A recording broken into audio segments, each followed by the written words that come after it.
What's going on, everybody? Day 2 of the NFL Draft. Warzone Sports Network here again. Mike on the mic, Joe Morley. No Friday Night Wars this week because we have bigger fish to fry.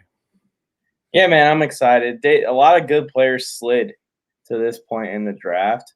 Receivers, safeties, linebackers, edge rushers. Man, I'm excited to see where everyone goes. There's some good players in the second round. There is probably 10 to 15 players that are going to go in this second round that in most drafts where there isn't all these offensive players and offensive tackles and quarterbacks are first-round picks. And they're definitely first-round talents. Yes, a lot of good people out there. And you know what? You speak about it, I got something for you. I'm ready for it.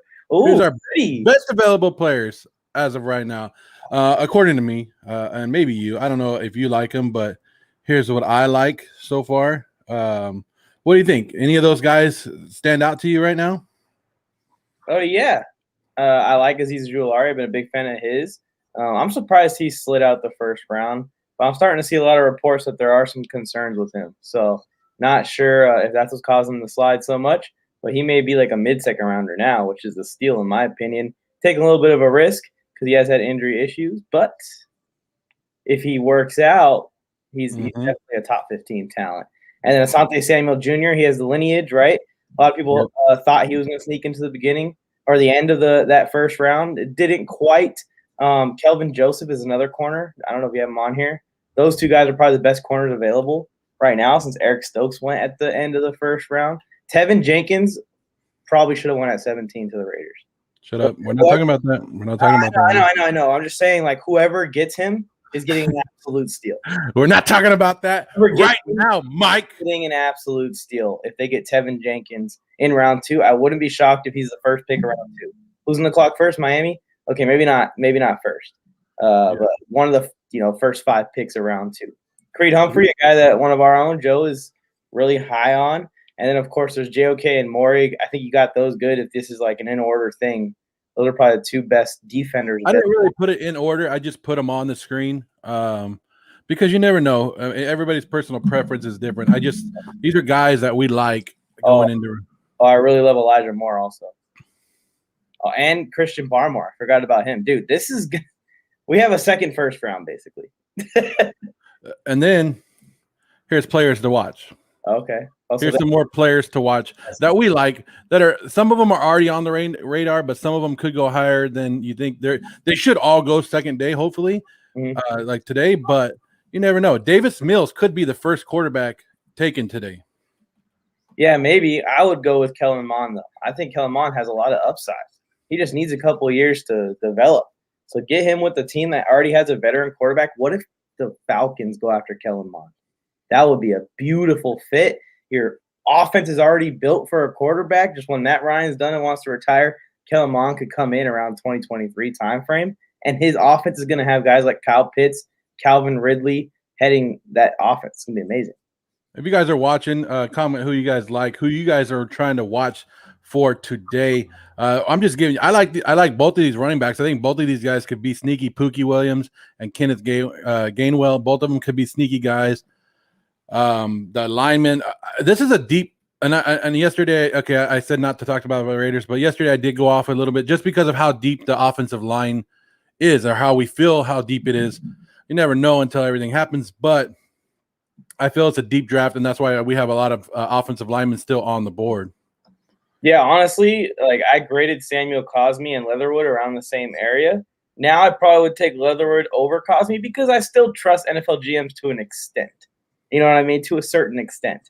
They're definitely getting paid for this and getting paid a lot more money than I am to do this. But I liked Cosmi similar to a guy that went inside of 20. So that just goes to show how deep this class is.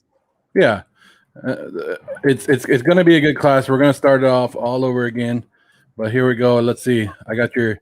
We'll start with their team needs. Jacksonville took care of their quarterback yesterday at number 1. They get reached for the running back, as we all didn't like that one. But your thoughts on Jacksonville real quick? I like Azeez. I like Azeez at 33 possibly. They definitely need to go defense. I think they drafted Etienne they planned on getting him at 33 overall, so it wouldn't be so much of a shocker. But they just were a little scared that the Bills were going to take him. So they went ahead and took him at 25. Still a terrible pick, in my opinion, just because Yeah. they could probably get running backs at 45, 65, even 106 if they want to later on in this draft. And you're drafting your RB2. That's another thing that makes it awful. You're drafting your RB2 with a 25th overall pick. Another guy that they could take is Mulrig. Mulrig could go at 33. And we all wanted him to go at 25, and now he can go here. Yeah, he's a first-round talent for sure. These are updated with the trade. So if they did trade a pick yesterday, I did update the trade. So if you guys are looking for that, there you guys go. The Jets are picking at 34, huh?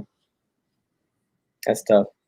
Yeah, the Jets are still going to pick at 34, but they're saying Ian Rappaport is now saying that more than likely will be traded. Oh, so really? The 33rd pick looks like it will be made, but the 34th pick looks like it will be traded. Okay. So that's what we're looking for. Great partner is. Yeah. Then we got San Francisco. Hey, this is what I'm liking. San Francisco did trade some first-round picks later on, but they still have a lot of picks left in this draft to go along with Trey Lance. I'm glad they went the Trey Lance route again, but sorry if we're moving a little bit quick on these, but I want to get these done before we start the draft. No, that's fine. Yeah, San Francisco could use wide receiver here at 43. If Elijah Moore starts to slide, which would surprise me a little, it just depends on who's coming up. So I don't know the exact draft order for 2. If Elijah Moore starts to slide, pairing him up with Deebo Samuel for Trey Lance in the future and George Kittle, that's gonna be a lot of fun to watch. Bengals are gonna have to get their offensive line now. Hopefully they could. It's a deep draft, so they could do it. At 38, they're probably 100%. You almost could lock it in. They're drafting offensive line. Yeah. Miami, they're a team with a luxury that I freaking love. The Chargers have a similar luxury. They can just draft best player available from this point forward. They took care of their biggest needs in the first round already. Yep. Carolina Panthers, they took J.C. Horn. They're going to have to come back, and they still some good players on the board. But I see the Carolina Panthers being in a good situation. They're not needing a lot, but they need to improve. But they're pretty good all around. Yeah, we'll see what happens with that quarterback situation in Sam Darnold. That's going to determine a lot for them this year. The Denver Broncos, of course, we're through them. Dallas Cowboys made their trade. They moved down a couple picks yesterday. Still picked up Parsons. People weren't happy. Cowboy fans not happy, but Cowboy fans aren't happy anywhere. So they have a lot of draft picks. Yeah, look at all that. Look at all those draft picks. A ton. Who'd they trade? Oh, this is the Byron Jones trade, I bet. Oh yeah, some of them would be compensation. I think they picked up one yesterday. Here's the Giants trade. They did good. They moved back. They picked up two draft picks next year, which people are high on next year's draft. Here's the Eagles. They still got a lot of trades. There are a lot of picks to go. So even with that trade yesterday, they didn't give up much. They still got a lot of late round picks though. And your Chargers, you like that one? Bolts up 47. I know we got 2/3, so we got 3 picks today. It's going to be interesting. I think at 47, we're going to be looking cornerback, edge rusher, but I'm also interested if Pat Freiermuth is there to take him. Yeah, they better not go running back, is what he's saying. He's talking about the Dolphins. I wouldn't mind the Chargers going running back in 3 or 4. We'll move on. Minnesota Vikings, they made their trade. Look at the Vikings. Look at the 3rd round picks of the Vikings. 1, 2, 3, 4. Then you got 3. So this is the team that can move up and down the draft board today, right here. Yeah, they're a possible Morrig destination too. Patriots got Mac Jones. They turned that card in quick yesterday for Mac Jones. So, and then some Patriots fans are happy with it, some aren't. But the last time you drafted a quarterback with three letters in the first name, it worked out pretty good, right? Yeah, and Patriots fans should be excited because if Mac Jones was going to be bad in the NFL, Nick Saban would have told Bill Belichick, and Bill Belichick would not have drafted him. Yeah, I think they would have handled that already. We got the Las Vegas Raiders. It is what it is, right? 48. Yeah, they're probably going to trade up. I would say the Raiders trade up. They need to make noise today. Washington football team got Jamin Davis.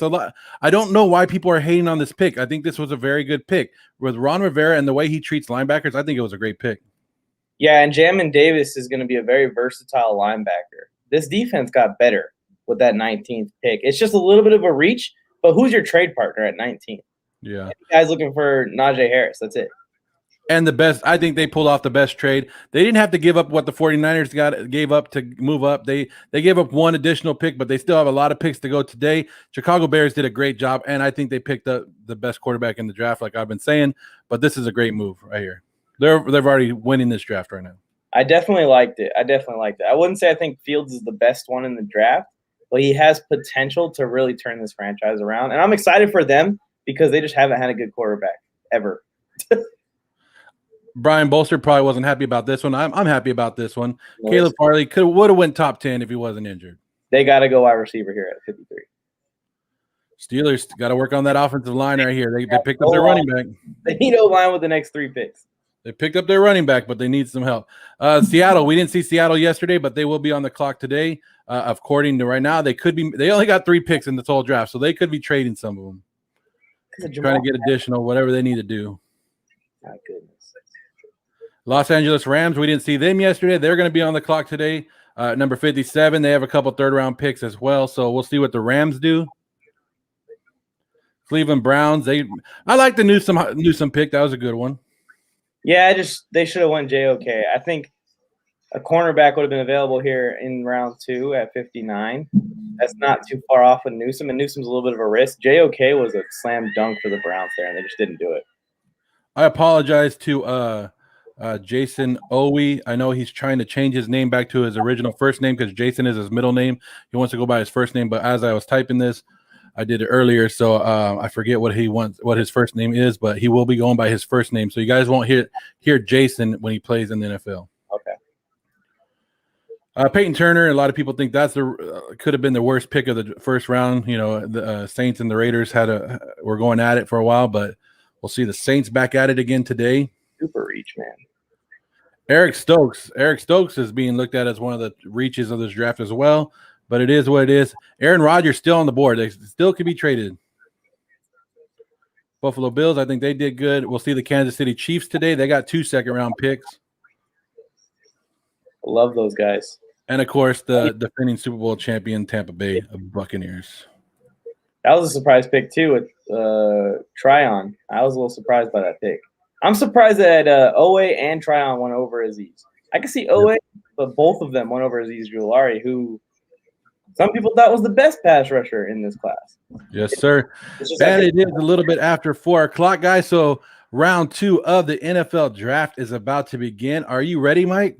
Yeah, I'm ready, man. Are you ready for this? Because screen right now. Is the background noise too loud? I'm gonna turn it down. A little bit. But I am tired. Yesterday we were on the air for 4.5 hours, and we're going to be here again through the second and third round. If you guys want to join us, please hit us up. If you guys know us personally, hit us up. If you guys don't know us personally, hit us up on Instagram or wherever you're watching this, and we'll try to get you a link if you guys want to come on. Just be professional, and we'll get it done. But, hey, are you ready, Mike? Yeah, man. Warning. Let's get ready to rumble. Step into the war zone. Step into the war zone. Step into the war zone. Step into the war zone. Step into the war zone. Step into the war zone.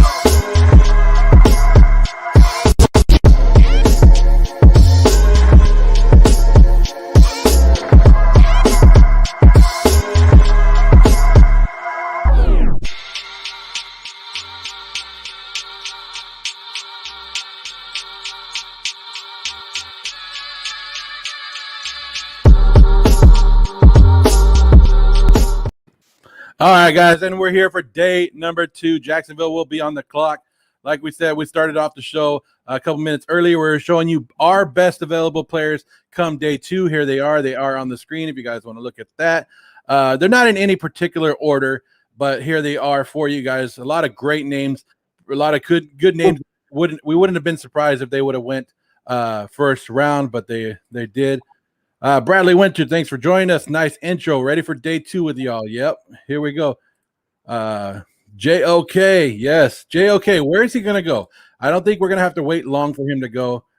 Here's a couple players that we want to watch today. They all should be able to go today at some point, either round 2 or round 3. Hopefully none of these guys fall, but a lot of good guys.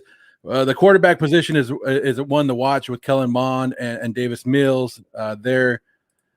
And I forgot to mention, Mike, there is one other team that we will see. The Texans. Oh, they have one pick today. They will be around today, sometime in the third round, probably late. They do have some draft capital that they could trade away and try to come up, but the Texans will be around today somewhere, sometime they'll be around. Without their quarterback, Joe, can we agree that this might be the worst team in football right now, and they have the least amount, like one of the least amount of picks? It's a great way to run the show, Mr. What was his name again? Their old GM, O'Brien. The crazy thing is, they've signed like 30. They've signed like 30 free agents this offseason or something like that. They made like 30 transactions to their team. And like there wasn't like big moves where I was like, this is a good move. It was like all, what are you guys doing? All random veterans. Small. Yes. Jacksonville is on the clock. I'm going off the TV stream. I'm not going to go off of anything else. Okay, so we're not looking at spoilers this time. Well, we can. If you find it before and you guys don't want to let us know, you guys can let us know. Okay. But I won't announce it until I see it on my screen. I don't have, or if I see it somewhere else before, then I'll let you know. But as of right now, I'm going off the screen. So I don't even see a ticker up there yet. It just says round 2, pick 33, Jacksonville. But I'm sure they are on their clock. Okay, Alex. Hey, yeah, and we got Alex Robson back for day number 2. What's going on, Alex? Yo. Back again. Of the Robson Sportscast, here to yell at Joe and remind him of Leatherwood. No. I'm past that. It's a new day. I'm ready. I think, honestly, Joe, you're going to have a great time because I believe personally my Jets are going to give you guys pick number 34, and you guys are going to get JOK. That's what I think is going to happen. Yeah, hey, if that happens, a lot of Raider fans will be happy today. I know they've been doing a lot. Okay, Mike Mayock, okay, I'm going to start it off because everybody tuned in yesterday. We even posted it on our Instagram page of my little rant. I'm sorry I went for 11 minutes. I didn't know I was going to go for 11 minutes yesterday, but I did. But here we go. Mike Mayock just came out and he said, I knew this pick was going to be controversial. I knew people were going to talk about it. I knew everybody was going to say what the hell. Well, if you knew that, why didn't you trade down? If you knew that already, why didn't you trade down? That's the only I've been watching more and more tape on him, and I've seen it, and I like what I'm seeing with them, and I've seen other like former GMs and stuff say, yeah, this guy has first round talent, and I've seen it. But if you knew, like, read the damn board, right? Read the draft board and know that you have to trade down. Like he said, oh, somebody gave us a call. We had one call to trade down, but that team wanted to tackle. I'm pretty damn sure they didn't want Leatherwood. I'm going to tell you that right now. I'm pretty sure that wasn't going to be their pick. It was probably the Hokie, the Christian Darasol, I think his name is. Yeah, I'm sure it was. Like, Roger Goodell's on the stage right now. That's my only issue. I don't have an issue with the player. He sounds like a really good guy. Like I posted today on Twitter, 5 offensive players from Alabama went. He was one of them in the first round. Without him, who would have been blocking for Mac Jones? That would have thrown to the 2 wide receivers that was taken. That would have been, and also blocked for Najee Harris. He's in all those highlight tapes, so he did something great. But it's just like at 17, I think he could have got more. Yeah, it's honestly, it's a terrible pick, and it's not like I said, like we were saying yesterday. It's not Leatherwood. He's not the problem. It's the fact that they drafted probably 3rd round, end of 2nd round. Getting ready to say, like, Joe, you keep mentioning they could have traded back for that. They didn't need to trade back for him. They could have got him in the 3rd round or the 4th round. Like, they did not need to trade back at all. That they should have taken the best defensive player available, get pass rush, get a good linebacker, get somebody. You didn't. Leatherwood was not a 17th overall pick. He's more in the 80s. We'll never know anybody's true draft board, right? So you never know if he would have actually fell to where they said. ESPN, Mel Kiper can sit there and laugh his ass off, do whatever he wants. But the fact is, Mel Kiper doesn't know anybody's draft board either. He assumes he does. He assumes he knows what's going on. And he can laugh about it and he could think that he's better. But Mike Mayock as an analyst was way better than him on NFL Network. And it's just like ESPN tries to get back at Mike Mayock for all those years. Yeah, you never really know what teams got it in plan until they actually do it. But the Raiders did take a kicker at number 17 before in the draft, so number 17 has been a good draft. That is true. I would say in general, you're lucky they didn't take Sarah Fuller out of Vanderbilt, man. Is she in the draft? I have no idea. No. All I know is my dad's been torturing me ever since the Jets got the second pick. He's like, "Oh, they're going to take Sarah Fuller. Watch out!" I'm going to punch him in the face. Well, Adam, I'm glad you're back for day 2. I'm glad you're back. I know they're doing all their announcements right now, introducing everybody. Hopefully, I don't get it. Like, just come on and be like, "Hey, the draft starts at 4:00 and start the damn draft." I hope they got to make it a show, man. Yeah, they got the Hall of Famers up there. I hope Sarah Fuller does make it to the NFL, though. Dolphins are better than all your teams. Take that one right off. It was on and off. We'll see. The Dolphins, hey, Mac Jones. As a Jet fan, are you happy that Mac Jones went to the Patriots? Absolutely. I don't think that's going to work out at all, man. I really don't think. Listen, I understand Mac Jones. He's got the Alabama name behind him. He's got the Nick Saban name behind him. But this dude's at 15 years past of what skill set you need to have to be in the NFL. The thing with the other 3 quarterbacks that were taken in this first round, you had Zach Wilson, Trevor Lawrence, and you also had Justin Fields. All 3 of them have something in common. In ways, shapes, and forms, they have a really decent amount of mobility. Trevor Lawrence is 6'6". We can run pretty well. Zach Wilson can show it off too. Justin Fields, that's his biggest asset, I think, is his mobility.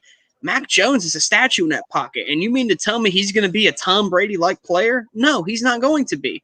I think he is a true benefit of the Alabama system. I mean, look at all the receivers he had. He had Devontae Smith, first-round pick. He had Jalen Waddle, first-round pick. He had so many guys around him that were just incredible football talents. So I just got to say, I'll believe it when I see it. I wish the best for Mac Jones, but I just don't see him being a productive NFL quarterback in where the league is changing to where mobility is king.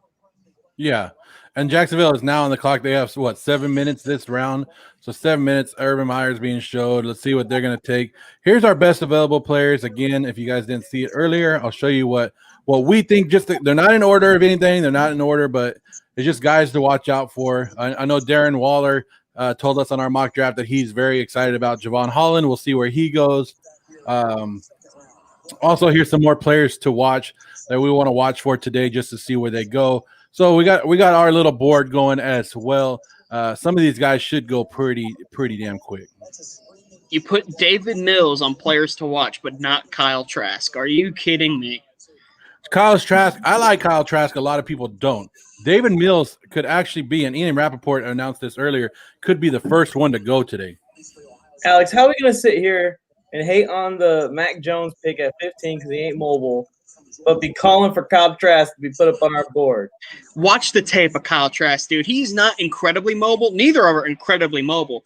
But where Kyle Trask is mobile, he is mobile because what he can do in the pocket. That's what's special about him. He is incredibly quick in that pocket. It is quick decisions. He doesn't get panicked. He makes quick decisions in that pocket where he's going to step left, step right to avoid the pass rush. That's where I think Kyle Trask separates himself from Mac Jones, and why I don't think anyone else is seeing that. I just don't get it. Yeah, no one else, not even Bill Belichick or Nick Saban, are seeing this. Yeah.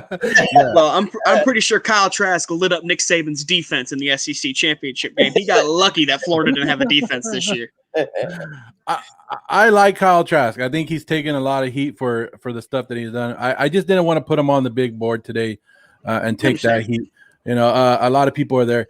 But you guys can see our best available players. Guys, let me mention this real quick. The Pace League, a lot of great big names. Hugh Jackson, Jay the Plug, our friend Jay the Plug, Clock Management, Justin from Clock Management, Marcus Grant from the NFL Network, Michael Floriano from the NFL Network, Darren Waller, a lot of these, T-Pain. All these guys are in the Pace League, guys. This is where you go and donate. Please go and donate. They're trying to raise $10,000 to go to all their charities, a bunch of different charities.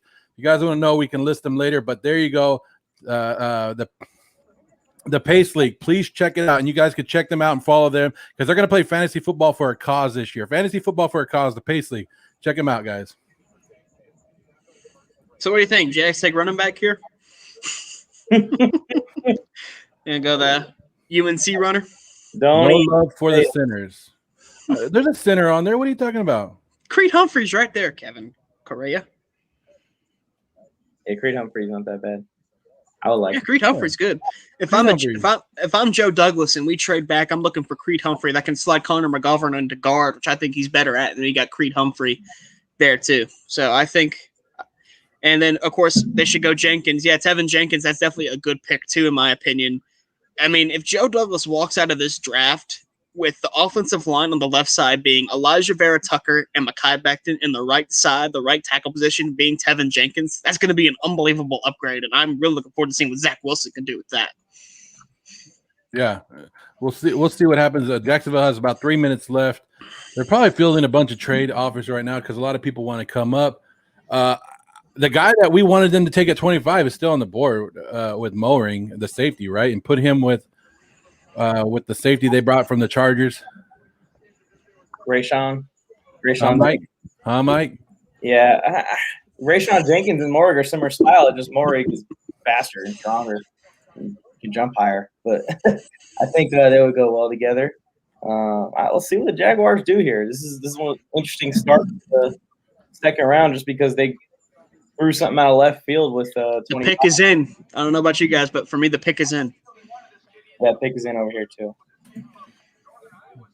All right, who we thinking this is? I'm going to go with a wild card. I think they take Terrence Marshall Jr., LSU, wide receiver. Ooh, that'd be a good. I think it's Tevin Jenkins. Tevin Jenkins? I agree with that. I can see that too.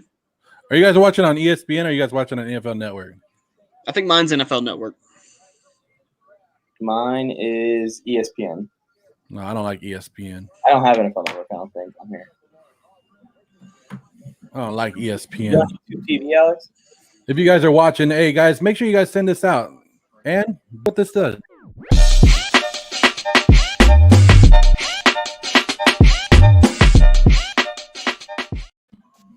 Yeah, just throwing it out there. You guys can help us out a lot right there. Yes, sir. I'm Mike on the mic. You got the Alex Robson from the Robson Sportscast. Did I just say that I'm Mike on the mic? What the? You wish I'm you were not Mike on the mic. You wish. You wish you were Mike on the mic. Is what Oh, you boy. Hey, this ain't Friday Night War Zone, guys. Calm down. Friday Night Wars. We are just taking the place off Friday Night Wars, but yes, we are going to bring in another guy, Max and Juan from the Max and Juan cast. This is Juan, another fellow Raider fan. He is not having a great weekend along with me, but yeah, let's hear what his thoughts are on the Leatherwood pick. Oh, they're doing the Jaguars right now first. Well, let's see. Yeah, Jaguars selection is coming what's in. going on, guys? Sorry, I can't hear nothing right now. I'm sorry if I'm talking over anybody. Give me 1 sec. Sorry. Here we go. Jacksonville's on the clock. Jacksonville. Tyson Campbell? Hey. Whoa. Did not expect that. Wow. Tyson Campbell has some fans, man. A lot of people are good about him. What do we have? Solid. Where's Tyson Campbell? On our players to watch today. Oh, there we go. Jaguar. Tyson Campbell to the Jaguars. As a Florida Gators fan, as I just mentioned, I have watched Tyson Campbell wrap up some of our receivers decently. He's a little inconsistent with ball placement, like they're actually saying here. Like his ball skills going after the football can be a little inconsistent, but this dude's a zone coverage freak. I think Jacksonville, if Tyson Campbell ends up working out, this is going to be a great pickup for them. I like it. You like it already? His meters, he looked kind of small in the highlights, though. All Georgia boys are small compared to the Gators, dog. Come on now. It ain't the Gators. Come on, my man. Them little Georgia puppies ain't got nothing on my boys. He just thudded up a big old tight end and stripped him. Never mind. He's got it. He's a beast. Just don't put him up against Kyle Pitts because Kyle Pitts embarrassed him. Kyle Pitts went over him? Oh, God, like 3 times. It was amazing. Did you all see Kyle Pitts, the first rookie, I believe, to use the new number rule? He will be wearing number 8 for the Atlanta Falcons next year. Wow. Weird. It's going to be weird seeing a tight end wear number 8. I will say that. It's going to be weird as heck, man. Number 8? Number 8, yes. He wore 84 at Florida. Now he's wearing number 8 in Atlanta. Yo, what's going on, guys? Can you guys hear me? Hey, what's going on? How you What's going on, fellas? Tyson Campbell, huh? Is that who the Jags wanted up drafting right now? Yep. Yes, sir. Defensive back, Georgia. I love Tyson Campbell. I think he was actually the best corner in Georgia. Besides that, the guy that they that got drafted by the Packers, I think it's Eric Stokes, right? Yeah, Eric Stokes. Yeah. Tyson Campbell, he was on our list. You guys saw it. I already put that up on the list. I'll put it up one more time. I already updated. He gone. He gone. And my boys are on the clock right now with the 34th overall pick. The Jets are on the board. Let's see, Joe Morley. I think the Raiders may swoop in and take this one. We will see. Really? We will see. I'm hoping. I think there was talk all day. What I think the method behind it, if they do end up trading it, is with that where they traded up to get Elijah Vera Tucker out of USC. They gave up their 2 third-round picks for that.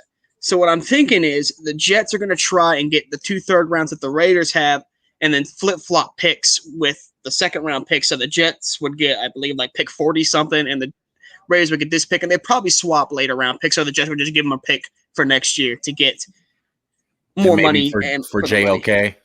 For JOK, that's what I'm thinking the Raiders are going after here, because I've heard that throughout the day that the Raiders really want to move up and take JOK.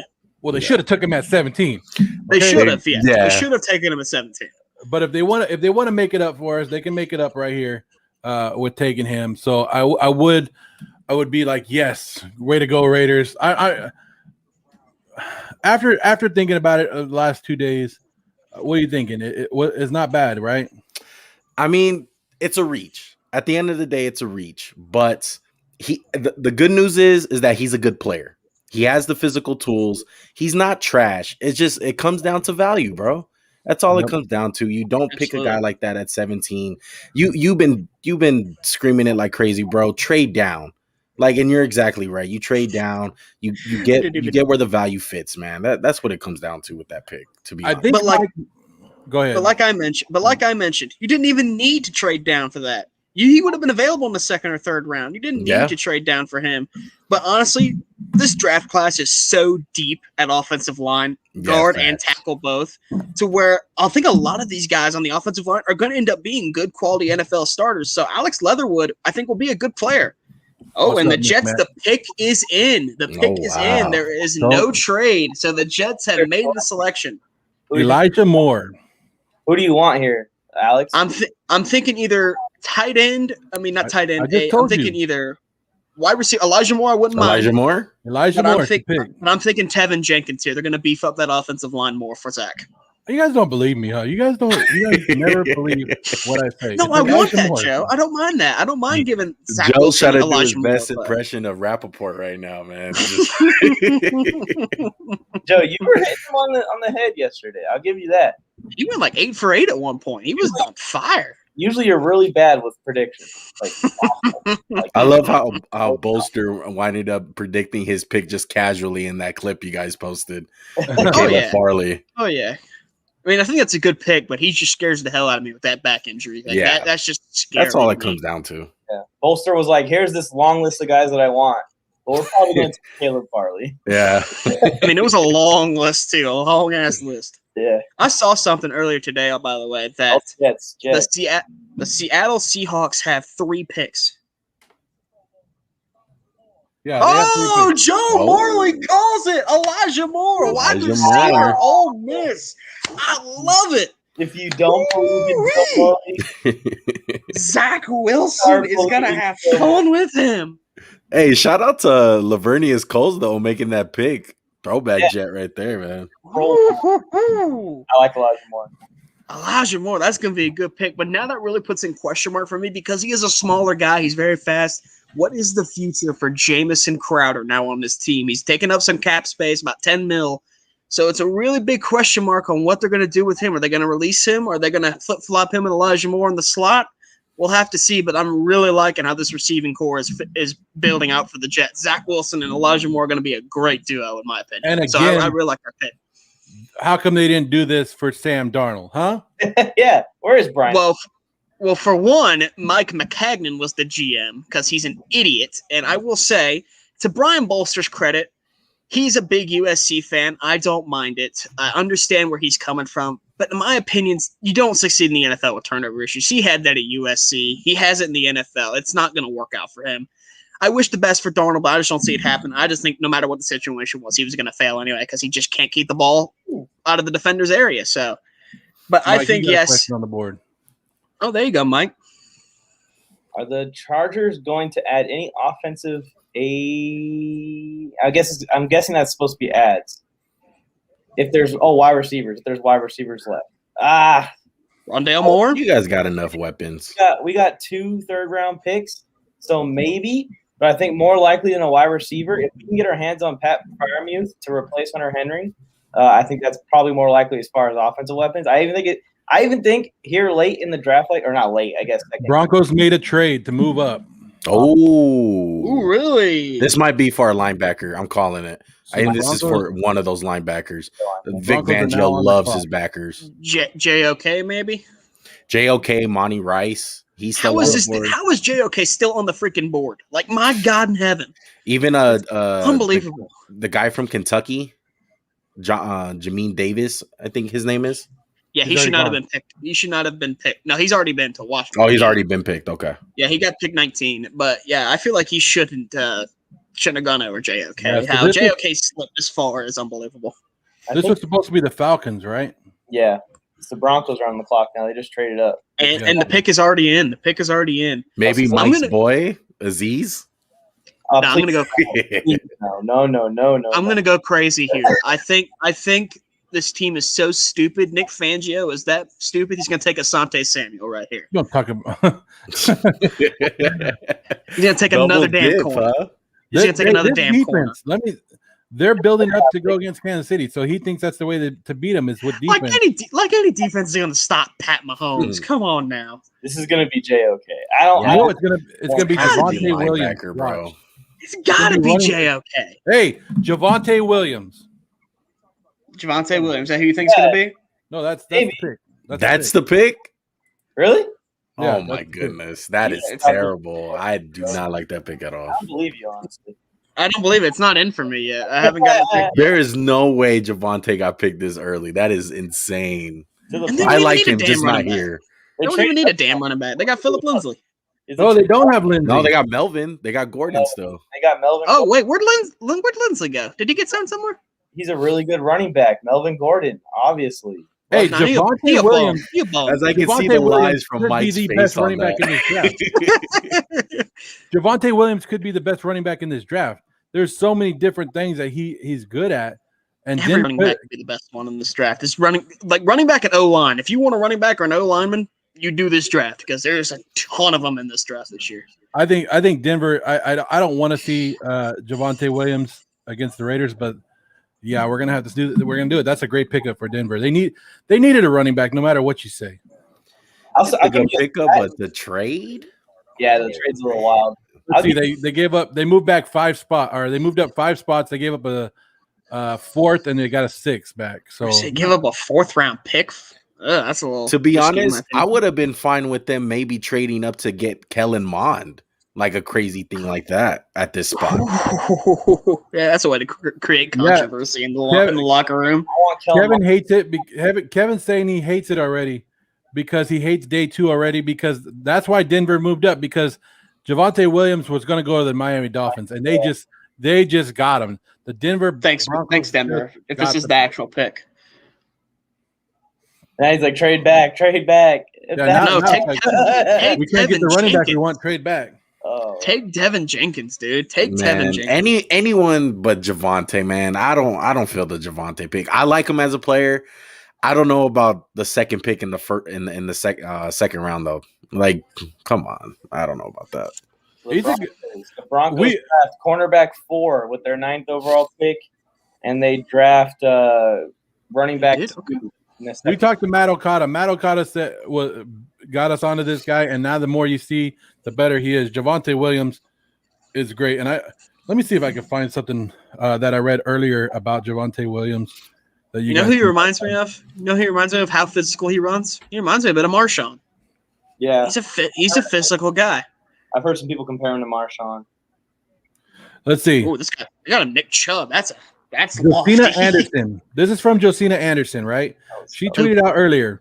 An NFL team source told me that University of North Carolina running back Javonte Williams, he's the best running back in the draft. He has the ability to be a 1,000-yard rusher and receiver like CMC. He's also physical as Nick Chubb and as gifted as Alvin Kamara on third downs, and he's as patient as Le'Veon Bell. He is the MF truth. We'll see. That's all I'm going to say. We'll see. We'll see what happens when Nick Fangio gets his hands on him. He finds a way to ruin people. Yeah, he's good, but it's like what you said, man. It's like running back and O lineman is deep. Like you can easily find like Kylan Hill. You know what I mean? Like really good running backs in this draft. And then plus you trade up for him. Dolphins pick is in. He had the most broken tackles, is what Kevin's saying. So he played in the ACC. ACC's full of nothing but bums. All right, who's the Dolphins taking? Let's do some predictions. Cynthia Freeland said that was a confusing pick, but she's not happy with it. Tevin Jenkins. I think they're going to boost up that offensive line. They got Jalen Waddle in the first round, and they're going to boost up this more offensive line. Give Tua more help on the offense. Vic Fangio don't look that happy about running back. Looks like he deeply down inside he wanted a linebacker. He wanted JOK, homie. He wanted JOK. Mina Kimes just put, the Broncos are stacked. Legit Super Bowl contenders if they get Aaron Rodgers. Thank you. That's outrageous. Okay, getting ready to say. They They got a long way to go for that. If they get Aaron Rodgers. Why did the Falcons pick up Javonte Williams? That's what I want to know. That would have been a great pick for them. Because they got too much faith in arthritis Gurley, man. Dolphins just took my guy. Dang it.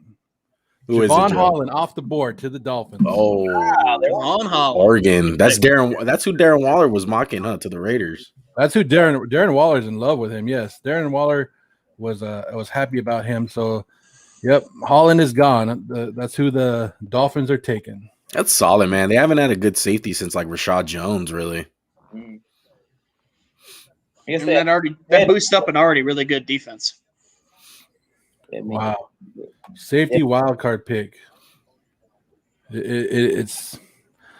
I'm just letting you guys know. I'm trying. I like Javon Holland. He moved up a couple boards. He plays cornerback, plays safety. He looks like he's going to be safety in the NFL. But yeah, Darren Waller is the one that brought this guy up to us, and a great choice right here. And there's three guys I can't believe are still on the board: JOK, Ojulari, and those two primarily are just like unbelievable, man. And Mora too, yeah. That was the third one I had in my head. I'm surprised that Terrence Marshall hasn't got picked, right?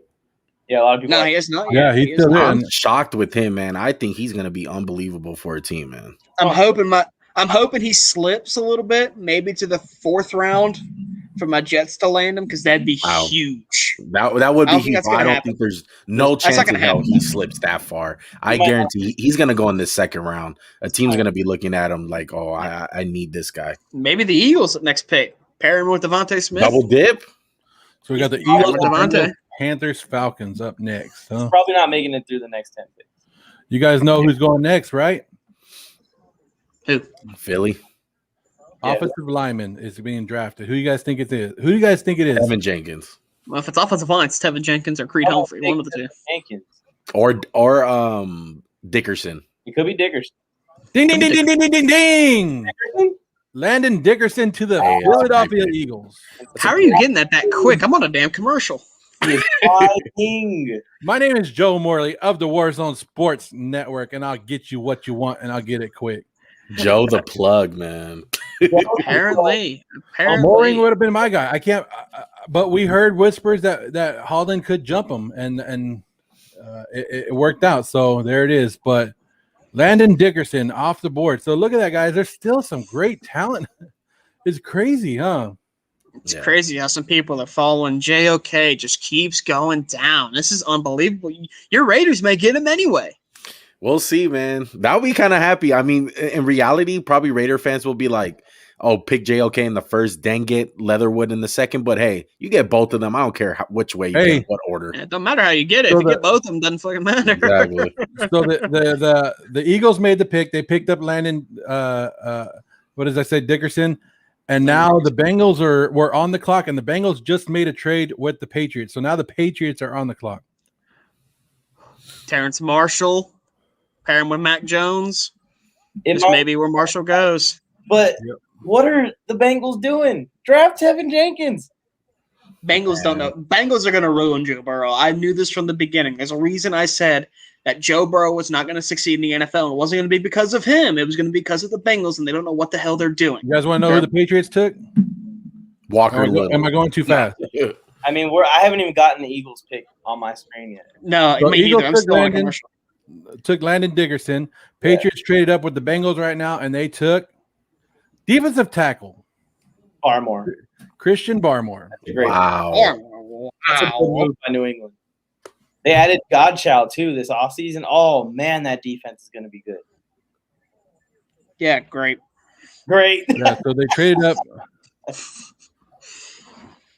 I mean, that division's just honestly, you got to think about it in terms of future talent. With the AFC East is loaded. Yeah, I'm kind of shocked with that, man. It looks like Bill Belichick was having a really good conversation with Nick Saban about these Bama boys, man, because you heard the reports about Barmore, about how he doesn't really take coaching well. So if Bill Belichick is taking them, that kind of clears up the questions for me, at least. Well, and Gil Brandt, I like listening to what Gil Brandt has to say. He's an old school kind of guy, old school scout. He's in his older. Some of the NFL's passed him up, but he said that this wasn't a good draft for interior defensive linemen. Yeah, so a lot of them were falling, and then you got to wonder. But I think the Patriots are good at taking broken projects and fixing them up pretty damn good. Yeah, but see, the TV is behind. Huh? They still haven't even way behind. I don't think we've even gotten the Eagles pick. No, we haven't got Landon Dickerson out yet. No, so which is a risky pick in my opinion, but we'll see how it works out. I love it. I think the knee is fine. I mean, like we're in 2021. ACLs are not that big as they were before. Modern medicine. I love Dickerson, especially if he's healthy. It's kind of affected Wentz for a while now, though. It seems to be still messing with his abilities.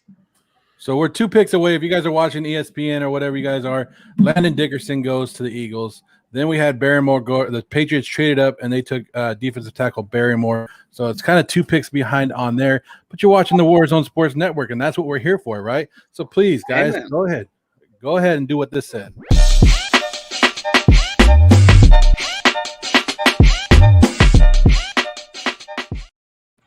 So you guys want to know what the Patriots gave up to move up? Sure, go for it. So the Patriots moved from 46 to 38. They gave up the number to 122 and 139 to do so. So what is that? Third and a fourth round pick? I think so, yeah. So they moved up. Patriots moved up. Here is the Eagles pick finally being announced on there.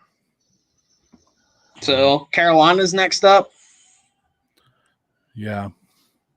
This has got to be a receiver. They got to give Darnold like another guy to throw to. Like I understand that receiving core is solid, but yeah, got to have somebody for that bum to throw to.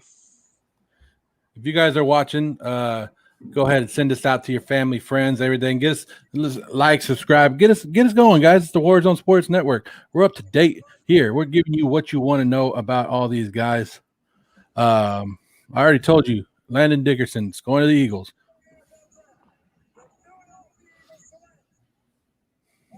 He will be ready for camp. He did have an ACL injury. Ian Rappaport just tweeted that he will be ready for camp. He will be 100% ready for camp. So if you guys are worried about that, as Eagle fans, don't worry about it. But Eagle fans, I have the Eagles as one of the worst teams, if not the worst team in the league next year. So I made this prediction already. They will have the first overall pick next year. And with the first overall pick, they take Spencer Rattler, quarterback, Oklahoma. Not Alabama. But that's what I think is going to happen. Now, I think in terms of quarterback, if they wanted to take a quarterback, it would have been this year because this quarterback class is loaded. Justin Fields, Zach Wilson, Trevor Lawrence, even though he was going first overall, but still it counts. Trey Lance, You have Mac Jones, even Kyle Trask, as I mentioned. Kellen Mond was mentioned too. Like this draft class for quarterback was loaded. Next year, I don't think it's even close to what this year has been. I mean, you'll have Spencer Rattler. So I think he's got some. Panthers have made a trade. Did they trade back? So they trade back, and now the Bears are on the clock. Oh. Now, I definitely think this is going to be Terrence Marshall. Now. It's either that or, man, could it be defense? Maybe a corner? I don't know. What are they coming up for? They could come up for a corner because they just got rid of Kyle Fuller. one this year, and they could Maybe be coming up for Jenkins or offensive Humphrey? line. Maybe Jenkins or Humphrey. I was going to say maybe tackle or guard or something like that. Maybe Asante Samuel. Maybe they go tight end, the Penn State tight end, Pat. What's his last name? No, because they Pat drafted something a or other? tight end That's last too year. early. Yeah, and they drafted Cole Kmet, Oh, I think, I last forgot year. about. I forgot. They have a tight end from last year, so it's. Ooh, here we go. It'd be interesting to see who they take. But yeah, I think they have to go defense here. Really? Oh no, the Bears took offensive line. There Tevin you go. Jenkins. Tevin Jenkins to the Bears. There you go. That's Finally. a really good. That's a really good pick for the value that they're getting out of that guy. Oh my god! Talk about a cornerstone offensive lineman for your franchise quarterback. That's going to be really, really special. That's a good one. That's a good pick. Hey, help out that we all knew that offensive line needs some help, so they're gonna help him out. The Bears are making some good moves. You brought in Fields. You're getting him a tackle to go along with it. I like it. So you guys gonna see we're trying to update this as much as I can. So you got Holland to Miami. Jets took Elijah Moore. Tevon Jenkins just went to the Bears. The Bears traded in the Carolina spot. Yep. Yes, sir. And took Tevin Jenkins. Yep. You think Carolina will want to make a pick here? They kind of took a risk on J.C. Horn. They must be eyeing someone a little later. But you think that this second round pick would be a little bit more valuable to them than if they were taking a shirt pick. Yeah. I don't know. Christian Barrymore just got announced to the Patriots. We already knew that one. That's a great fit for them. So here's another little tidbit about my Jets. So Joe Douglas, in his 2 drafts that he's had as the New York Jets general manager, he has taken 4 offensive players in the top 40. Wow. Every other Jets GM that has drafted offensive players in the top 40 over 13 years before this, 4 offensive players. Wow. That shows you what kind of management the Jets have been under before Joe Douglas. This dude is a godsend. Where's the Bear fans? Bear fans, if you're out there, you should be excited. A quarterback and a tackle. You're moving in the right directions. You guys traded up in the first round, traded up in the second round, and you're getting there. Bear fans, Chicago fans, get excited because your team is actually doing legit stuff. Your GM actually became a really good GM this draft. Hey, it's not Russell Wilson, but it's Justin Fields. I mean, it's not that great, but it's good. Yeah, they couldn't get Russell Wilson, but they're doing this draft. They're killing the draft. This is an excellent draft for the Chicago Bears. Yeah. An idea just popped in my head again about my Jets. Now when they drafted Elijah Moore, wide receiver. Again, that puts in Jamison Crowder in question. What if they use Jamison Crowder and maybe a couple other future picks to trade back into the second round or into the third round to get more weapons for Zach Wilson, or maybe an offensive lineman again? I don't doubt it. I don't think Jamison Crowder should be anything to not draft a receiver. I think he's good as gone, to be honest. Like he's a big cut candidate. He makes way too much money. You guys should definitely go another receiver in this draft. Most definitely, no doubt. I'm going to say trade back into the second round and find a way to get Terrence Marshall. I mean, big 6'3" target like that. My God, was Zach Wilson's arm? Oh my goodness. So we already know that the Bears took offensive tackle Tevin Jenkins. Falcons are on the clock, and who do you guys think they're taking? Kellen Mond.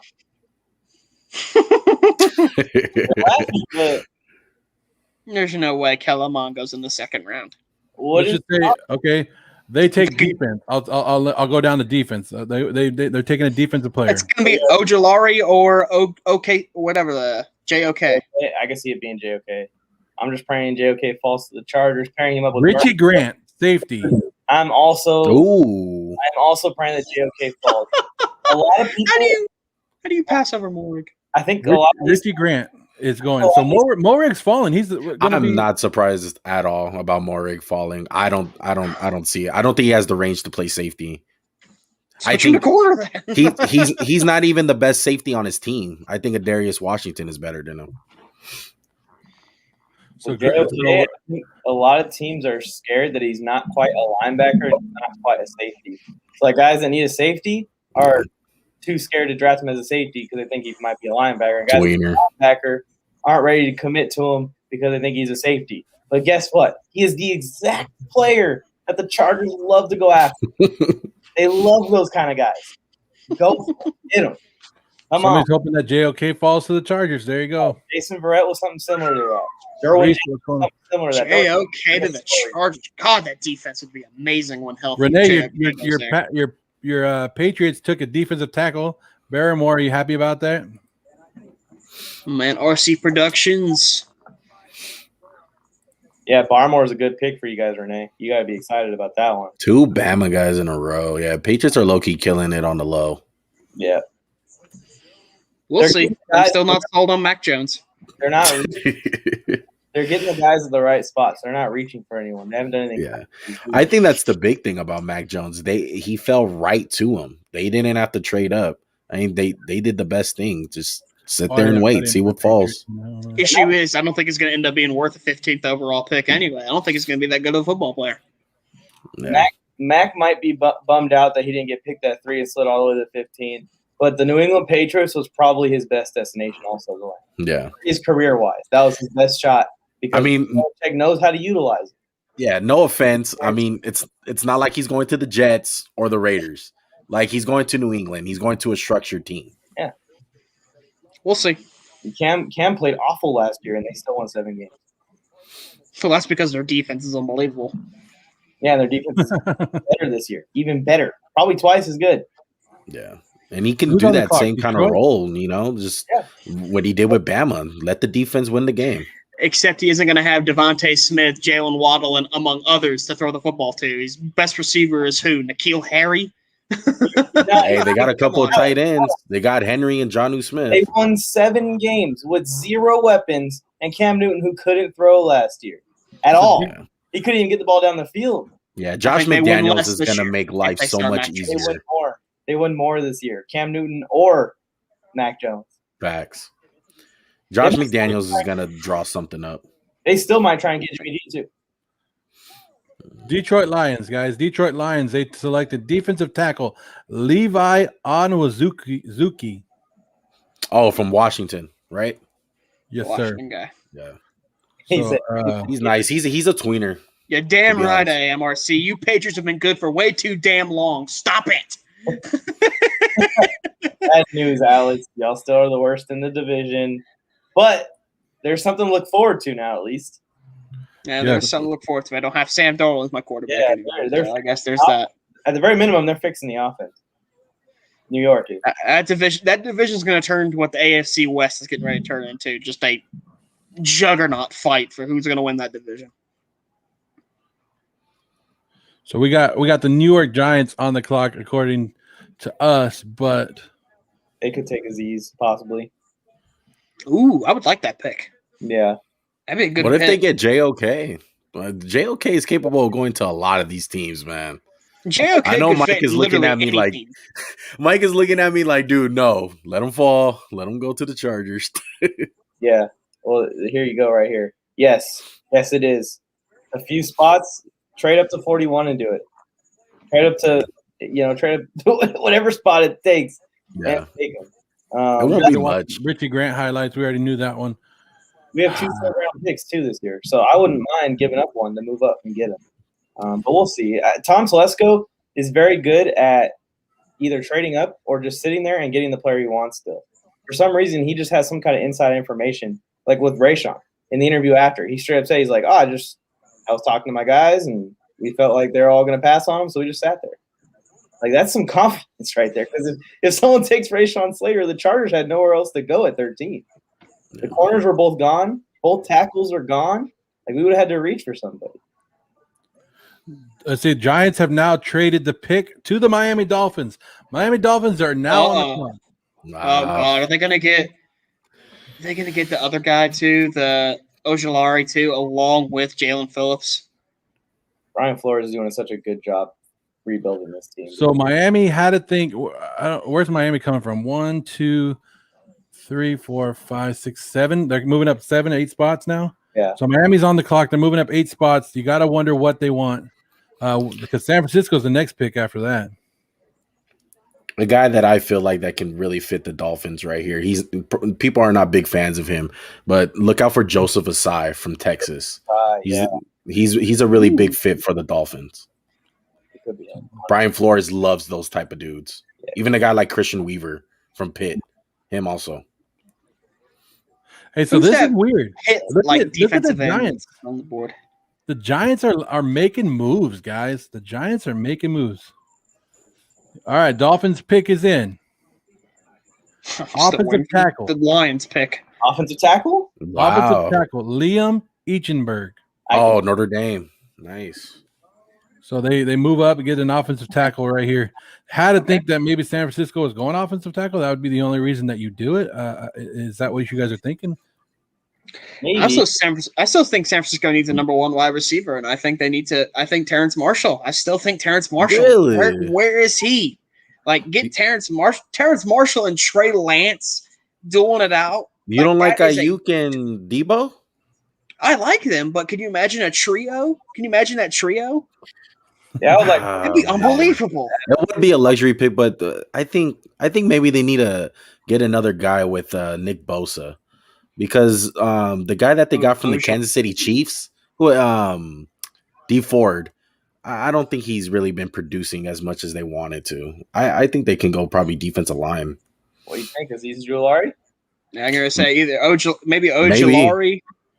But it all depends on how they feel about those two receivers at the end of the day. That's what, because they got George Kittle too, so it's not like they're always gonna have him. He's basically he's their best playmaker. In the NFL today, where offense is king, the more the freaking merrier. Yeah, don't doubt it. I don't doubt it, man. I can see them going receiver, but imagine Aziz there in San Fran with the rest of that D line with Armstead and both. Yeah. He's never going to see a double team until he establishes himself. Because they will love to cut D Ford because he is making a lot of money. Yeah. If you're a Giants fan, you have to be happy. You picked in this draft alone for next year. You picked up a first. I believe they picked up a fourth. And now with that trade right now, they pick up a third rounder for next year. They're loading up on next year's draft. Giants making some moves. You know what that tells me? They're acquiring capital in case they feel like they need to trade up for a quarterback. This is Daniel Jones' probably last shot. Yeah, this is make it or break it for that man, dude. Yeah, he at least needs to show substantial improvement. They don't need to make the playoffs and go far. He just needs to not turn the ball over 25 times. If he does, that's it. Because they're building a good roster. Sneakily, they're putting a good team together. They just need a quarterback. I still just don't think the quarterback class is as good next year for a quarterback. Like, I just don't. It's not. Really, every year, only guy I could see being worth it is Spencer Rattler. But even then, I have a lot of questions about Spencer Rattler. Sam Howell's a big-ass maybe. And it's not for sure you're going to get the number one pick, It's just anything can really happen. So some teams don't care. They wind up winning some meaningless games at the end. I know all about that. The Jets somehow won 5 damn games won 5 damn games with Josh McCown and won 2 this year to lose Trevor Lawrence. And that's gonna suck, man. Like, I mean, I don't think Zach Wilson is gonna be bad, but that will suck if Trevor Lawrence is good and Zach Wilson's bad. It's like Trevor Lawrence is gonna be good. Trevor Lawrence is gonna be good. I think Zach Wilson's gonna be good. The Niners are on the clock, and guess what? The Niners are on the clock, and guess what? They traded the pick to the Vegas Raiders. The Raiders are on the clock. JOK right here, baby. JOK. Come on. JOK is becoming a Raider, y'all. Come on, Raiders. Make it up for me, Raiders. JOK, baby. Come on. The Bay Area, the former Bay Area teams have made a trade. The Raiders are on the clock. And with the pick, Sarah Fuller. Why are the 49ers trading with the Raiders? Come on. Bay Area love, baby. Because the Raiders always pick somebody from one or 2 rounds later. So there's going to be someone you don't expect to watch. Everyone's going to be like awkward silence because they're like, who the hell is this? If you take JOK right now, you make it up. I'll delete my 11-minute rant from yesterday. Raiders. They will pick some bum from the whack. Oh my goodness, man! They're gonna pick a guy. Alex Robson has left. Next area is where he likes to hang out. And we brought in a Niner fan just in time to see the pick get traded. That's okay. They only moved down like 10 spots, so they're on 48 now. Oh wait, 1, 2, 3, 4, 5 spots. But they also have 8 picks. Like this team is so good. Why would they even need 8 picks? You know what I mean? Now they have more. The rich get It's richer, ridiculous. bro. I want to know what Juan, I think that the Raiders are going to pick a guy named Velvet Birch. This is to go along with your Leatherwood. Alex, wow. I don't doubt anything at this point, man. It's like it's on the verge of like going like complete insanity right now. If we wind up picking someone really dumb, and then just like to build a relief. Pornhub roster, apparently. JOK will be such a relief, bro. It's like, oh my goodness. Or Morig. It's gonna be David both. Lombardi has came out and said, the 49ers and the Raiders have already been switching players all offseason, with the 49ers taking Arden Key and Maurice Hurst, while the Raiders took Solomon Thomas. So why not trade picks? Why not trade picks? Why not? Here's a little tidbit of news for you guys. Florida lawmakers agreed to reinstate July as the start date to allow college athletes to make money off their likeness. Nice. College football games are back, y'all. I cannot wait for that. Thanks for bringing some worthless stuff to the show. It ain't worthless. It ain't worthless. It is great for us people that are We're talking about the Raiders on the clock right now. The Raiders gave up a 4th-round pick and a 7th-round pick to move up 5 spots. That's not bad. They're gonna Look out! And Look they out take for my- safety, Trayvon Morig. Oh man, okay. They pass up on JOK twice. I'm cool with that. I wanted the safety because I think he's going to be a perfect guy to play the center field position while they move up Jonathan Abram to let Jonathan Abram come up and stop the run and stuff like that. I think it's perfect. You're going to let him play the center field position, and it's going to be all right. I get it. I get it. A lot of people like him. I'm just not a big fan of him, and I hope I'm wrong. I hope he balls out for the Raiders, to be honest. But JOK like, why not still JOK right here? forward. Why not? Like JOK? God, Yeah. my- Gus Bradley loves safeties. That's why. And Well, that's there's not sometimes brought they back not Carl love safeties. Joseph. It's like, It's a where's good move. Carl Joseph gonna play? Good move for the Niners. You like that one? You like Yeah, that trade? I don't know why. I mean, I don't know why they're picking up so much. They have such a full team. It's interesting. So I hope they trade back up for something they care about. Well, they only Although- moved a couple spots. The Niners hit at 5. The round 5 has been the greatest for at least Lynch. He compared to the rest of the league, he's been killing it in round 5. So Hey man, I like they that are he picked up up there a too, 4. bro. Renfro, Max Crosby's.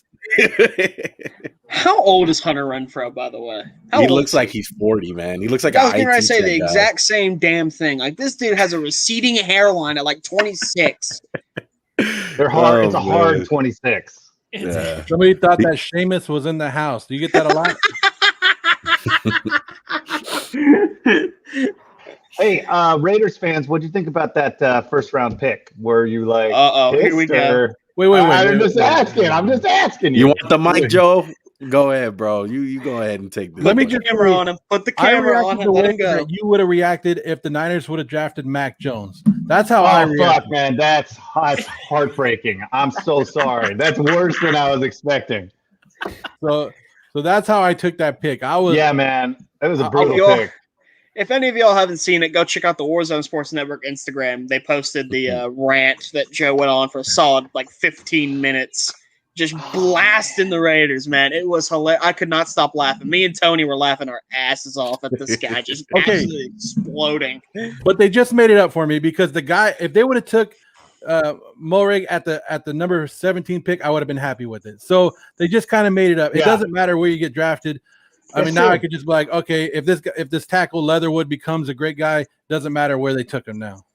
Yeah, That's fair. the 2017, the Niners' first round draft pick was, Kittle.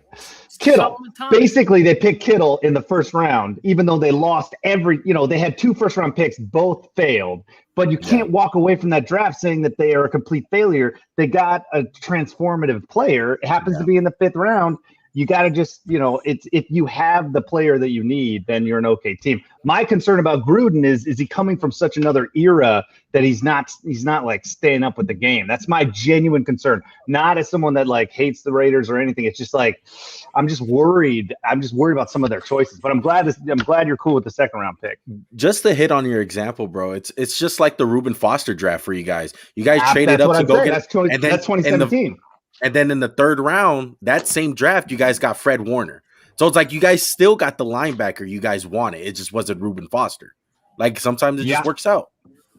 No, they function much like their decision making on high end draft choices have been like somewhat questionable. So I don't mind that they got rid of 3 firsts for a QB. Like, get rid of your first. They haven't done that well in first rounds, but they're a smart team. They do really well undrafted free agents. Like, if you have a team that puts together a roster, then I don't know. We get real nitpicky as each of these picks come up, but hopefully our teams are the thing that matter.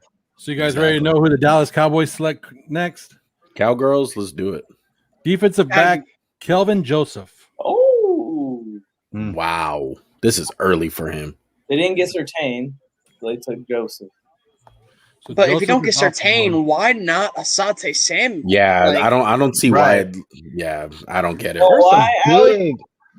That's very early for names him. Left. A lot of like first round names are left because the first round was a little odd. I had him mocked as like a fourth round corner. Either Asante Samuel or JOK are going to be Los Angeles Chargers. I have a question though, Mike. I have a question. So with the Chargers on the clock, say those 2 guys are available plus Creed Humphrey. Who are you taking? Not Creed Humphrey. We just picked up Corey Linsley. No, but my bad. I thought about the Packers. My bad. I would. I'm in La La Land over here. I would say Tom. I'm hoping for Creed, man. For San Fran. Yeah. Yeah, it could be. Because we have an old center, and center is like desperately important to our offensive line. So I think it's time to get someone like super high. It's hard to find too. It's hard to find a good center. Yeah. But I think if it's between Samuel and JOK for the Chargers, I think they're taking Samuel, but I would want them to take JOK just because I just want to know what he's going to do. I want to see it up close in person. So it says the Raiders get their safety, some slotted in the first round, in the second round with Morig, get the 25th player on the athletic consensus big board at 43. So they're making it up. So what we were talking about earlier, they made that up. And then according to David Lombard, for the 49ers, they're using their surplus of draft capital to open up roster spaces, and this won't be the only time that they trade. So the 49ers are going to have to make a lot more trades, according to him. I don't know, man. I'd rather they do quality than quantity at this point. You know who maybe we should look out for? Maybe Wyatt Davis right here for the Cowboys from Ohio State. He's really good. I like. Well, I already told you to trade or the pick. Oh, who was it? Oh, a cornerback, huh? It was Joseph.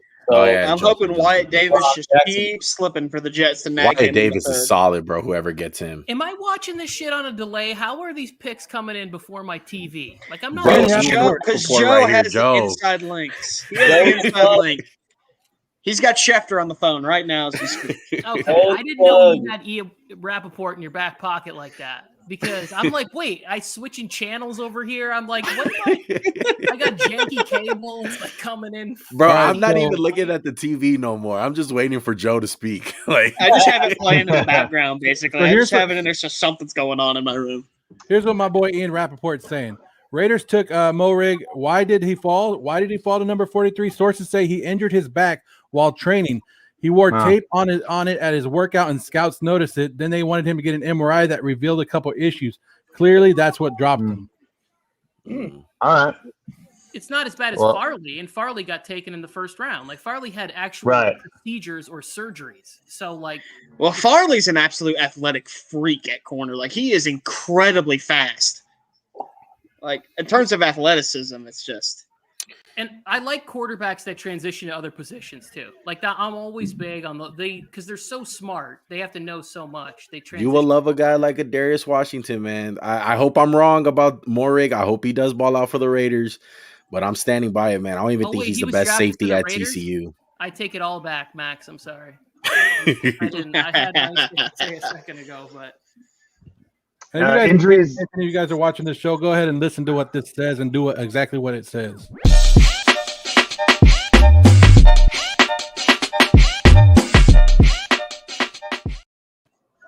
All right, guys, I have a surprise because I want to call this one out because I've been waiting for this guy's name to be taken. He finally got picked. Jacksonville Jaguars are on the clock, and they take my guy, the tackle from Stanford, Walker Little. Oh, Walker Little. Walker Little would have been a first round pick. He would have been a first round pick. Pedigree, dude. He would. Yeah, his story is interesting. He would have definitely been at least a top 5 pick.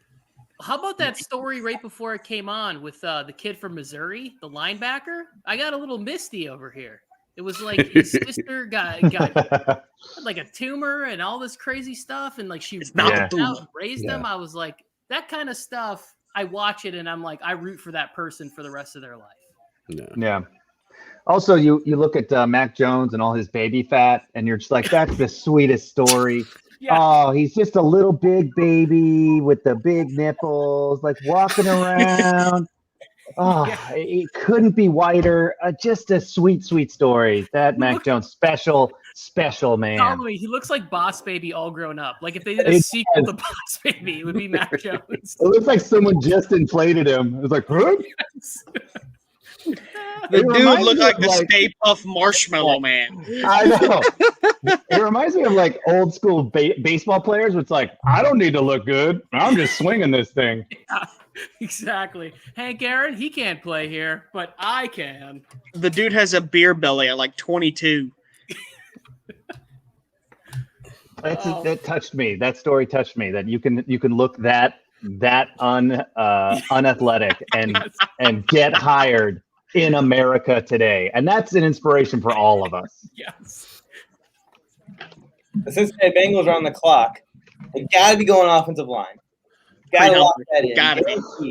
You know what that means? The Chargers have committed robbery 2 times in one draft. Either JOK or Asante Samuel Jr. are going to be Los Angeles Chargers. What if it's neither, Mike? What if it's neither, Mike? Because there's no one else that makes sense here. What if they take tackle? Our needs are Sarah Fuller's on the board, Mike. Let me ask you this, Mike. Jeez. What if the Bengals take an offensive tackle? What if the Bengals come out and they take Jackson Carman? We got Aziz, Asante Samuel, or JOK. I didn't think we'd have anywhere near those kind of choices here. What if the Bengals took Jackson Carman, offensive tackle? What would you think? I'm guessing that's what they took. I'm asking you what you would think. I'll be happy about that. I won't like it. I think if anything, I think if anything, they should go Sam Cosmi. I like him a lot more from Texas. Yeah, Texas. Yeah. Wait, so who did the Bengals take? They took offensive tackle Jackson Carman. Oh, that's who they took? Oh, they had to take a tackle. If I look at one more picture of Joe Burrow's knee and they don't have an offensive lineman, I'm just gonna call the Bengals and be like, do you guys not want me to break this early? Do you guys want me to wait and not tell you until it pops on the screen? I'm not gonna lie, Joe, I'm having trouble following. You can tell me. You can just whisper it to me. The Chargers are now on the clock. The Chargers. If you guys, oh man, if they don't take Asante, that'd be huge. Nah, look, Mike is praying for JOK right here. Yeah, that's why his camera's off right now. Mike is praying for JOK. No, we need a Chargers fan meltdown when they take somebody we've never heard of. What is he doing? Get back on camera, take Tre'Davious Slayton or something like that. Yeah. Mike is sitting the pick in, trying to get the pick in. Good. Mike's hoping for Tutu Atwell off camera right now. What if they go tight end here? What if this is where Pat gets drafted? Ooh, yeah, no Hunter Henry anymore. They could go tight end. I do like that. Who's this in the Bengals snuggie? Oh man, this is still pretty good. I'm excited for whoever the Niners take here. We've got such great people left. I want to say thanks to all the teams who really have chosen poorly up to this point. It's real exciting for everyone else. You're starting to sound like a Cowboys fan. I know. Although they actually did okay at first round. I thought they did all right. Well. How the turntables, huh? 49er fans, 24 hours ago, 49er fans would have been the saddest bunch of the fan base on the earth if Mac Jones would have gone. And now they got Trey Lance, and they're all excited. It's true, man. The future's looking bright. And a little less overweight. Hey, so how do you like a defensive end for your Niners, man? I feel like there's a lot of them. Aziz, a big name still out there. Carlos Basham. Yeah. I feel like our biggest need, I don't know where they're going to address it, but I think we need quarterback and offensive line a little bit more at this point. I guess actually they'll know more than we do about how Bosa's doing. Yeah, well, there is a little mini run going on in the second round with these offensive linemen. I'll tell you that much. So they Leatherwood off the board. wouldn't have been here. See? Yeah. Yes, he Joe. would have. Yeah. Tuck, I mean, Great it was a good Tell point, bro, yourself that. but Just tell yourself that. Also, that's I what we think got to tell ourselves to make us feel better. I'm with it, bro. Right now we got the Chargers.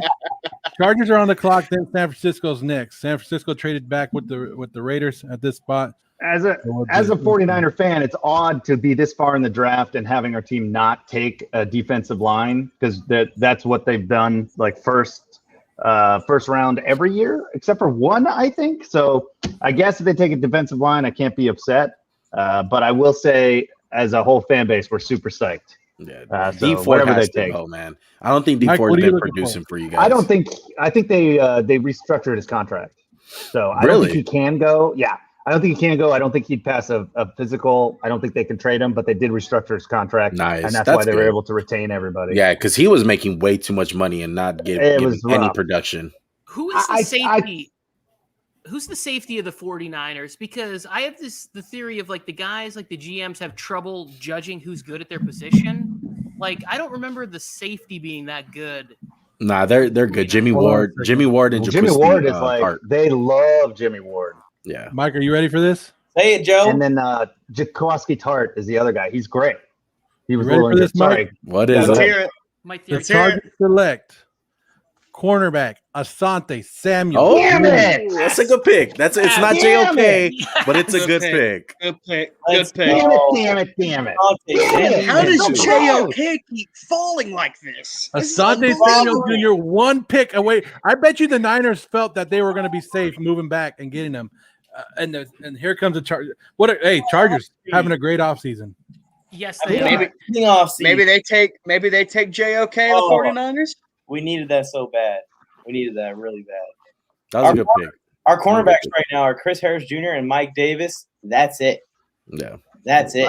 Casey Hayward's gone. You guys Mike, need I'm he leaning- fits I'm your guys' leaning scheme on your too. bud. He's zone. You guys are zone heavy, so you guys would be good with him. I can't wait for our show, Mike. Nuts and bolts. Every bolts. Sunday morning. Let's do it. Damn. I was so My excited about burner that. account, my burner account's in the house right here. Meat Hammer, what's going on? The show, Burley. Did we get Asante Samuel? Samuel Jr. is a Charger. Yep. Let's go. Damn it. It'll be This fun is to watch. Really good pick. Asante Samuel Jr. is a guy I thought that Belichick might target if he really was thinking about getting rid of Gilmore at some point, because Yeah. the Pops had a really great career with New England, but I mean Belichick is going with what he knows, Saban and all the Alabama boys.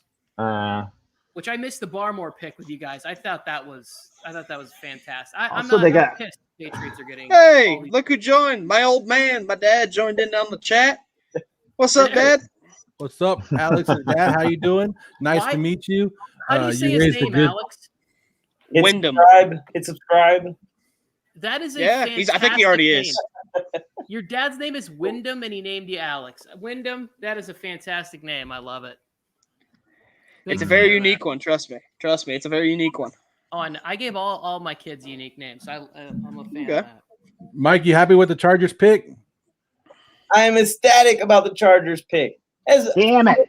As fun as it would be to have JOK, the need isn't quite there. We still have Nasir Adderley. He hasn't really panned out to what we want him to be, but he's young and he's kind of similar style to JOK. So, I mean, I feel like we give him one more year to play that free safety position. And Derwin James is coming back. Joey Bosa hopefully can stay healthy for a whole year. He still hasn't done that yet.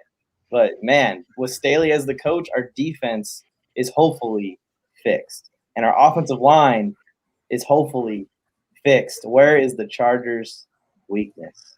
Our best available board is getting Yeah, taken, man. but JOK still there. JOK still there. I wonder if there's something we don't know about. I wonder if it's Maybe. anti-payout fatigue. They're like, oh, those Notre Dame backers are not as good as I thought they I think Niners have Greenlaw, and I don't know. I don't know if they need them, but they'd be awesome. He's the kind of player where almost every team could use him. Right. They say it might be just a best available type deal. Like just the best available player. Just take him anyway. Put him wherever you need him. I don't know why the Niners wouldn't go after Ojulari, because then if they're talking about how raw he is, but he's a guy who can just go get after it. If you have a guy who can pressure from the opposite side of Nick Bosa, that might take pressure off of him and make him even more going to. Yeah. Ojulari's an absolute tank, man. Like, pairing him and Bosa along with the rest of that amazing defensive line is just going to be unfair. Like, you can't double team anybody. Like, it's going to be unbelievable. Yep. All right, you talked me into it. You talked me into it. Ojulari. Ojulari. Yeah. You don't. Oh yeah. By the way, I don't know what your name. 49ers. What's your name, man? I haven't met you before. Ptolemy. All right, man. But so my dad is a big Seahawks fan. So I don't think he wants you to take Ojulari because of that terrible offensive line that Hawks got over there. He already has to deal with Donald and Bosa over there. I don't think he wants that. Yeah. Do the Seahawks pick in this draft at any point? They picked three times. Three total picks. Three total picks, the lowest in this draft. All three of the offensive line or corner. But I'm sure they're enjoying that overglorified linebacker Jamal Adams. Oh, James Co, friend of the program, he tweeted out that Jackson Carman, the name of the the offensive tackle taken by the Bengals, definitely sounds like an old school R&B singer's name.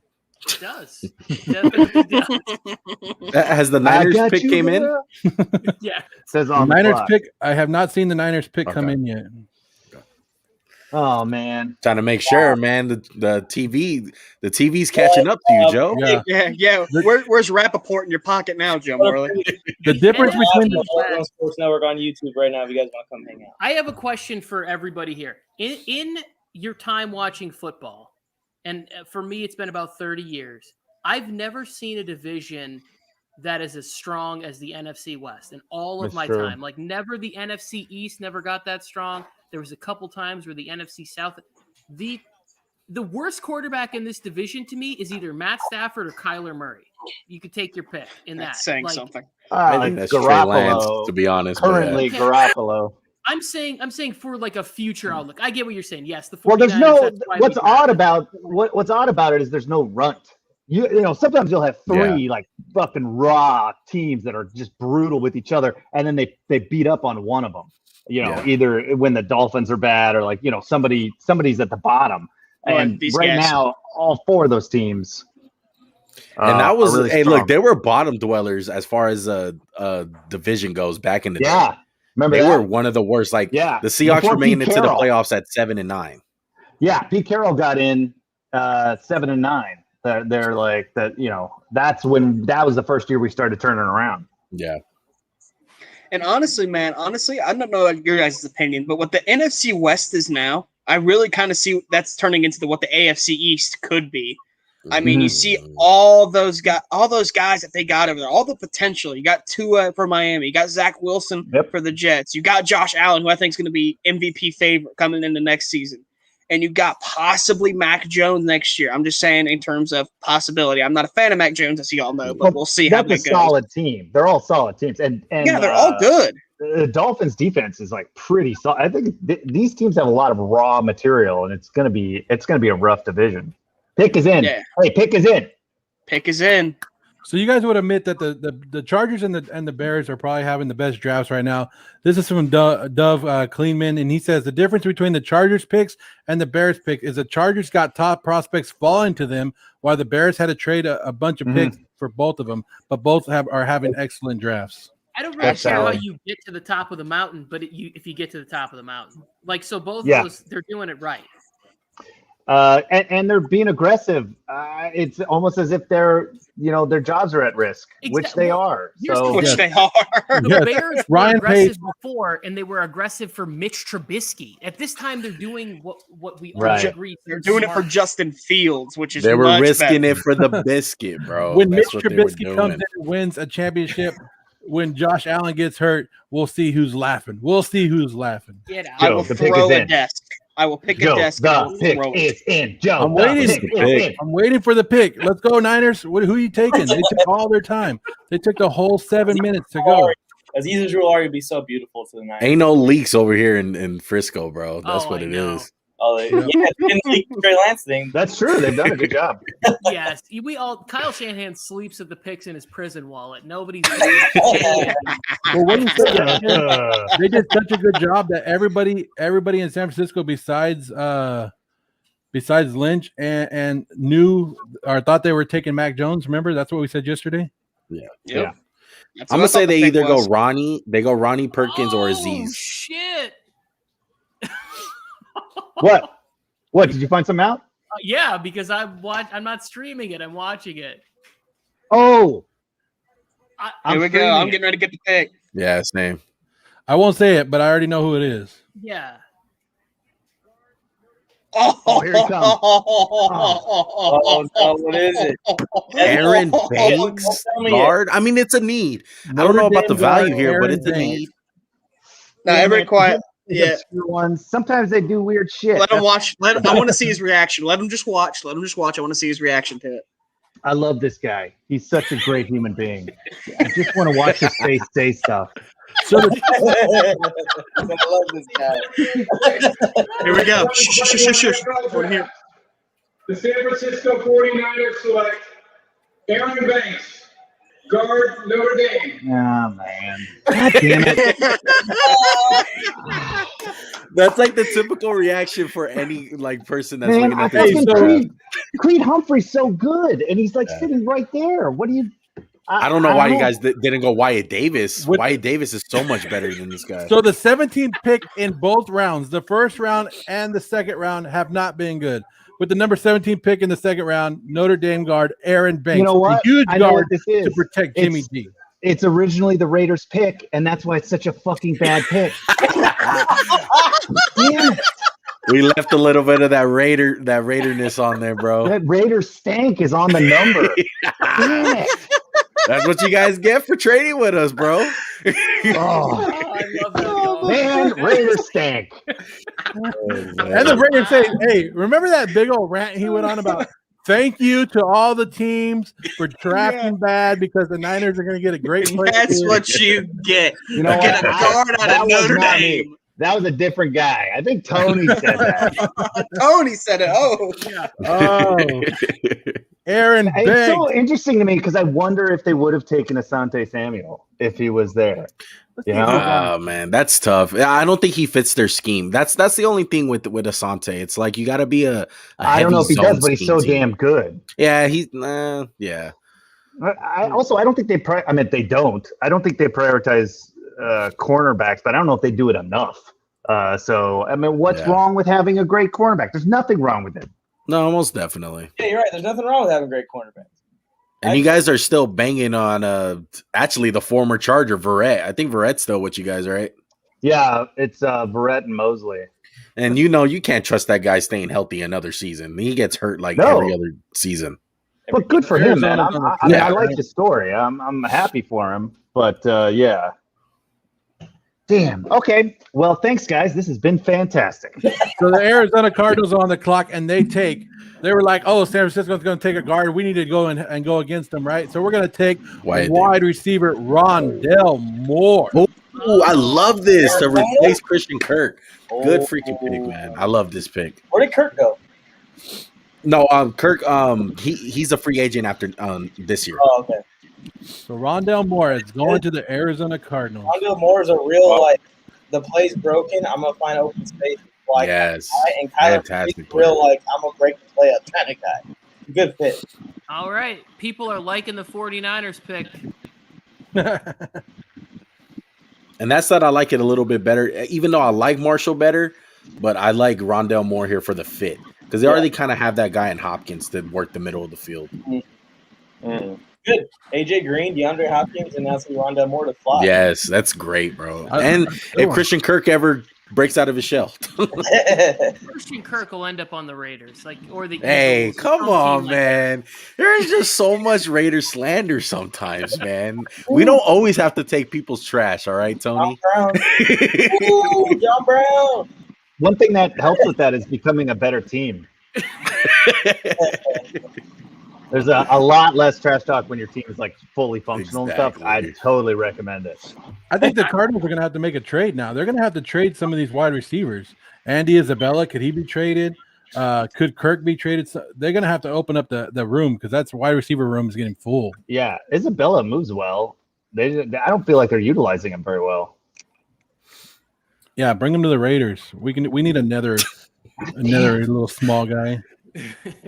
Upside is I didn't love their first round pick, and this wide receiver situation doesn't entirely scare me. So I think that's pretty good. Oh no!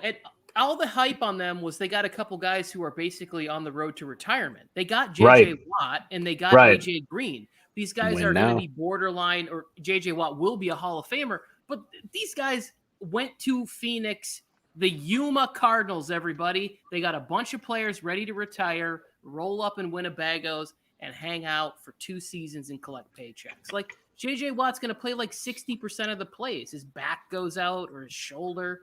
AJ Green. I mean, are you going to feature Dare him you? over DeAndre Hopkins? I don't love what JJ Watt is a saint. JJ Watt is a saint, and you. That man is washed. Well, Arizona. upside. Sorry, I'm gonna get going, but I mean, maybe upside is that they were gonna take him, 6 spots higher, and they traded down and then took him. I'm just trying to look on the bright side here. Welcome to the Raiders world, bro. Yeah. You see all that crap that 49er fans were giving out to Raider fans yesterday. I gotta pull up Michael Scott right here and be like, well. How the tables turn, or how the turntables. I gotta pull them up, get it going. After learning this lesson, my feelings about the Raiders are exactly the same as they were yesterday. So still pretty terrible pick. Ptolemy, thank you so much, bro. Yeah, man. And I appreciate it. Thanks for having me, guys. Good luck. Good stuff. Good luck tonight. All right, have a good one. Kevin. Piggy Bank picks in the house. What up? Piggy, All how right. you feeling about this draft for your All dog? right. What's going on, fellas? How we doing? You gotta be feeling pretty I'm good. done, You bro. guys I'm are- done today. What? That's it. Y'all don't have a third. He's done. He froze. He said, "I'm done." You draft a safety, bro. What's wrong with drafting a I'm safety? very The Raiders disappointed, drafted bro. a safety. But I mean, I'm gonna trust the process. It's the front office, you know. Wait, Piggy, I thought they got Yeah, Javon but I mean, Holland. Who I let can use the a damn safety going Dolphins into next fan year, in into the here? future, Bobby McCain's gone. Hang on. Didn't the Dolphins draft Holland? He's not- I mean, he's not like special, bro. Holland. Holland and Liam Eichenberg both went in the second round already to Miami. Yeah, okay, where does he play though? Who, Eichenberg? He's a center, isn't He's he? kind of like a slot, kind of like safety-ish. Yeah. Oh no, I'm sorry. No, I'm talking about Holland? Mooring. Yeah, like I mean, he's cool, man, but Oh, he Morig. was the best safety on the board, in my opinion. And also, is like I felt like we could have got Jenkins, bro, and then traded back up for his safety. You know what I mean? But it is what it is. I mean, I see how the team's killing it right now. But I was in the Dolphins war room, bro. I mean, I like the tackle. I like that we traded, but we gave too much, man. No one's talking about that. Like we gave up a third. I mean, the third we had this year and next year. Like that's too rich, bro. Like no one that was trading up was giving 2/3 up. Like nah. I don't know. I mean, a second and a third. I'm sorry. So I don't know, but it is what it is, man. We gotta let it play out. We got another pick in the third round. So Yeah, what he said. I like Brian Flores, and I trust him. I don't know who your guys' GM is down there, but I feel like they've made pretty smart moves outside of Tua over Herbert. Can I announce this pick real quick? Yeah, Giants. With the number 50th pick in the NFL draft, the New York Football Giants select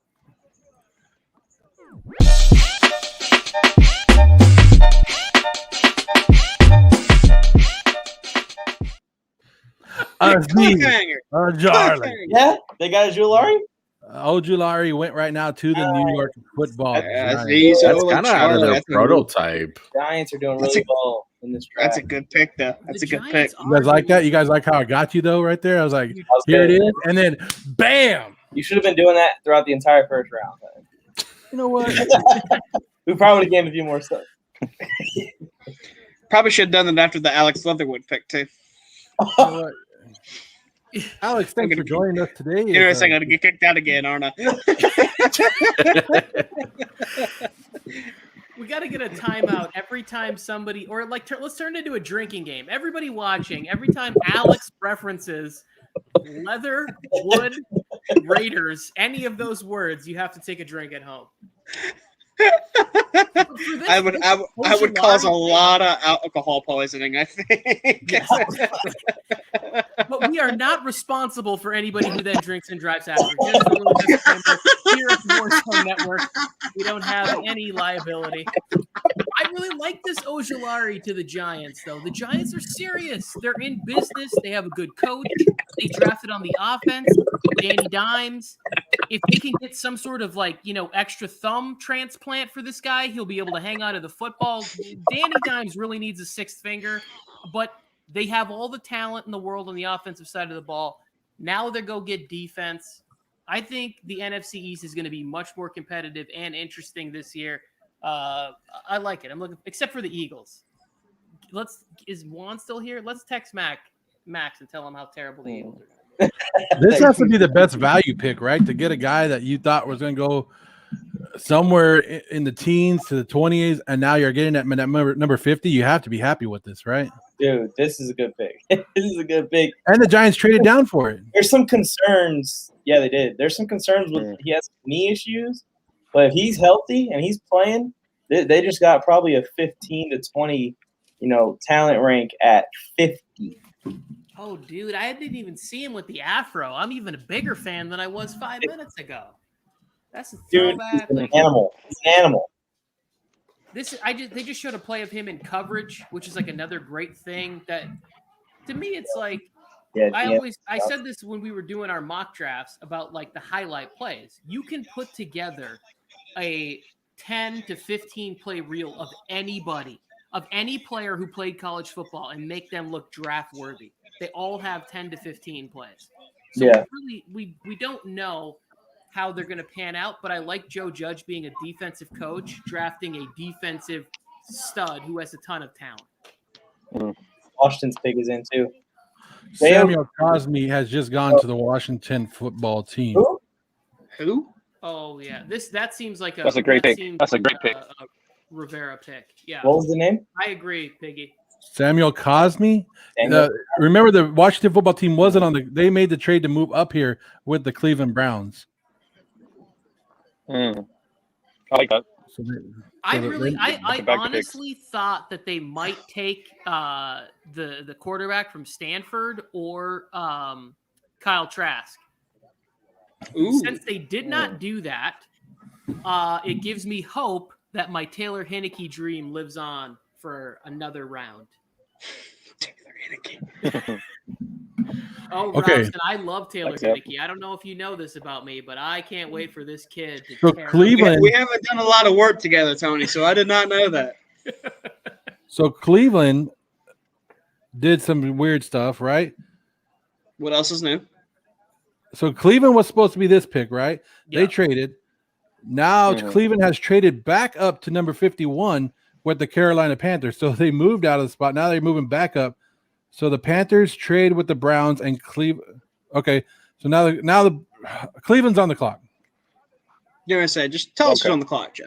Yeah, no, Joe's right. This is pretty interesting because I'm looking at it and I don't understand what Cleveland was doing.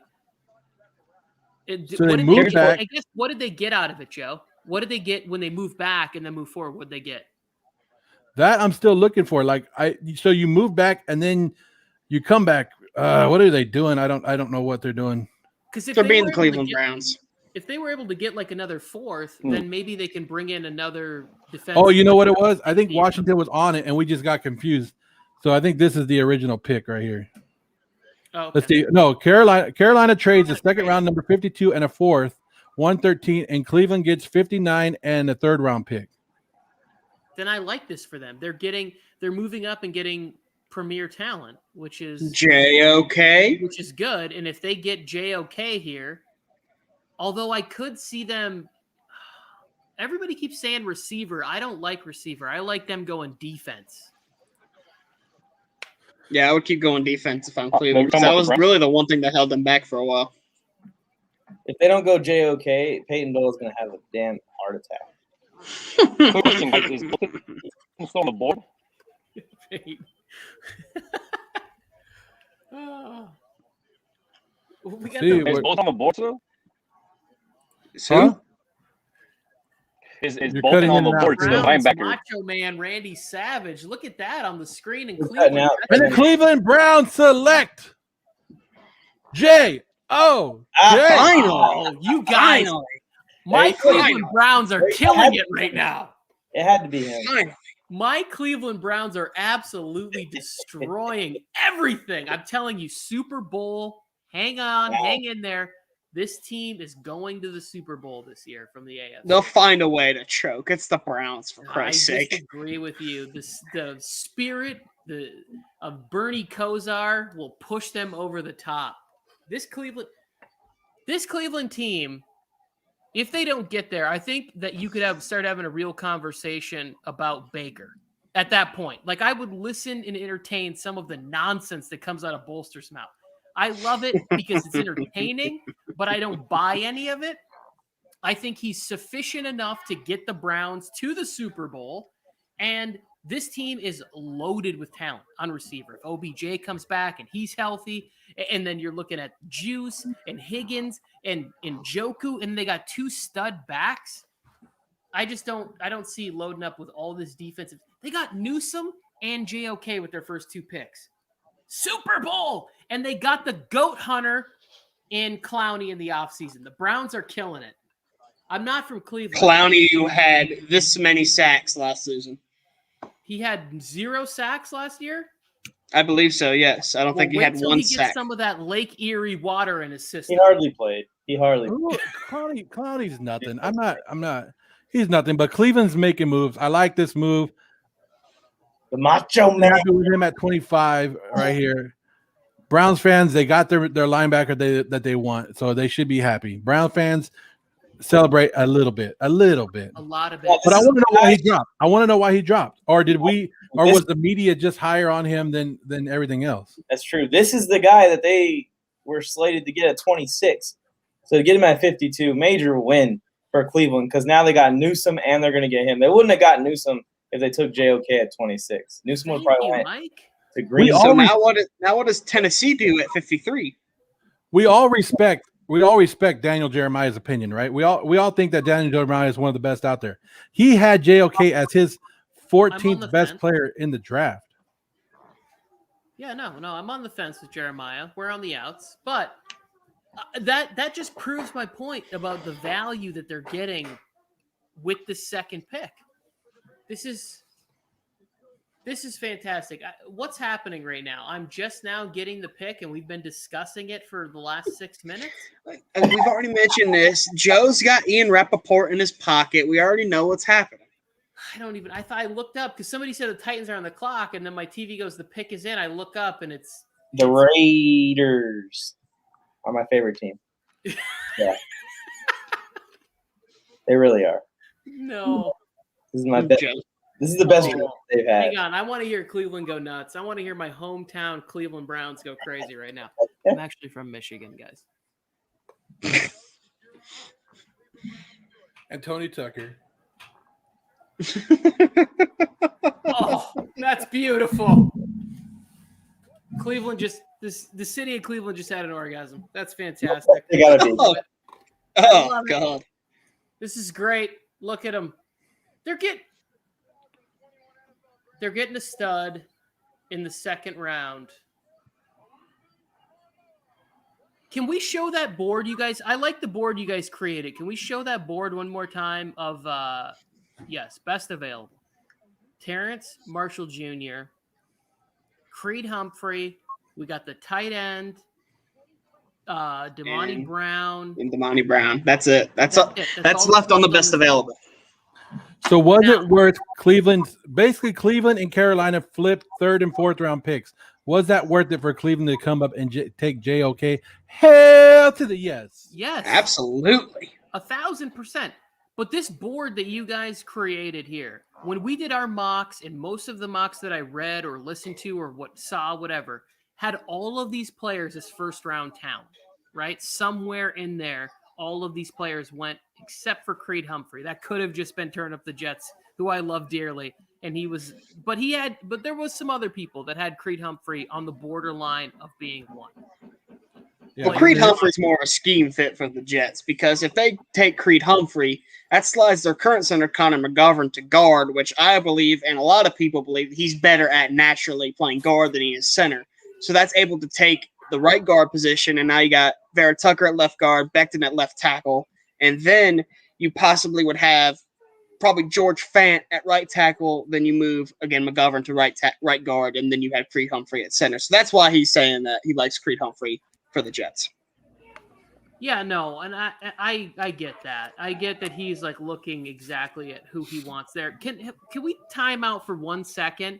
Who is photoshopping in the middle of this draft to put in the red highlights of the players already selected on that board? Because I want to give them a round of applause. Who's ever there was 2 players on that second board that had red highlights through them. And somebody's updating that as we're going along. If you guys don't notice, production people, we deserve a Webby here at the Warzone Sports. I need the camera. I need a one. I need a one shot of just me. I'm gonna make our pitch right now. When the internet, hang on a second. You're stealing my thunder, Joe. When the floor is yours, Tony. And there is a web show internet. Don't pay attention to the fact that I'm in my living room right now so I can watch this TV show. I'm telling you the amount of production value that goes into this show. We're an hour and 51 minutes and 12 seconds into this draft, and this man is editing things to the minute, to the date of things that are going on. We want a nomination. We will be there. I'll be suited and booted. I think it's in Los Angeles to accept the award on the Warzone Sports Network's behalf. Give it to us. Tony, you want to see some more Photoshop? I've been doing my own Photoshop in the background. All of a sudden, now you want to come up. I've been doing my own Photoshop in the back. Mike wins the draft.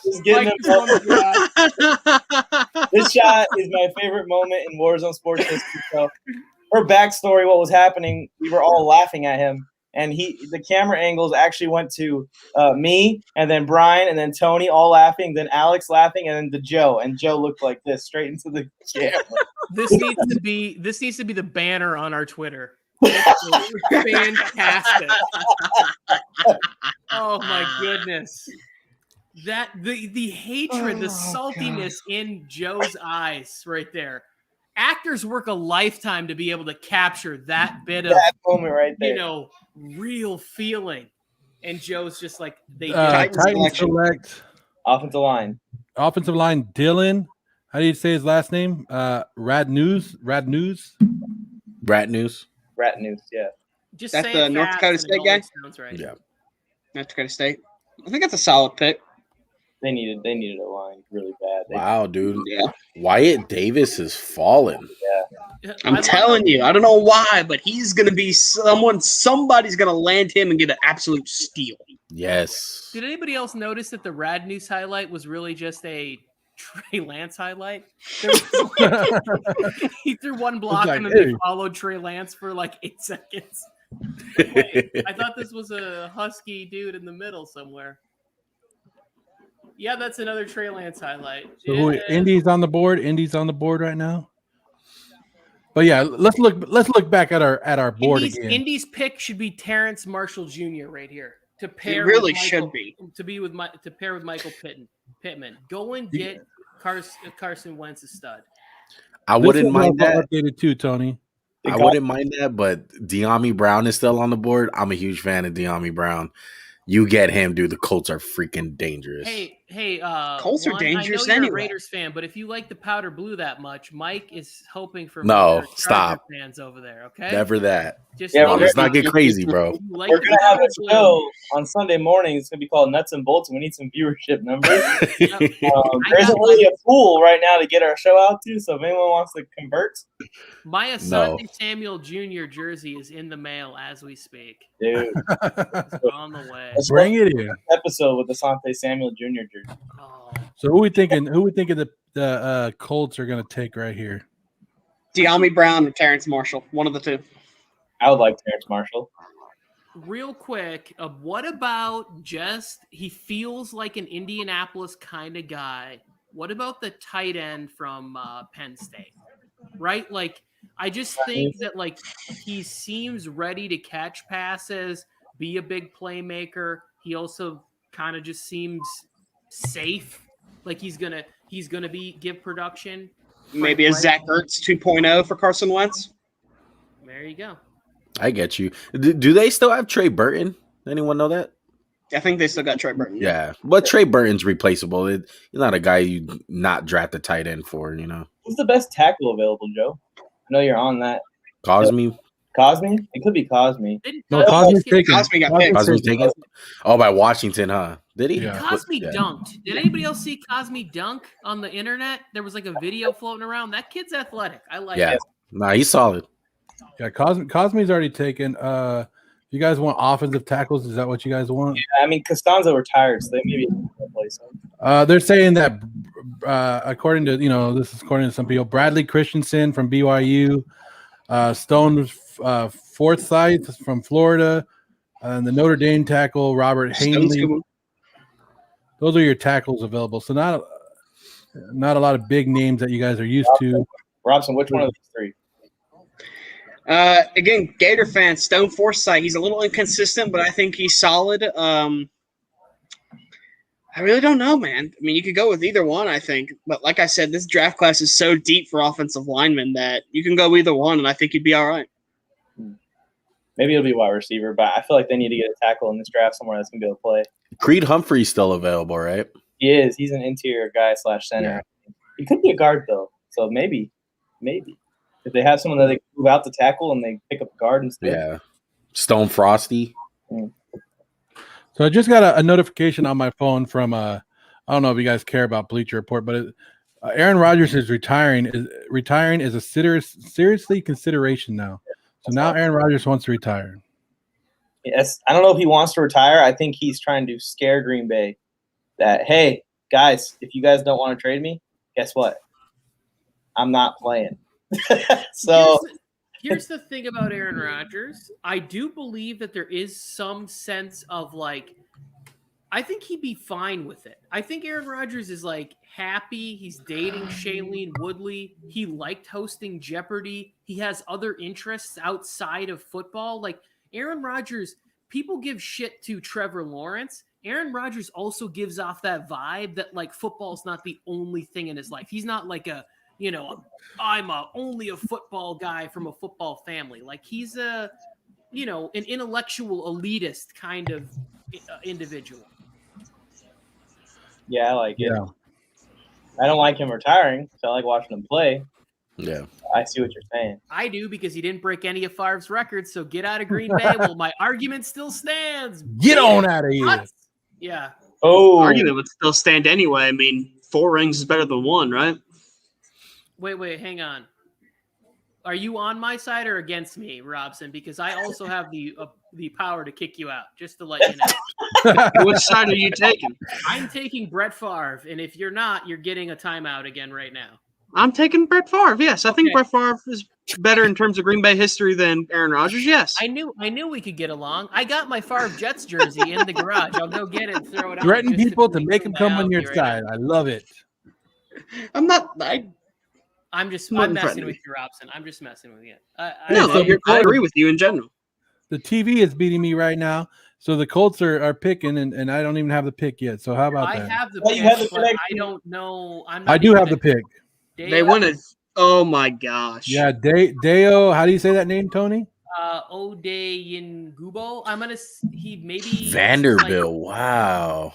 So they went defensive end twice, right? This is their second one in this draft. Yeah. It's kind of crazy, to be honest. That's kind of surprising. Is that last name Nigerian? Like, this is I'm an honest question. I know a lot of times you guys think I'm a Vanderbilt player. Who cares? I'm wondering like the last name, the origin of the last name. But See, now we're getting to the point of the draft because a lot of the stuff that I do when I'm with Warzone is like hosting and like just trying to bring my general sense of nonsense. I have a wide sports knowledge because of where I came from. Like I grew up playing hockey and tennis and all, like other sports, so I can talk a lot of sports, X's and O's, you know. But like when it comes to nerding out on draft stuff, I only really studied the stuff that people were bringing to me. So if you brought a new player, I'd go look at him. Nobody ever brought this guy to me from the Colts. I never heard anything until just now about this guy's name. I think in general, though, the defensive line class, especially the edge, there wasn't really anyone special. I think that's a testament to how late the first guy went off the board in the first round. So, like, deep into it, like, a lot of these guys, they're either solid or you're really just taking a big old project, you know, because there's not enough film out there, like a Greg Rousseau, like guys who just didn't play last year and you're hoping for the best, really, you know, get your defensive line coach and really coach these guys up and blossom them into a premier pass rusher. Well, I think you can do more than hope with Greg Rousseau. I think he's going to be a monster right away. That's the real challenge. Pick is in. Pittsburgh Steelers on the clock. Franco Harris, get off the stage, my guy. What are you talking about? That was a no, catch, we can't bro. have that as was a Raider catch. fans, Joe. That was a The catch. Steelers take a tight end off the board right here. Steelers did? Yes, it they Pat? did.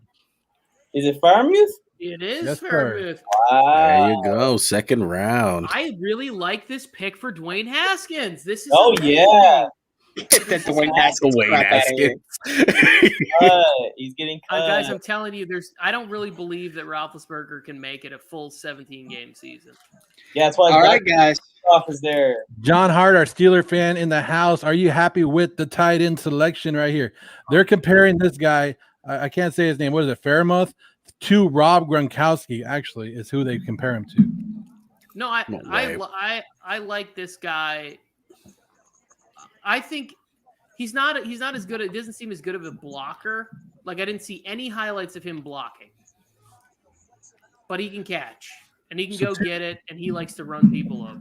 2 offensive weapons to Pittsburgh in this draft, and they still have Big Ben as their quarterback. And 0 offensive linemen as their lineman. Look at that. The next 2 people on, we haven't even seen them in this draft, the Seahawks and the Rams. Seahawks. All right, I don't know if my dad's still in the chat or not, but let's go ahead and see, what do the Hawks take? I feel like it's got to be Creed Humphrey, right? Yes. Like they got to get Wyatt offensive Davis, line. Creed Humphrey. Wow. Didn't the Steelers take either of those guys? Yeah, I agree with you, Mike. I thought they were going offensive line here. Honestly, just retired. Creed Humphrey would have been perfect for them right here. So we haven't seen the Seahawks. Here's their draft picks. They have 3. I wouldn't be surprised if they trade this pick right now. Mike Tomlin gave a half-hearted fist bump right there. He's like, we would just want offense. You guys know I'm a defensive coach. Come on. I think Mike Tomlin's just perpetually pissed. And a lot of it's hard to doubt the Steelers because every time I doubt them, they prove me wrong. But this year, for sure, the Steelers are taking a step back. Ebron has butterfingers. This will be Tomlin's first losing season. Yeah, there's no way. They're not doing a good job. Adam, your dad is still here, and he says he's very proud of you, and you look very, very nice on TV. Well, my first off, my name's not Adam. You call me Adam. Well, whatever. No. The respect that I give you because of all the crap you've been talking. Can't even get his name right. The Seahawks have 3 picks. They didn't even build a war room. It's just like a little tiny bunker. It's like a bunch of sandbags, and they're like hanging out for It's like 5 minutes. Tent. It's like a pop-up tent. It's Probably not doing what you're doing right now, Tony. Sitting in their living room, like, hey, who's on the board? Yeah, take him. It's fine. How surprised would you guys be if the Seahawks just traded down, like good old Seahawk fashion? Well, I think There's they need 48 to. seconds on the clock right now. They may actually trade Yeah. down. This is all they have. They They have need to not make made a a pick trade. yet. This has to be Creed Humphrey. They just text Pete Carroll. He's on the golf course. They're like, "You're on the clock." He's like, "We'll Pick take anyone one from line USC. first best available." You know what they're doing? You know what they're doing? They're calling Russell Wilson right now and saying, hey, Russ, make the pick for us because you want to be the GM. Go ahead. I think you do a better job than they usually do. Actually be doing that. So. It's better than the fact that the Seahawks, I don't know who's running their organization. Like, Feels like nobody is. The team has been kind of weird since the death of Paul Allen.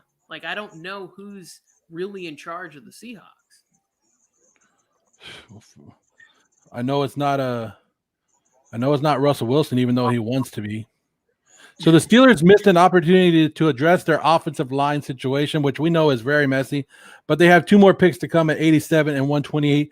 They added a running back in the first round. They added a tight end here, going young.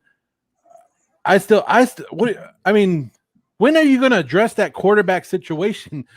When are you going to address it? And the offensive line situation. And the cornerback situation. They just lost Griffin. The wide receiver situation. The Steelers are in trouble, man. The Steelers are in trouble. And this draft, the Steelers wide receiver situation is fine. The Steelers it's not because they can't afford to pay Juju, or they would have. Yeah, but you still have Claypool and Deontay Johnson are fine. What? Claypool and Deontay Johnson make that crazy special? No, but I'm saying that is the least, to me, that's the least of their problems. Seattle Seahawks. The least of their problems is probably D-line. Okay, let's be quiet. Dad, I want you to listen to this. Pulling a Seattle Seahawks move. They trade back. They do not trade back. They put the pick in. The Seattle Seahawks select wide receiver Dwayne Eskridge. Tutu. No. What? Who? Who the hell is that, man? What is wrong with these teams? They're not trying to collapse their franchises. I need a repeat. Oh, wait. They're trying to collapse their franchises. Maybe they did call Russ, and he was like, just draft a receiver. Who cares? But this is the problem. When they say when they're like, Russ is like, I want help offensively, Russ should have said, I need offensive linemen. Me, DK, and Tyler will do the rest. The craziest thing about these picks, both by the Steelers and by the Seahawks, is that there are good offensive linemen here. It is not like there's not. Yes. You have maybe Pro Bowlers sitting here in the second round. You're drafting Creed Humphrey. Why are you not taking Creed Humphrey? Okay, I will say this about the receiver. They just drafted a kid from Western Michigan, and I kind of got to like him. This is where I wanted to play college tennis, but I didn't have the grades, and I was probably only good enough to be the ball boy. But I have always – who else came from Western Michigan? Didn't Antonio Brown come from one of those schools? Right? No, he came from Eastern Michigan. Eastern, yeah. Eastern, Central, Western. I mean, there's a bunch of – they're all the same. Eskridge is 5'9". He's 190 pounds. He had what did he have last year? 34 receptions on 48 targets for 768 yards, 8 touchdowns in the 6 games that he played last year. The year before, he had 4 targets, 73 yards. He was projected to go 4th round by PFF. So they drafted a special teamer, essentially. Yes. This guy's going to return kicks and maybe get on the field when Tyler Lockett needs a breather. Wyndham loves that pick. This kind of reminds me. It kind of reminds me on what the 49ers did a couple of seasons ago when they drafted Dante Pettis. Yeah. Oh my god. I'm sorry. So this is 3 teams in a row that we haven't my seen. living room floor for your dad, Alex. I just don't understand what they're doing there, man. Wasting Russell Wilson. How do you do that? Now, how can you sit there as a fan in the crowd and pretend like you're happy? Okay, so you do it. You trade all your picks away for Jamal Adams, who can't help Russell Wilson stay up, and then you just drafted a receiver with basically your only pick this draft because the next ones are in 10 years. You drafted a receiver. And breaking news, Joe. Breaking news. Hang on. Aaron Rodgers and Russell Wilson will be retiring this offseason. This is insane that you would draft on the board, Terrace Marshall Jr., 6'3" stud. Pair him up. If you're going wide receiver. If you go wide receiver, you go Terrence Marshall. And this guy's but you have 2 good wide receivers already. You already have 2. That's the issue too. We're not saying that. We're not saying that they should have went wide receiver. It was the dumb decision, yes. But if you're gonna take a wide receiver and be stupid like that, take the best one available in a 6'3" monster, Terrence Marshall. Wide receiver. They didn't draft a wide receiver. They just drafted a punt returner. Not only did they just draft a punt returner, they reached for him by a couple rounds. Yeah, by a guy who could have been available in the 4th round. Yeah. Rams are going to do the smart thing right here with. Don't tell me the Chiefs are going to come up. If the Chiefs take Creed Humphrey, I'm going to lose my mind. No, the Rams. The Rams are going to do what Matt Stafford has never experienced in his life, and they're going to make a sensible pick with the first pick off the board. Hey, let me tell you something else about that wide receiver. Let me tell you something else. Please. You something good? Never reached 800 yards receiving in 5 college seasons, and he's already 24 years old. It's because he's a punt returner. I'm looking at him right now. I can see what he's going to be. He's a punt returner. Yeah. Oh, no. And you guys laugh at the Raiders. And you guys laugh at the Raiders while the Seahawks are over here doing this kind of crap. Hold up. Raiders ain't wasting a Russell Wilson talent, though. And we're in the 50s. We're not in the 17th, okay? We're in the 50s. And I'll tell you this, Joe. If there was a Seahawks fan right now, we'd all be laughing. Because we love this. We love it. Stop putting that on the screen. You know I could delete that, right? I can re-upload it and re-upload it and keep re-uploading it. I read somewhere that the Rams, their war room is in like a Malibu. It's a beach house they rented for the weekend. Like that's how they're like, we got Stafford, we're good. Colin Cowherd just this tweeted. Pick has to be Colin Cowherd. Who cares about Colin Cowherd? He said, Russell Wilson complained all offseason. Unlike the Packers with Aaron Rodgers, the Seattle Seahawks listened, and they brought in wide receiver Dwayne Eskridge, a very highly touted prospect. A very highly touted punt returner? Here I say, I hope he's messing with us because I need a mental health check. And the Rams take a wide receiver right here. Oh, my goodness. And they take Tutu Atwell. I like that one, actually. Okay, Tutu's not bad. Tutu is basically Eskridge, but better. Oh, my goodness. The Rams need a gadget guy like that, and they're pretty set, so they don't need much. I am going. I have to check in with Russell Wilson on Twitter. I gotta know. Like he has to post something, even if it's just like, all glory to God. Like there has to be some tweet right now that tell us this man is like trying to keep it together. He's talking to his wife right now, saying, "You know what? I know I was BSing earlier, but for reals, like, do we have enough so I can leave right now? Are we good if I retire right now?" Oh, yeah, they're good. Man. He's gonna Russell Wilson or Aaron Rodgers. Let's the hashtag Fire Pete Carroll has started. Really? Has it started already? Wow. Hashtag Fire Pete Carroll has started on Twitter already. Joe, this franchise is going to burn to the ground. Or Aaron Rodgers will be the starting quarterback for the Raiders in 2021. Do it. I know Juan's happy about it. I'll do it. I'll sell the freaking farm for Aaron Rodgers. What about Russ? I'll sell my whole life, anything I have for Russell Wilson. I don't care, whatever it takes. I will call him Adam instead of Alex from now on, if that pleases you as well, sir. To be honest, talking about Aaron Rodgers, I know none of you guys are Niner fans, but I had one on last night on my show, on my live stream. He was saying even though they drafted Trey Lance and they had a chance to get Aaron Rodgers, he would trade whoever it is. Like, even if it's Nick Bosa to get Aaron Rodgers. Do you guys agree? Yes, I would trade Nick Bosa to get Aaron Rodgers. And Trey Lance, like, even though you traded all those picks for Trey Lance. That's a different conversation. But I'm saying, like, pre-draft, I would have sent everybody but Fred Warner. No, I'm talking about right now. They just made the pick. Like, let's say the Packers call up and they're like, hey, I want Trey Lance and I want Nick Bosa. No. And we'll give you Rodgers. No. You're saying it's a hard no. I would say Trey Lance untouchable right now. I don't think if you were the Niners, you make that trade yesterday before you traded him. And I was telling my dad this yesterday because we were talking about this, and I was telling him, like, I don't think you understand how valuable Trey Lance is now. You invested 3 first-round picks in him. So if you trade him for Aaron Rodgers, you're basically saying you're okay with trading 3 first-round picks and Nick Bosa for Aaron Rodgers, which is ridiculous. Aaron Rodgers is amazing. He's going to be an all-time great.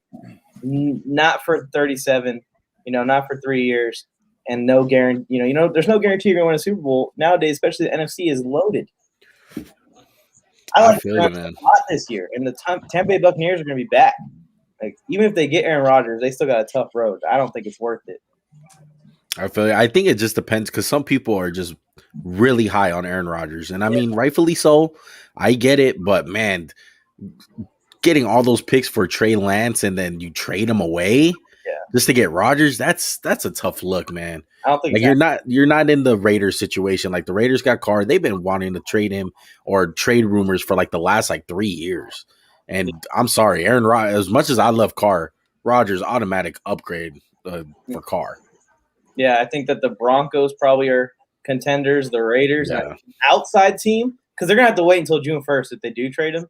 An outside team over this next month to maybe enter that conversation. Washington football team, possibly.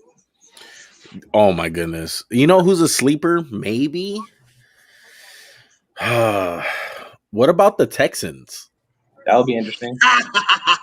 Sleeper. What about the Texans? They send him to the Texans just to like. They did to Favre. They were like, "Yeah, we'll trade you." Favre came back. He's like, "I want to go to the Vikings or the Bears." Kansas City Like, Chiefs are on we'll the send clock. you to the Jets with Jericho Cotchery and Jeremy Curley and Thomas Jones. Because I don't think it's going to be a lot of picks like how it is with Deshaun Watson. Like Deshaun Watson, the whole main thing is picks. They want picks. For Aaron Rodgers, I think it's kind of like what Mike said. It's like maybe they'll just want quality players over picks for Aaron Rodgers. Hey, what do you guys think about running back here to the Chiefs? I can tell you the pick right now. It's not a running back. Nah, Not a running back. It's linebacker. It's a linebacker. Nick Bolton. Yeah. Oh my goodness. I got this guy grinds my gears, Nick Bolton. I don't see it. I don't see it. I really don't. Well, hopefully he sucks. You're going to say you three, Juan, Joe, and Mike. I'm sure y'all wish he sucks. Yeah, I was a little worried that they were going to go running back here. I'm not really worried about it. I don't see Nick. To be honest, this is a pick that the Chiefs would go for Nick Bolton. He has all the instincts in the world. Don't get me wrong. He has high IQ. He's just way too small to play linebacker for me. Like he's a munchkin. I feel like he doesn't have the size, man. And he's not all that fast. Like at least if you're small, you're like speedy fast. You know, you make up for it with speed with sideline to sideline. I just don't think Nick Bolton has that. But some people are different on. Some people are very high on Nick Bolton. I will say Nick that. Bolton. I will saw say that. the thing right before. Tears brought to my eyes. This man's a warrior. He's a hunter, all for his family, for a single mom and a sister. Look at this. Pop! Take that, Najee Harris. You want to be picked in the first round? Eat that, sucker. He's like Mr. T with dreadlocks. He's like, I pity a fool who kind of tries to come through the 5-hole. I will People say are this, probably going to though. give this pick an A+. I will say this, though. In that college football game, I still play NCAA Football 14 on my PlayStation 3. And I downloaded the old rosters, like I think 2019 rosters. Swear to God, I don't throw a ton of interceptions in that game, but Nick Bolton's always the one picking them off. So the hell with that guy. Hell with that guy. Hell with that guy. Picking me off. Hell with that guy. Real quick, I don't like to cross promote, but Max and Juan do have a podcast, and they were doing a live show the other night, and I checked in because I support them and I'm big fans of them. You guys were engaging with the kid from that does all the Miami content, the Miami Hurricanes. Oh, the Scoops. Yeah, Scoops. The Scoops was huge on Bolton because Yeah, we had a big debate. He just DM'd me right now and said, I told you he was going to get picked early. Like, that's how deep we are into this discussion right now. And to be honest, I mean, I see it. Don't get me wrong. I see it. I just don't see the elite high potential for him. You need to be a big guy. Like, you're going against the Wyatt Davises, the Gabe Jacksons, Rodney Hudson. These are huge guards for linemen. And to me, once a lineman gets to the second level and gets their hands on this guy, it's a wrap, bro. He's so small. You can tell by just the video right here. He has short arms. It's like he's going to get pummeled at the second level. You're putting on his back. Oh, come on. Come into this Terradome right here. You see that? Just come in. We're killing people. I mean, that's fine, bro. Some people like for Chris Sims, like he still has the IQ to be quarterback, but can he play it? No, he doesn't have the physical tools to. It's like some guys, you can have all the IQ you want, all the instincts you want, but if you don't have the athletic tools to play the position, like how good are you? So they're saying that linebacker that was taken, Nick Bolton, is compared to Eric Kendricks. No way. Oh my goodness. That is completely wrong. No way. You know who I like for Eric Kendricks? I like Monty Rice. I think he's I might get backlash for this because I know Parsons is really good. In my opinion, I think Monty Rice is the best coverage linebacker in this draft. His transitions in zone are phenomenal. Best hips, man. I love Monty Rice from Georgia. Both Pete Warner and Dylan Moses are still there too. Dylan Moses is an interesting story. Yeah, I want the Jets to take Dylan Moses because really, he'll be good value in the 4th round. To be honest, I really like him in the 4th. So the Panthers are on the clock right now. The Panthers have not taken an offensive player. They didn't take one last year, and they haven't taken one so far now. Well, they were on the clock earlier in the 2nd round. They traded back. So can they finally take an offensive player? We'll find out.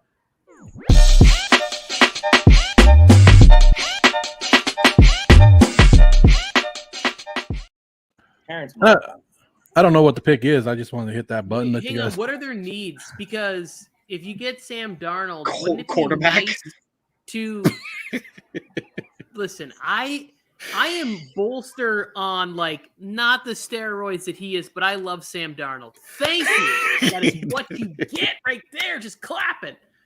I don't get it. I don't get it. Tony, you asked, you receive right here. Here's the Carolina Panthers. I appreciate this.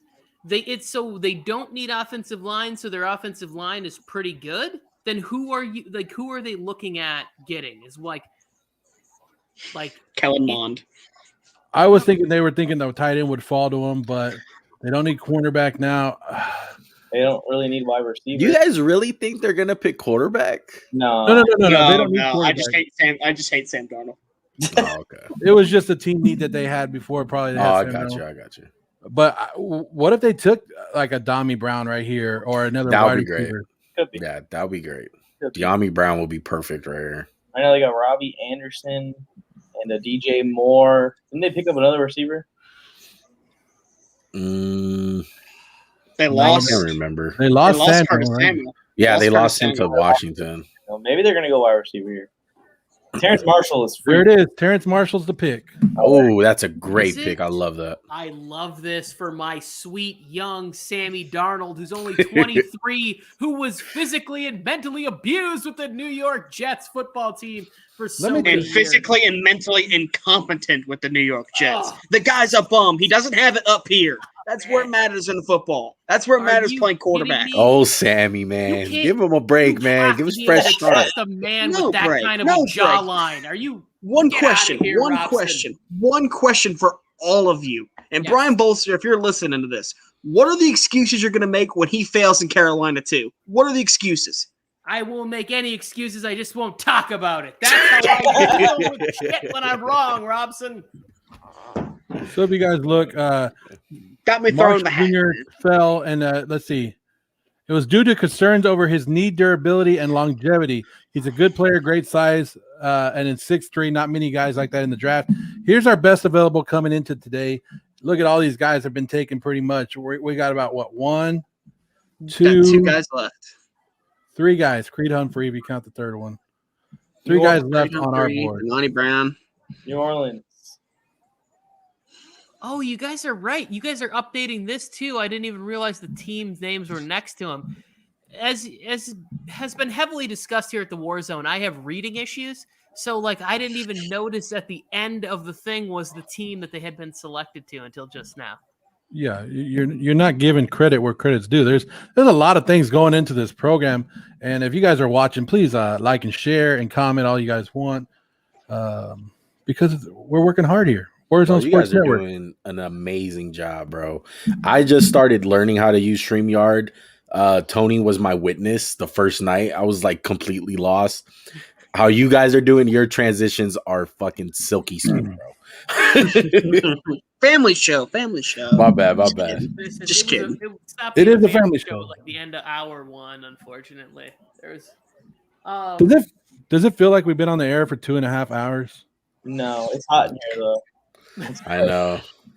Time started slowing down when all you guys started jumping on top of Sam Darnold. Oh my Mike, goodness. I have a question. Sam Darnold so much. While we're waiting Because for he's the- a bum and I'm the only one that sees it. I mean, when you guys haven't had a quarterback in 20 years, isn't it apparent that you guys are the problem and not the quarterback? Thank you. No, it's the people I that mean- draft them. The people that draft the bums are the issue. Yeah, that's fine, right? But you can't have a 40-year stretch of having no one and it be everyone else's problem besides you. I was being generous with 20. He jumped all the way to 40. He's more accurate. I've been watching for 30, Exactly. and it's never been there. In the 10 years before where I didn't watch it, it was garbage. Mark I like Sanchez Chad won more Pennington, games though. than Let Sam me get Pennington this wasn't in real bad. quick. The Chad Saints, Pennington was they fine, taking a but corner. With the 60th pick overall in the 2021 NFL Draft, the New Orleans Saints select linebacker Pete Werner. Okay, Ooh, that's a good pick. I like that fit too. Mario. They need Buffalo is now on the clock. They need a corner really bad in this draft. they got Houdat Nation up there, like crip walking and umbrellas. She's having her little Mardi Gras. What the hell? What He's is He's a smart player, explosive. It's the Saints defense has been scary the last couple of years. They've been getting better and better with Dennis Allen over there, the former Raider head coach. So you got to like anything they add to that defense is good. But I'm still not buying into the Taysom Hill quarterback situation. Winston all the way. Mistake. Winston, what are you talking about? My boy Taysom Hill is going to be running things down there in a couple months, Joe. Can he see now, Jameis Winston? He can. I think he had LASIK. I think he had LASIK eye surgery. That's going to help his throwing then, apparently. If we have any 49er fans in the house, let me add this. I know you guys are still a little bummed over the Aaron Banks draft pick, but here's a little thing for you. 49ers guard Aaron Banks allowed 2 sacks over 844 snaps in 2019 at Notre Dame. Last season in 2020, he didn't allow 1 sack. So you got that going for you. I think just because we aren't that familiar or the hype hasn't been that great doesn't mean that a player's like not good or whatever it is, right? It's just like, to me, this was the thing with the Raiders pick. This kid could be fine. I just didn't understand why they drafted him where they drafted him, because when there's 31 other people in the room and it's kind of all seems like they're that way, I just don't know why you don't. But we're not in the room. Like, I don't get to be in the room and find out, like, maybe Mayock tried to trade back and nobody wanted to trade with him. Like, maybe he did try to. Well, they asked Mayock last night, and he said there was one team that called him, and that team wanted an offensive tackle. I feel you guys. I feel you 100%, Tony. It just seems like we've been having this conversation ever since Cleveland Farrell got picked. It's like, why didn't you trade down? So, like, to me, I'm just convinced that Mayock is like, no, I don't care. Like, Yes. I'm going to get my guy. I'm not going to risk, passing up on him and saying, oh, we can trade down and get him later and not wind up getting him. Like, he's just so scared. Like, he don't care where the value is. He's just going to get his guy at the end of the day. I don't think he knows how to read the draft board like most, because he's more of an analyst instead of an NFL executive. Like, and he wants to keep everything inside, and he thinks he's smarter than everybody else, which he might be, but he thinks he's so smart that he doesn't want that to get out. So when a trade comes, he's like, no, I want this guy here, and I don't care what it costs. And he already knew he was going to get a lot of crap talked to him and he still went out there and did it. But we'll move on because I don't want to get into the Raider stuff anymore. We did it yesterday. Yeah, neither He do went I. to the mic. I respect it. I will say this though, that who did the Saints get in the first round? They took cornerback, right? They took the Houston defensive end, I thought. Oh, defensive end. Yes, that's right. Yeah. Peyton what? Peyton what? I can't Turner? remember. Tatum? Pete Turner. None Turner, of us, yeah. at least here, I haven't really watched outside of what goes on with our little conversation, but nobody's blasting the Saints for drafting guys that haven't really been discussed. Like Yeah. the guy they took in the first round, I didn't see any mocks with him in him. The thing is, they can afford it though. I think that's the difference. Some teams can afford to swing for the fences on guys, and it's like when you're the Raiders and you're struggling to get talent, it's like you can't afford to have a miss. The Saints can have a miss. They got Davenport. Like they have a good defense in general. Like they got a good thing going. Other teams, you can't do that. That's that. Like I don't see a reason why they couldn't take a guy like Peyton Turner. But Like okay, swing for the fences. Juan, listen to the logic in what you just said. Teams that are swinging for the fences are winning, right? Like, so why are the teams that are bad playing it safe? Like, that's why I kind of like what the Jets did, is that they were like, hey, we love this kid from BYU. We don't care if he gets afraid because he thinks the guys next to him are flashing gang symbols. Great video that I saw today. That meme where That was an awesome he's video. standing next to him and the guys are like, they're like doing like this, and Zach Wilson just fades into the background. I was Well, you like, got to remember, Zach Wilson's a Mormon, man. He goes to BYU. He's a small-time family, man. And he's so much smaller than all of them. And I think they're all in the NFL You know, players. he's like 6'3" compared to like just like he's 3 inches shorter than Trevor if Lawrence. he stood Here, next let to me any read of us this. except for Joe, he would make us look like dwarfs. Let me read this by Chris Sims to probably get under Alex's skin just a little bit. All right. Chris Sims just tweeted this out right now.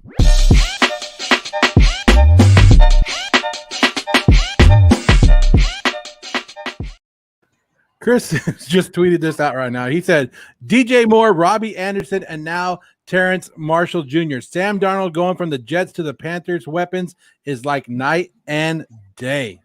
Shots fired. I mean, their shots are on point. I understand that, but in my opinion, and I seem to be the only one that says this, two things. One, Sam Darnold, I don't think, even with weapons, would succeed. I just think his turnover issue and his inability to read defenses are going to plague him throughout his career. He's got the talent. I'm not denying that. He's a very talented kid. I understand he's only 23 years old. He's got all the potential in the world. But when you miss wide open guys, throw into triple coverage constantly, mention that you're seeing ghosts while you're actually playing in one of the biggest games of the season against the New England Patriots at home. I mean, I don't understand how people can defend that. And again, I'm not defending that Adam Gase and Mike McCagnon failed Sam Darnold. I will say that to the end. They failed Sam Darnold, but Sam Darnold also failed himself. And I will restate what I stated earlier. What will the excuse be if, and I believe he will, but who knows, if Sam Darnold fails in Carolina, what will be the excuses then? Let's get this one in real quick. Buffalo Bills have selected defensive end Carlos Basham. Oh my goodness! And he said he goes to the Bills, right? I like Buffalo Bills. Oh yes. my god, they got two great defensive linemen, man. Russo and this guy. They're going to be And unbelievable. Donald saying, They're gonna thank be you for getting me unbelievable. out of that division. That's good. That's a good. They're thing. going to be unbelievable. Those are great picks, man. They're two like Buffalo scheme guys too. They fit in really well. So And they're Packers helping are out on the one clock. side of the ball they struggled on, which was defense. Yes, defensive line especially too. They needed to add some athleticism. Packers are on the clock, and they take a center at that spot, and they take Josh Myers, center. Oh, so they passed on Creed. I like Josh Myers a lot. Man, though. I Creed like and Josh Wyatt Myers. Davis are falling drastically. I'm telling you. I feel like my boys are going to sneak in somehow and get Wyatt Davis, and it's going to be the most amazing thing ever done. Like, I just got a feeling that something's going to happen. That Joe Douglas is going to work the magic again. Maybe the Bucks get their hands on Wyatt Davis. That just seems like a spot for him. Don't you dare. Hey One of man, our the friends rich, from the rich get ball richer, the blasting- better get better, man. It's Rich can all read between the lines. Speaking about reading between the lines, Read one of our between friends the from Ball lines. Blasting podcast tweeted out, and she's a big Packer fan, and she says the Packers are really out running around with the middle finger out towards Aaron Rodgers at this point.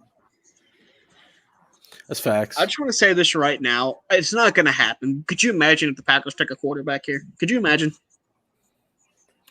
Aaron Rodgers is going to retire. Like Who said Aaron that? Rodgers right now has to be like, Oh, that's a good looking dude right there. Yeah. Those dimples. Oh, Family Rashawn show, Gary's man. Family show. My daughter's in the room right here. Social services. I mean, at least they went.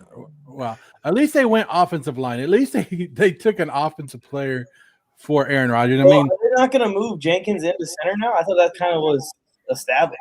He's going to play center. Wait, is this guy he's at the draft? This player they're taking? Josh Myers? Oh no, that was just the guy who picked him. Oh. I was confused. I thought that was the brother they drafted. All right, KC, running back. They don't need a running back, in my opinion. They don't.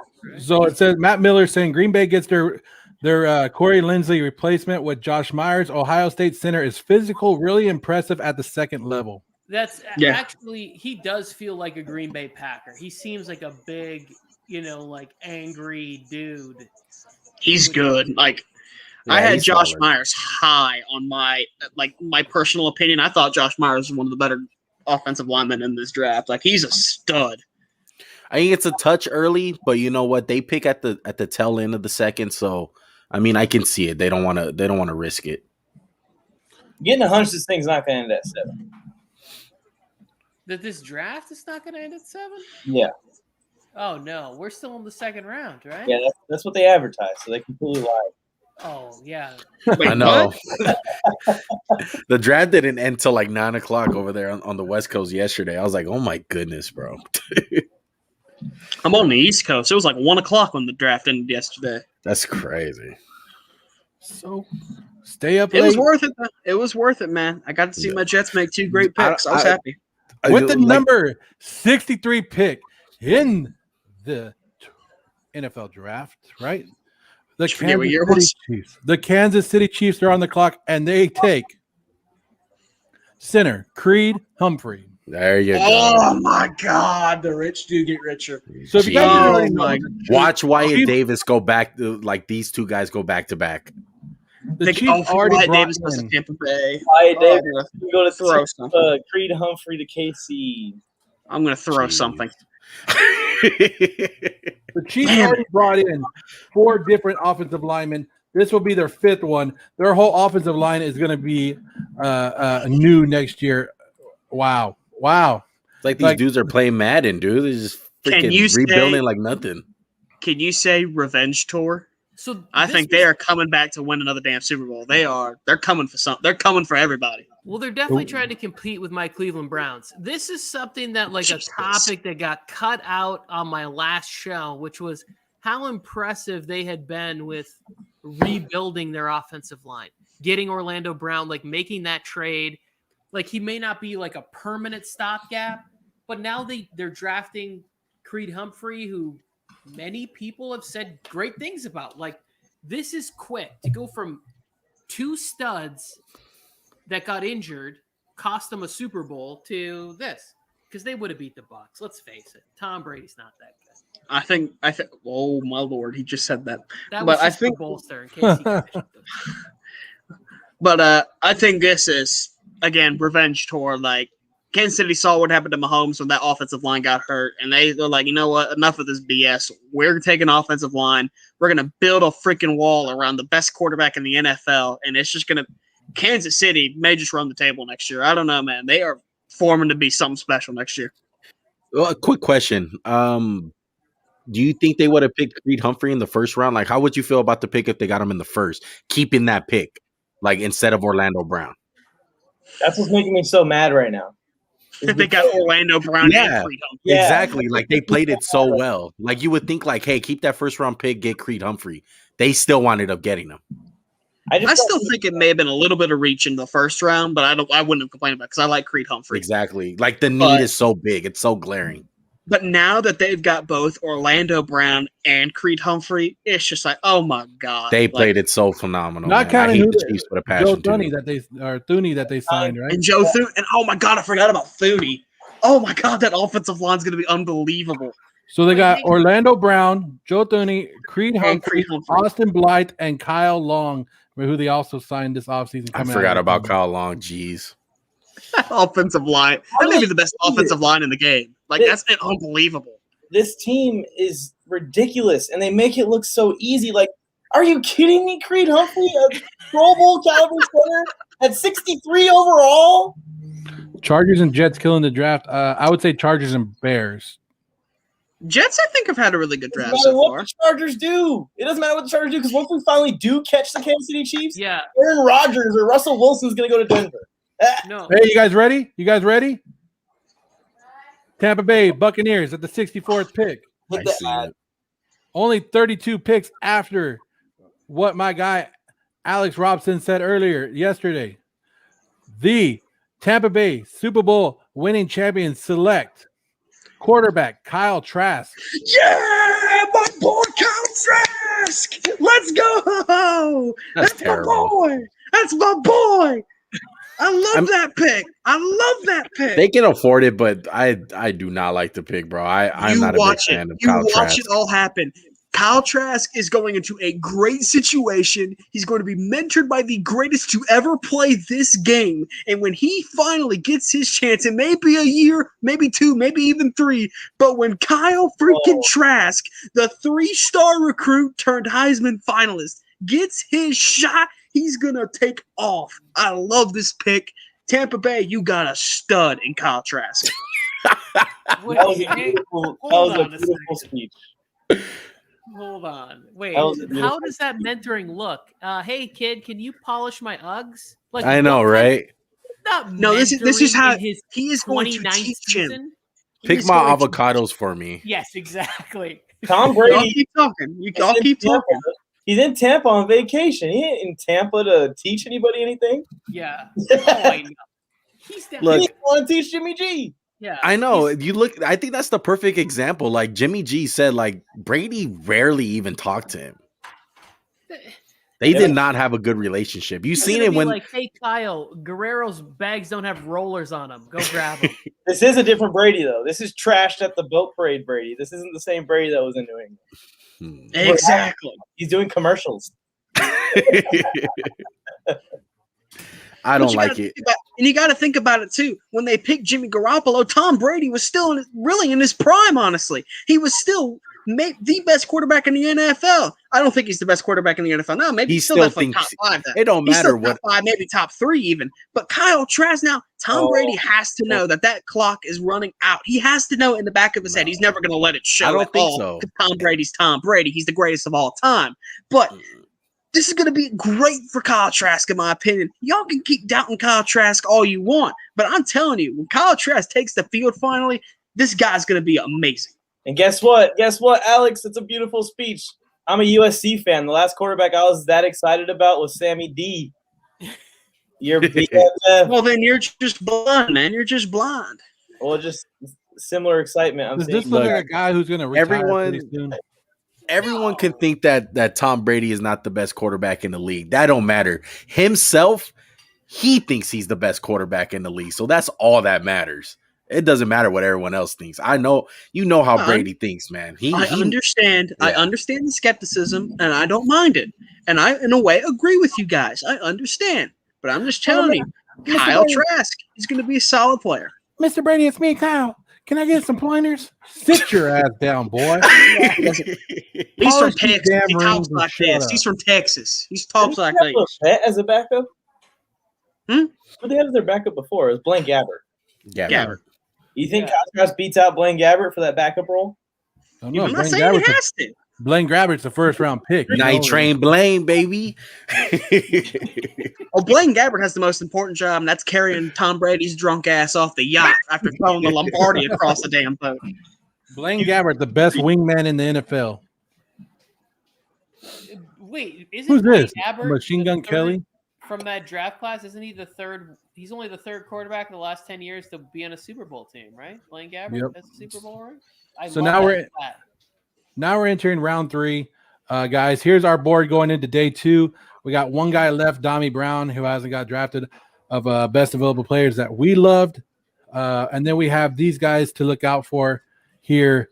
I'm waiting for Wallace to get drafted. I think a lot of people are sleeping on him. And then these 2 running backs I think I like as well. I'm very surprised on 3 players, in my opinion. Like you said, De'Ami Brown, Wyatt Davis, And another one that's going under the radar, Davion Nixon from Iowa. I'm surprised he's still here. Okay.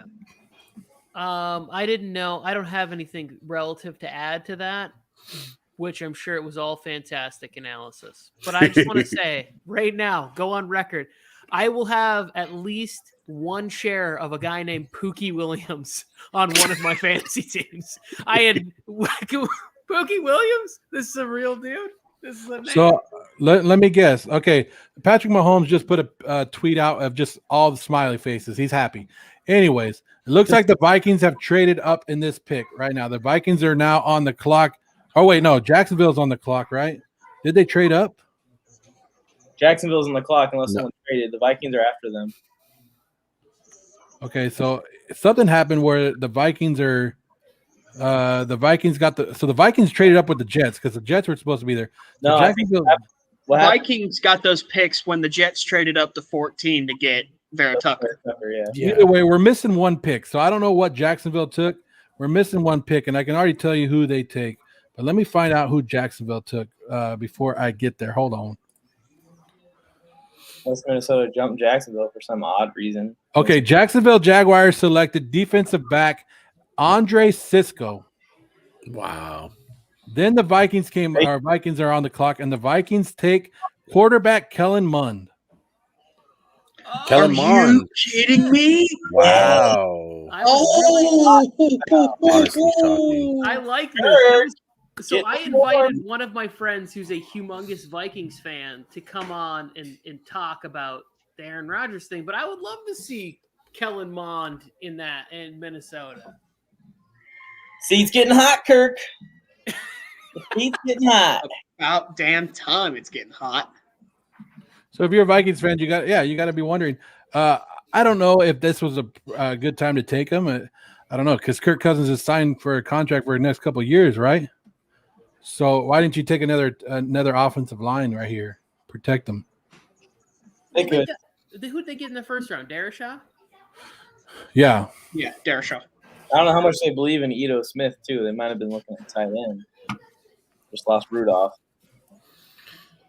Honestly, I think that's very good value though to get You guys Kellen ready for Mond the in the next- third round.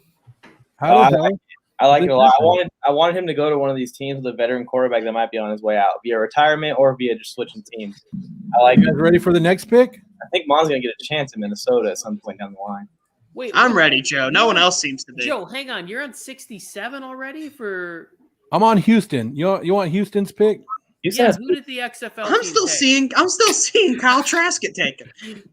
How the That's hell? because- Oh my! Are you guys really going to question me again? How I get all this information, right? I just want Schefter's number, dude. I don't know how the hell you Anyways. keep getting this stuff. So Jacksonville, what do we say? They took the cornerback. Then Mond went to Minnesota, and now Houston's on the clock, and the Houston Texans select quarterback Davis Mills. This is a run. Wow. Get out. 3 out of 4. Wow. Dude. Deshaun Watson. Oh, Homie's there we going. go, Houston. You might start. And you know what, dude? I know Houston's mad because Houston's probably like, wow, we got the worst one out of those three. Our friend Marcus Grant, Honestly. our friend Marcus Grant just tweeted out, breaking, after hearing the Buccaneers drafted Kyle Trask, Tom Brady is threatening to retire in favor of hosting Let's Make a Deal. Funny. Okay, you guys can laugh. That's Take a them good, off Twitter. that's Huh? Look at this tweet. It says, no one, not a single soul. And it says, Skip Bayless tomorrow on First Take. Kyle Trask will be the greatest quarterback of all time. All right, Skip. If he says anything like that, Kyle Trask is already doomed. Let me show here. So it's the first time that we see the Texans today. They're and going to say taking that's a the Texans' first pick in this draft, and they go quarterback. So what does that mean for Deshaun Watson? Right, that doesn't seem pretty good. Well, I He's think not that gonna Tyrod replace him. Taylor's still the starter, though. Like that's because Should be. we Unless all believe- unless the Chargers doctor went to Texans. Well, if the Texans like picking up bad doctors as well as bad players, it works out for him. I think that Tyrod Taylor might be in danger. Not week 1, but midway through the season, Taylor is not going to have the juice to play a whole season, I don't think. He didn't look good in the one game he played last year. He looked bad. And Anthony Lynn stripped us that week 1. He put Tyrod Taylor out there. He stripped us of Joe Burrow versus Herbert in their first game, both their first game. Well, I mean, he was technically doing the smart thing. Like, Burrow shouldn't have been out there. Herbert shouldn't have been out there. It should have been veterans. What? Who we got? We got Atlanta on the clock. Boring. It was like 14-12. I want to say this real quick. I just watched that kid celebrate getting selected by the Jacksonville Jaguars. Like, Trevor Lawrence is creating a buzz that's making it cool to No. You know what's making a buzz? The rumors that Tim Tebow's going to start playing tight end. I thought you were going to say Etienne. No, I'm not going to say Etienne. That's hilarious, though. I'm like a huge Tebow fan. I had to beg a friend to let me out of a bet because I bet that Tim Tebow would be a Super Bowl winning quarterback. Please do not stop watching the stream. I made up for it eventually, but I was such a Tim Tebow supporter that I bet $1,000 that Tebow would win a Super Bowl. The friend was kind enough to let me out. Kellen Mond to the Vikes. That's what I'm talking about. I'm all in on that. I love it. Yeah, Tim Tebow actually is one of the major origins of when my pride for the Jets really began. Because, as you know, big Gators fan, Tim Tebow found that love. And then Mark Sanchez, of course, fresh off the butt fumble. I wanted him the hell out of town. So, Tebow, and that's where the Jets love came in. Tebow. Okay, so here's the thing with Tebow.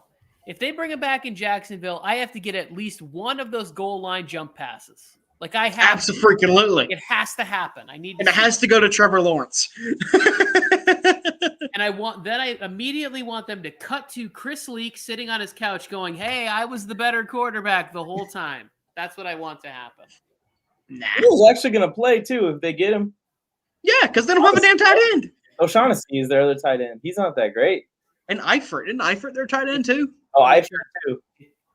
Well, Eifert's washed anyway. Tebow in those goal line sets, Tony, so it's possible.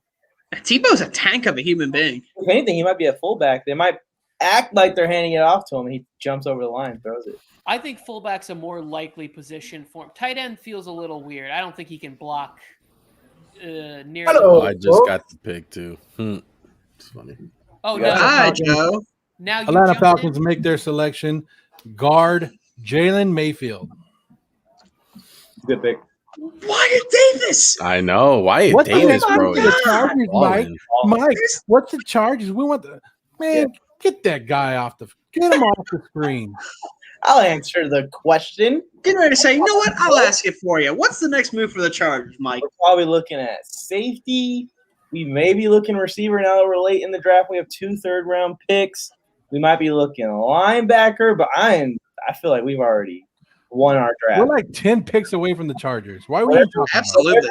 About? From here, we're set, man. We're good.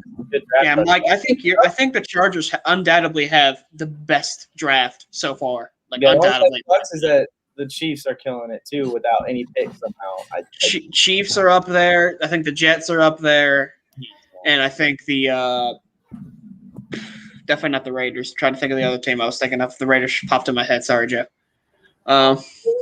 In round 3, we could go edge rusher if there's anyone, or running back. I'd be down for either Sermon. A lot of edges out there. I think you guys can go edge. Hubbard. Ian Rappaport's I don't know if he's taking a shot here, but this tweet came out and he said the Vikings did all that work, all that quarterback work, and they wind up with a backup quarterback at very least, Texas A&M quarterback Kellen Mond. I don't know if that's taking a shot or not. Like, that means they did all that work, and he's saying this is who they said. What do you mean, Joe? Huh? What does that mean? They did all that work on what? That means the Vikings went and scouted all these other guys, all these top quarterbacks, and this is who they ended up with, right? They paid $84 million to guaranteed to Kirk Cousins, so clearly their judgment is a little skewed. Like, what were they gonna do? Like, were they supposed to trade with the 49ers in those rumors so that Cousins could go be in San Francisco? 49er fans would love that. How many more years does Cousins have? You got to be getting close, right? He signed what, a 4 or 5 year? He has like 2 years left, I think. 2 years. I think man. I think Mond is definitely a developable quarterback. He's not going to be a guy that's going to start in 1 or 2 years. It's going to be a little bit before we see him on the field. Yeah, whenever Kirk Cousins' contract's coming up, they could really be looking at Mond as a possible option to move on. Absolutely. If they Well, see let's something see. like out of him. Yeah. So We'll see Cincinnati's on the clock, and then after that would be Carolina, but Carolina just traded that pick to the Eagles. The Eagles move up 3 spots. So I wonder who went. Well, okay, so with the number 70 pick, the Panthers. Wait, what the hell is going on? I think the Bengals are on the clock, aren't they? That still says the pick is in for the Texans. All right, so the Texans. Let's see. So with the 69th pick in the draft, the Bengals select linebacker Joseph Osai. Oh, great pick! This is my guy right here. Love this dude. But Wyatt Davis, does Joe Burrow not matter? Yeah. Unbelievable. They went lineman though. They went lineman in the second round, correct? They drafted in the second round? No, they didn't. Yeah, I No? thought they remember They went tackle. I thought they went said- tackle. Yeah, they got Jackson Carman from Clemson. Yeah. And then the Because Eagles that's going to traded fix up- all their issues on that offensive line. That's going to protect it's Joe not. Burrow's knee. It's not, but they got a really good player. I really like Joseph Asai. The Eagles traded up to number 70. They selected offensive lineman Brady Christensen. Brady Christensen. So that's your next 2 picks. We're waiting on Denver would be on the clock now. Great. And Denver took running back earlier. Yeah, they did. That's another tackle. They could go. Hang on. Juan, tell me a little bit about Joseph Asai. Well, Joseph Asai, he's kind of one of those guys who can't really bend the edge. He's a real bulky dude. He's a real bulky defensive lineman. He's not really like twitchy. He's not like who Jason Oweh is. Yeah. Imagine that the complete opposite. Like he's just a big ass. Jason like is the first rounder. Yeah.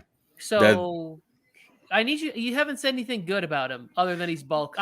He's bulky. Yeah, but he's bulky. He's bulky. He's bulky. But what I like about him is that you can probably play him at the 3 technique. Okay. And he can really cause some damage. Like to me, when I watched the film on him, he was just flat out disruptive. Like he was around the ball. He was always disruptive and getting to the quarterback and causing just negative plays for the defense. Okay. That's in my opinion, though. What school did he come from? Texas. Texas. All right. I like Texas. Go ahead, Joe. Sorry. Sorry. Just to give you a little thing, Alex, to quote what your coach was saying in the draft room while they were watching more fall to them. He said, he's sliding, and they're excited over there. But the Giants have made a trade. The Giants and the Denver Broncos have made a trade. The Giants are now on the clock. They move up to the Denver Broncos spot. So we're getting some movement now. The Eagles moved up. They're getting that. You said they got somebody. The Eagles took offensive lineman, yes. Still waiting for Joe Douglas to trade. I want him back in the 3rd round. I think he needs to take advantage of Wyatt Davis still being on the board. He's got to get in here and get him. So this is an interesting pick for the Giants right here. And Juan, maybe you can answer it because the Giants, I thought they filled this over in the offseason. I thought they filled this need. But with the pick, the Giants select defensive back Aaron Robinson. Oh, from UCF. What? Yes. So Aaron Robinson goes right now. That has to be a little bit of a surprise because they spent money on that position in the offseason, right? Yeah, but I guess it would be then sort of what sort of system does Joe tend to run? Is he going to play? Could he move that kid into nickel? Like, are you going to move one of the guys that you signed? Like, do you need second, like, safety? And also, too, like, if you can get a young guy in and he can learn the NFL and he's not thrown out on an island right away, I kind of like that. Yeah, I guess you could see that. Like you're gonna, and then if it doesn't work out with the Dory Jackson, I guess you have this guy to come in with you. So yeah, What were the Giants' needs like at this? Like, I don't think they need offense, receiver, like maybe a lineman. Their defense is pretty strong. Like, why not load up in the secondary so that you can just keep throwing studs out there? That's what I would do. Let's see. So we got tackle, edge rusher. I don't know what I didn't see really any edge rushers on there. Tackle. yeah, they could have went offensive line again, but I guess you go defense, you build it up, and that's what you're looking for. It's not bad. I mean, it's not a bad. We're not knocking the pick. It's just like, yeah, no. I mean, the Giants are having a good draft. Like they're trading up and down. They're doing everything, something that Gettleman usually never does. So yeah, I like the defensive back pick. When you have a coach that comes from sort of the Belichick side of things, I like it whenever those guys get defensive players they think they can fit somewhere in their scheme. They don't have to be all pros or Hall of Fame players. They get guys that fit in places and make plays. They're not looking for splashy headline guys, even though he's coaching in New York City. yeah, that's true. Let's see. Did we announce the Denver pick already? I don't know, but this No. Okay. Out of So- Michigan, it's like a freaking tank. Goodness gracious! So the Giants traded up to Denver, and then the Giants took Robson. That's what we were talking about.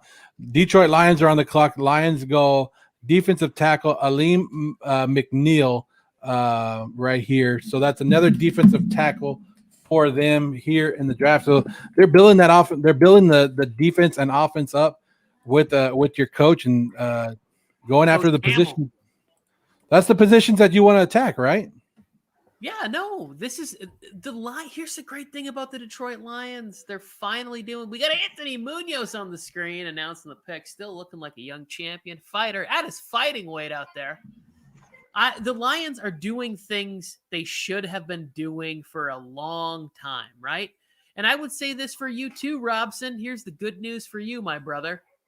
You guys are finally seem to be doing things in a better, smarter fashion. Like for years and years and years, you guys make foolish picks or picks with not enough upside. And I think that you're doing the right thing. Same thing that the Lions are doing right now. Yeah, for the Lions, it's a little bit too late. Now you get rid of Matt Stafford. You wasted half of his damn career. Now he's in L.A., but yeah, like you mentioned with the Jets, man, they finally got a competent GM. Joe Douglas, he's built Super Bowl winning rosters before. With the Philadelphia Eagles, they've built one with Baltimore, who I think can be a Super Bowl winning program. But man, Joe Douglas and Robert Saleh, the culture changing coach he is, they're finally getting it right, man. Stuff is finally getting together there. Mike McCagnon is gone. Adam Gase, I still don't know why we ever hired him, but he is gone. So the Jets, man, as much as everybody says, makes fun of us, and I understand it, I make fun of us all the time too, but I say the New York Jets, man, they have a lot of potential to be a damn good football team in the future.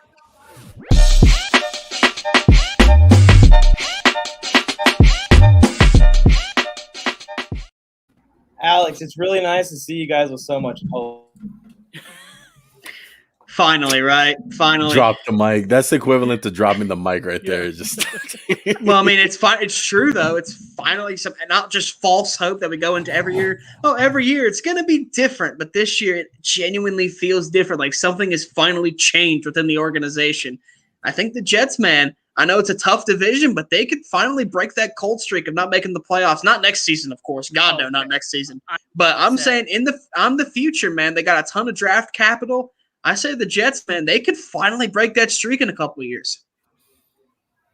Since we're on the Jets real quick, honestly, what's your expectations for Zach Wilson? Not next season, just as a whole. What's your expectation? Like, is it Super Bowls? Is it playoff appearances? Is it being solid? Like, what is it, honestly? It's too early to tell for me, but from what I've seen out of him, I see a true great quarterback. I don't know.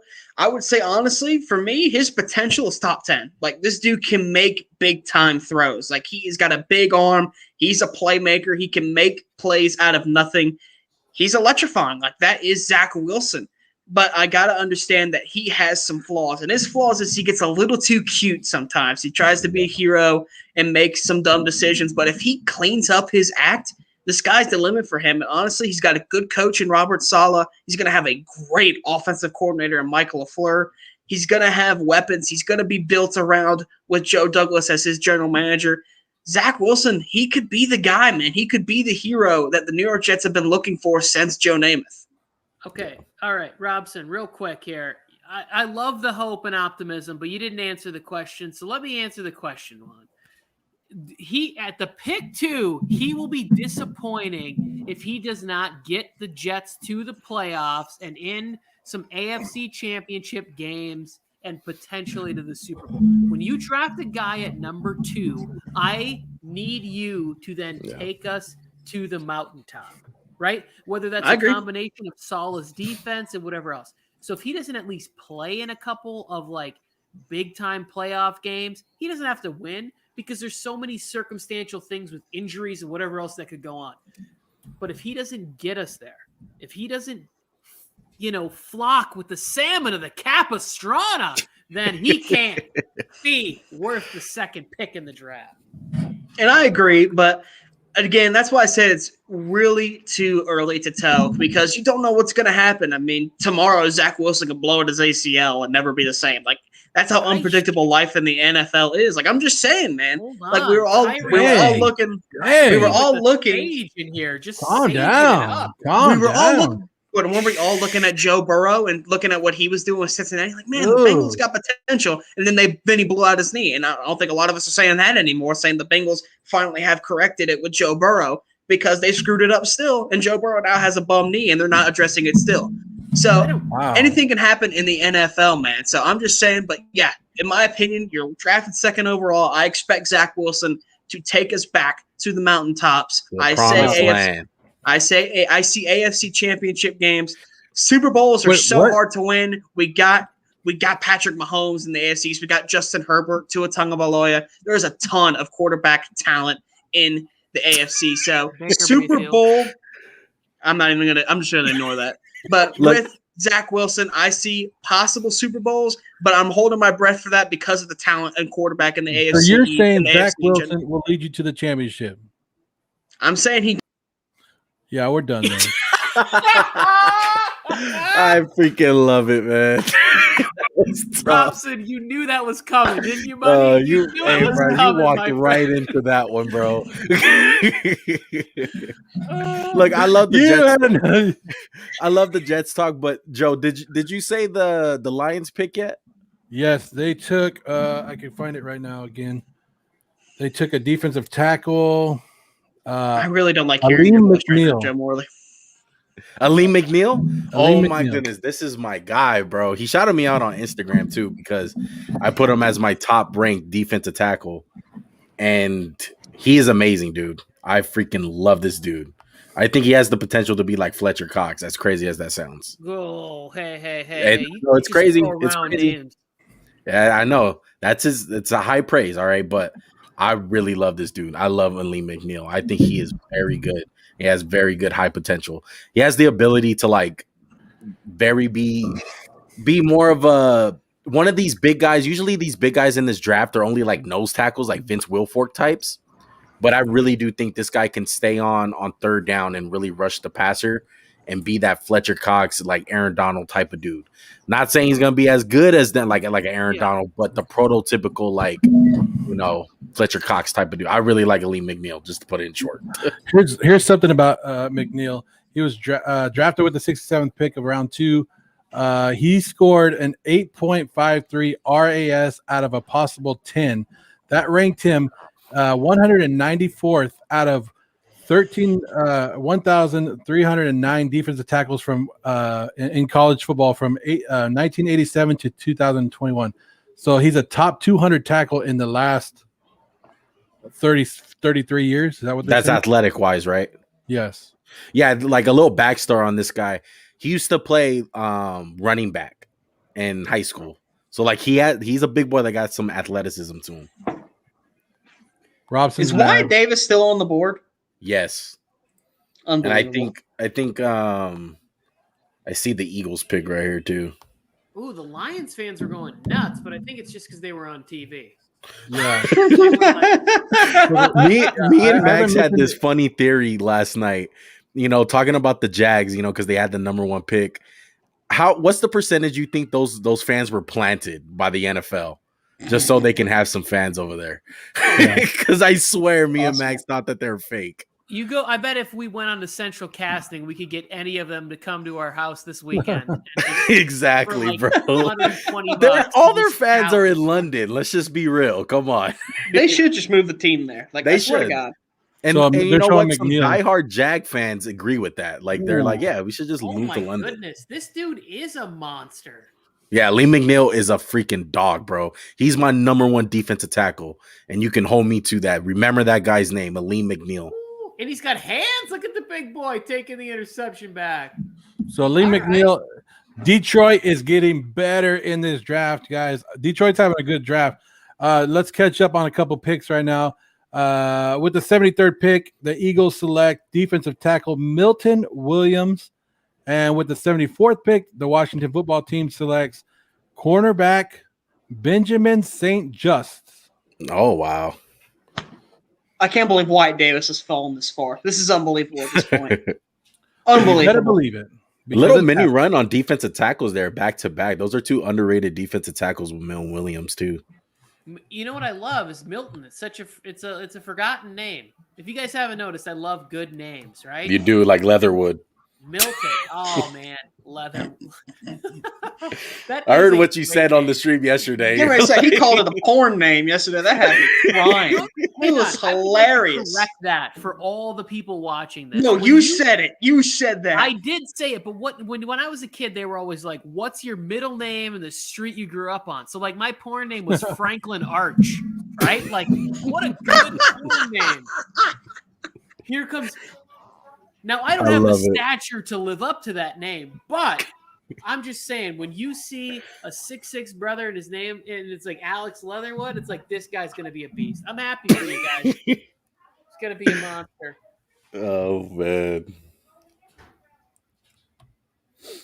This is can we rewind real quick? Did anybody else see Davis Mills had a knee brace on and looks like he's already he looked like Matt Schaub? The quarterback? Yeah. Yeah. Well, that's the reason he did fall, right? Is because of injuries. Yeah. I don't know. Honestly, though, I stay true to it. They got the worst quarterback out of those 3 that went back to back to back. Like, Kyle Trask is better than him and Kellen Mond by far. Juan, can you text Max and see how he's feeling about this draft? Because I think that they've done well.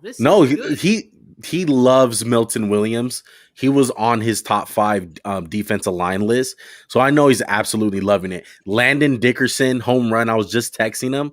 Yeah. He loves Landon Dickerson. He was his 3rd overall just offensive lineman in general. And then they got Devontae Smith, Heisman Trophy winner. He's as good as they come. He's not Jamar Chase, but he's gonna be good. I love what the Eagles are doing personally, to be honest. Yeah, I do. Does he trust Jalen Hurts though? Because I don't. I do. I don't either, and I don't think a lot of people do. But you know what? I mean, they're rebuilding. They're rebuilding. That's the facts of it. And as long as they start stacking up these draft picks in these next 2 drafts, like they can get somewhere, and maybe a quarterback comes down the line, whether it's free agency, trade, or draft next year. Because a lot of people could have argued last night. I was screaming at the TV. I was like, Justin Fields for the Eagles, man, and they didn't wind up going. But I mean, this is Justin Fields, Jalen Hurts is coming out and having his 8 Mile moment. He's listening to Lose Yourself right before he goes out there. He's throwing spaghetti, Philly cheesesteaks on his jersey. Damn it, now you're making me hungry. Jalen Hurts is going to be he's a sacrificial lamb. But if he can make it through the next couple years, they could be a good competitive team. Yeah. Start the hashtag tank for Spencer. So the Cowboys just took their third defensive player in this draft right here, Wow. guys. Linebacker, cornerback, and now defensive tackle. I don't know how to say his name. Osa. I'm not going to take a guess at that if somebody else wants to. But Cowboys, we said they needed defense. They're going defense. Let me see who they went. Oh, Dig Hiusu. All right. Let's put that pronunciation. Oh, the guy from UCLA. Oh my goodness. Osa Inkandizuwa. I don't freaking know. I did when we did the top defensive lineman, I told Max, I was like, I'm not even gonna try to say this name. But a lot of people are high on this guy, to be honest. There's a big run going on these defensive linemen right now. They're going off the board like crazy. I don't like him personally. Some people are very high on him, though. I just think he's too small to play defensive tackle. I like my defensive tackles to be big boys. But if he can put his hand in the dirt, you can move him outside. Who did he go to? He went to the Cowboys? Yeah. And the Cowboys really do get guys like that, like Malik Collins and guys who are kind of those tweeners who are not really big, but they're not really fast enough to play on the edge. They really like guys like that. He really fits their scheme, to be honest. Yeah. All right, gentlemen, it's been an absolute pleasure, but I'm going to go ahead and get off and actually eat some dinner before it gets too late. It's been an absolute pleasure. See you guys next time. All right, Alex, have a good one. Robson. Finally. Alex Robson Sportscast, guys, check him out. Great dude. He's joined us the last day and a half now. Still going strong. We're about 3 hours, 15 minutes into day 2 of the NFL draft, which we were hoping was going to go a little bit quicker, but this thing is slowing down. So let's see. They just said that there's another trade. Is that true? It might be the Raiders. No, hey, the Raiders got back-to-back picks in this round. Yeah, Raiders have back-to-back picks, but it's not the Raiders. I just lost it. I want to say the Broncos. Broncos all over the place. I think that I didn't even see Mike's the Broncos. in the chat. No, Broncos traded out, and the Saints are moving up. So now the Saints are moving up. Maybe they get Davion Nixon right here because there's a big run on defensive tackles. To be honest, Davion Nixon's Iowa State. I wouldn't mind that for the Saints. What's your guys' thoughts on the Broncos so far on how they did? I like the running back. I'm liking it so far. So really, I'm not upset with what they're doing. But didn't the Broncos just add Mike Boone? Like, is he just going to be there for special teams or whatever? Like, I didn't understand the running back selection there. I didn't either. I mean, they have Melvin Gordon. Look, Javonte Williams is the players that they drafted are good. There's nothing wrong with the players. Yeah. They're good. I just don't see the value in them. Like Patrick Surtain, he's good. He's solid. He's going to be fine. I understand, Patrick Mahomes, you got to get a good defense, get good corners. But Justin Fields was on the board, man. And to me, yeah, Teddy Bridgewater is fine and all. Like, you got him for a really cheap price. But let's be real here. You're not going to win the AFC West. You're not going to beat Patrick Mahomes with Teddy Two Gloves Bridgewater. And that's the facts, bro. You need to swing for the fences. You need to go quarterback. They should have went Justin Fields. And then in round 2, like, they could have went defense right there, but they wound up going Javonte Williams. And like, that's fine, but like, you have Melvin Gordon. Like, you could have probably got like JOK right there or something. Yeah. I don't. To me, here's the Broncos' method to success is always going to be like, we're going to play defense. People are going to come up here. The air is thin. The seasons where they get 9 home games instead of 8 home games will always be like the better year for them. That's why I hate this odd schedule thing. It's so dumb. Every team has to play a game on a neutral field or something. Like, there'll be neutral field week, and you play at like local high school or something. Yeah. The year that they get an extra game at Denver, they'll always have a better schedule, play defense, load up on that. I would have went offensive linemen and worked with the running backs they had. I wouldn't have disregarded Phillip Lindsay. No, they don't have Phillip Lindsay no more. That's what I'm saying. I wouldn't have just Okay. disregarded him. I Yeah, wouldn't have yeah, just thrown him to the trash for nothing. He was Exactly. better than Gordon to me. Like at least more productive. Yeah, I spoke to a Bronco fan. I shout out to ISO Football. I had him on my podcast. He's a Bronco fan. He was absolutely like not happy at all with how the draft ended up last night with Patrick Surtain. He felt like they should have went Justin Fields, and I agree with him, man. I really do. I see the Saints got Paulson Adebo. Joe, is that correct? Yeah, the Saints move up here. They traded they gave up number 98 and number 105 to move into the 76th spot to take another defensive player, third defensive player of the draft for the Saints. Well worth it. I like this kid, dude. Paulson Adebo from Stanford. He And is the Chargers. solid. Chargers are on the clock. What's up, Mike? Oh, Mike. Mike. Uh-oh. Mike. What's that? Mike, that's the smartest thing you've ever said. Yeah. I This is love the- that take. Let's cut that and put it on the internet. Print. No, I know. No, you don't.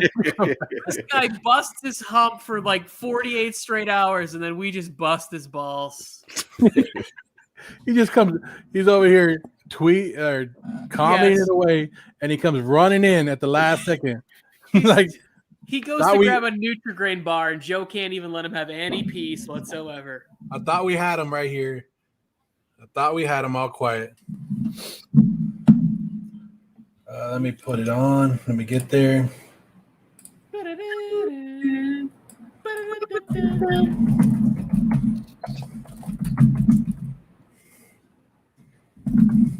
Chargers are on the clock.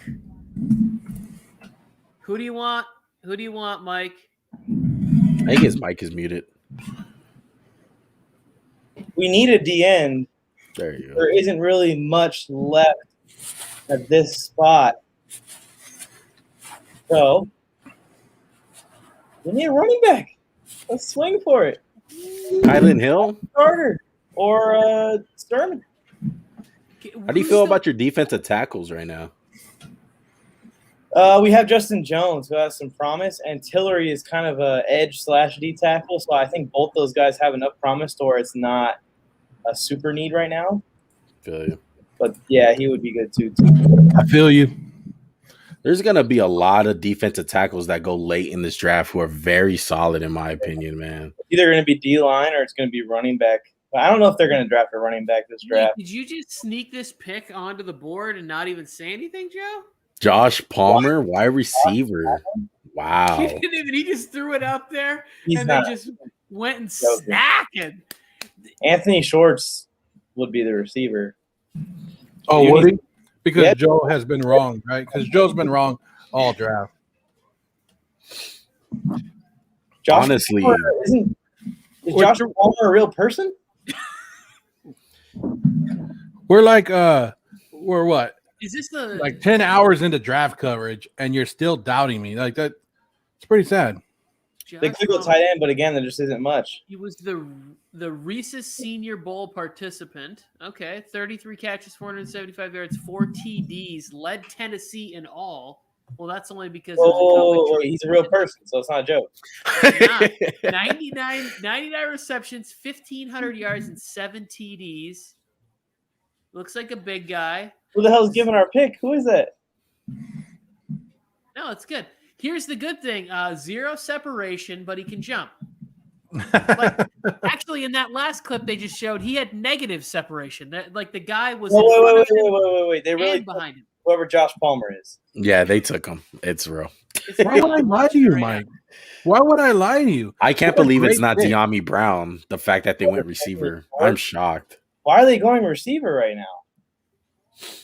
You could have drafted. You could have undrafted. He's undrafted. He could have went undrafted. For real. He's low, bro. Okay. What? He doesn't even have like I didn't even see the kind of speed that you would turn How do into you like get a punt 500 yards? returner or kick returner or anything. Like he's gonna play. You draft him in the 3rd round, like he's gonna get some snaps. I don't know why Mike is upset. Yeah, this is gonna get great. Yeah, because He's 6'2", 210 pounds, 32 catches, 475 yards, 4 touchdowns. he doesn't he doesn't look good in his highlight reel. Like it's a great pick. This is not good. This is not a good pick. You're killing this draft. Hey, Mike, Telesco has those guys every year where you just randomly take someone like this and they work out well, and I'm hoping that's what happens. But I'm watching this guy's highlight reel, and all of his catches are catches that wouldn't be catches in the NFL. I was just going to say that. 1-foot taps, covered, like very covered by the DB. Somebody finally produced a low light reel for me. I was like, oh, this is. No, I mean, they look awesome, but in the NFL, those aren't catches. Those are just squat downs, interceptions, downs. I think you said it perfectly. He was capable of being an undrafted player potentially. Yeah. Like, he wasn't that high. Like, there's so many other receivers still out there. De'Ami Brown won. Amari Rodgers from Clemson. Like, even he would have been good right here for you guys if you guys were still going to go receiver. I would rather have the freaking Ronnie Perkins. Yeah, from Oklahoma. He would have been nice right here. So one of the things that I was seeing before I came on to join you guys was they were talking about how a lot of these GMs and coaches and stuff, when they got to middle to late second round on, they were going to be doing a lot of guessing on guys. Like their draft list and information was just so much shorter. Like, so I don't know. Who is this? This is a troll job here of some guy? He's going to smoke Surtain and Robbie and Fuller. And Callahan. You better hope wow, man. He finally went off the board. Dude, that he fits a Viking so well. That's funny. They're doing good too in this draft. They're doing really well. They got Derek trading back, get some picks. They got Mond, and now they get Surratt. So we got the Raiders on the board with back-to-back picks. I guarantee they're going to trade out of one. Watch. Mike, do you like the Palmer pick? I mean, I don't know anything about him, so I can't really tell you if I like it or not. I know nothing about him. It's not meme worthy. It's not that bad. It's not meme worthy. You can take that down. I try to look at film of a lot of players, bro, in every position, and I didn't even. I was like, yeah, there's no way this guy gets drafted. Like, I'm not gonna have to worry about him. He winds up getting drafted. Well. It's not meme worthy. I'm not that upset about it. We have another pick in this round. I don't understand. Even if he is better than we all think, we don't need a receiver. Because he's gonna smoke Surtain.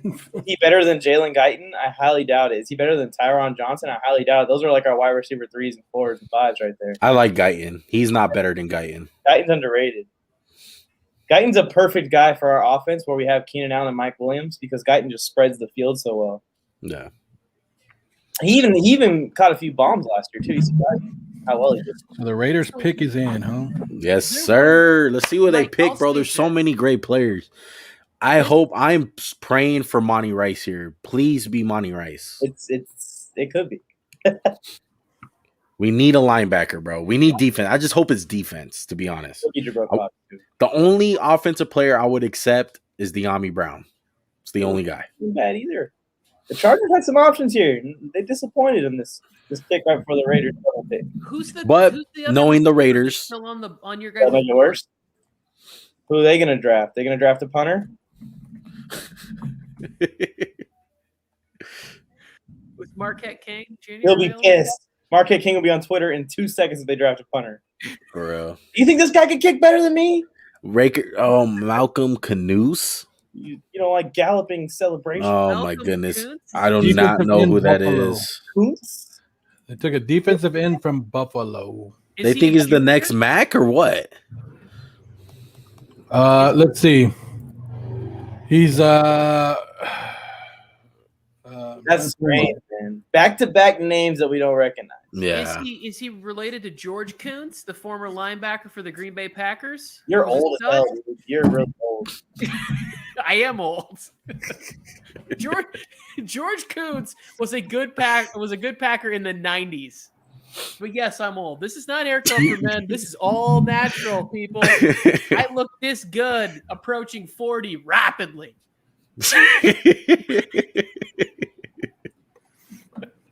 Okay, I wanted to talk to Mike real quick, but I know that he's gonna. I want Mike to go back and take a deep breath. But I remember when the Brandon Staley news was announced. I was laughing my ass off, and I know a couple other Charger fans who were like, "What is this?"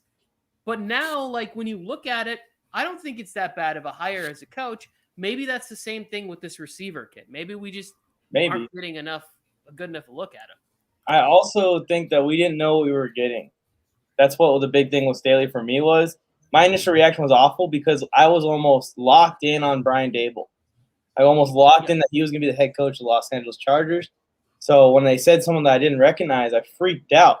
But I look into it more, and the dude, everywhere he's gone, it seems like the defense has been absolutely ridiculous compared to what it was before. So he's going to improve our defense at the very minimum. And then I did some more research and found out that he actually became a defensive coordinator through being a quarterback in college and studying defenses. So he knows his quarterbacks at yeah, least. and then when he's talking and stuff, he gives me the Sean McVay vibe. And it's just like I'm starting to actually believe in him a little bit. But the Chargers, Sean McVay hires some really intelligent people in football, just in general on his staff. Yeah, the way he talks is similar to the way you'll hear McVay talk in interviews and stuff. But the only thing is that worries me is that we just don't have a good track record of hiring coaches out of the blue.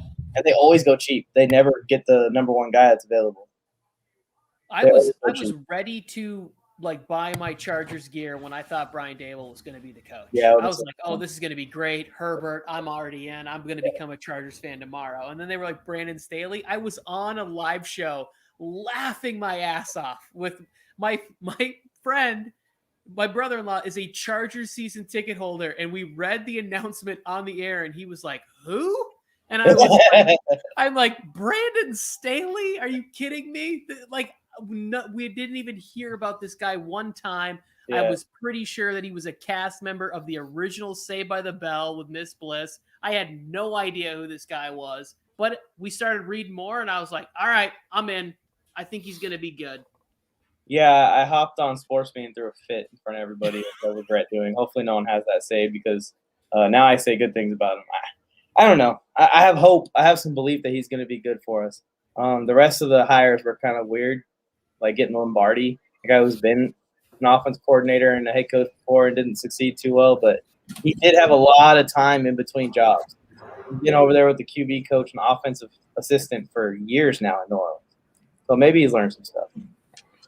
So here's a little thing on Malcolm Kuntz. You want to find it? That's where you went? Huh? You want to go find it? Find him? Yeah. According to NFL.com, and Lance Zierlein over there, he had him as a 5th round projection. It could has a future as a 3-4 outside linebacker, and those who know, the Raiders run a 4-3 defense. Well, that all checks out. I feel like they just picked this guy because of Mac, dude, because he's from Buffalo.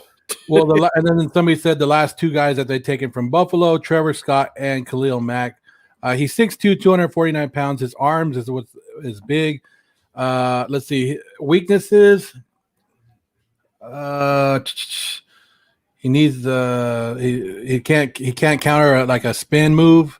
He's not good against those. Very limited in coverage. Doesn't have a good special team background and average strength as a tackler. I can't stand when the Raiders go these low graded players because it's gonna be so hard to find film on this guy. And it's going to get me so aggravated. Like, who the hell is going to be posting Buffalo games on YouTube? Oh, that's maybe why they get him, though. But here's the thing. If they drafted this guy in the 5th round, there'd be optimism. You drafted him in the 3rd round. That's the confusion with all of the Raiders picks for me. They're all reaches, except for the Maury pick. That actually was a good one. He had 5 sacks last year, 10 the year before. And if you think things are getting better, the Raiders are on the clock again, and they just made their pick along with it. Really? And let me slide all the way down to find out where this guy is. Please be someone good. Come on. Be someone I like. Cameron Sample's still on the board. Why didn't you go him? Oh, my goodness. Still sliding. Hold on. Still finding him. Where the hell is he? Not nowhere to be found. Call my mom. She's no longer. Hey, Alec Ingle is making the pick. Shout out to Alec Ingle. Fullbacks still matter. Is this him? I thought this was Fargus Jr. Who is it? Justin Fargus. Yeah. Who is That's it? all I know. You old man. That's an old player right there. Not his father, his fucking kid, man. I don't belong in this. I don't belong in this. Oh my goodness. Justin Fargus was the Anthony man, Fargus, bro. I Justin miss Justin Fargus. Fargus. I was born in the late 90s, so So the Raiders are up there attacking right now. 1997, late 90s, right? Yeah, it is. So the Raiders actually take somebody that should have gone around this pick. So the Raiders take a cornerback from Virginia Tech, Divine Debo. Debo, yeah. The other guy from Farley. Oh man. He Just punches so and many other separates from tight players. ends at the line of scrimmage. Yeah, there's He- guys on the board right now still that are decent. They're saying he could play safety, linebacker. He is versatile. Yeah. So he's One of these linebackers go, you're going to see all three go. so there you go. Dylan Moses and Monty Rice. Oh my goodness, man. I can't believe we picked him over a guy like Monty Rice. I'm just a big fan of Monty Rice, but I guess we gotta trust Mayock, right? Yeah, it's a good trust. Yeah, trust Mayock. Yeah, why not? Why not? He hasn't proven to do anything I wrong. He know. just doesn't know how to trade back. The Raiders on the clock with 2 picks here in the third round, back to back. They take one guy who's supposed to go 5th round, and they take another guy who's okay, 2nd to 3rd round. I'll take that one. But come on, man. Like, are you that smart? Are we doing it again? Like, we just made up for the pick in the 2nd round, and you just made up for it, and now you go and do this bull crap. You could have traded. Trade back. You had 2 back-to-back picks. Trade back. Mayock. There's a thing. It's called a telephone. It looks kind of like this. You know, now you can walk around with it. It doesn't even have a damn cord on it. You can walk around with it, put it next to your ear. You could punch in other teams' phone numbers in. You can call them up like, hey, guys, I want to trade back. I want to take this guy. Why not do that? I mean, what are the rate? Are they afraid? Is Davis that cheap that he can't pay a phone bill? Is that what it is? He can't pay his phone bill, so the Raiders can't trade back because it's a long distance phone call. They don't have it's not after 9 o'clock. You know what I mean? So the Raiders can't. They don't know how to trade back. These are 2 names that you could have waited on. More than likely, could have waited on. Trade back a little bit. Let somebody else come up and get who they want. Raiders do it again. Yeah, it's like, are we in the 5th round, guys? That's what it feels Like, that's how it feels. Is it Saturday right now? Am I tripping? It's ridiculous. They don't even charge you to call long distance anymore, do they? It's free. Like I don't know. Is the phone not hooked up to the Vegas? You had back-to-back picks, bro. Like, I don't get it. I don't get it at all. There's so many other players out there. That Tony. Like, they're doing it again. The Raiders are doing it. They did it again. They made up. Like, hey, 2nd round. Hey, we'll listen to the fans. We'll listen to the NFL. We'll take the safety that they want. But in the 3rd round, we're gonna screw them right back over. Let's get them. They're all high-fiving. And they're happy about it in the war room. Yeah, I'm sure they are. They should They're be. the smartest group of bunch of executives in the NFL. I don't care who you take, but if they're a 5th round talent and you know everybody else is valuing them as 5th round and you think that you're going to steal them, good for you. But trade down, at least pick up some crap for next year. Okay. Just so many players on the board, man. There's a lot of these last couple of picks, man. People have been picking some out the box guys. There's a lot of talent out there. Ooh, Hunter Long just went to the Dolphins. How come when I go on a rant about the Raiders, we start getting more and more viewership in here? Like, people want to see, they want to see me go in and cry like this. Hunter Long, great tight end selection. We thought the Dolphins had a pick. We're going to try to get Kyle Pitts earlier. They had a shot at him if he would have fell, but they still go tight end right here. I like it to pair with Gesicki. It's pretty good.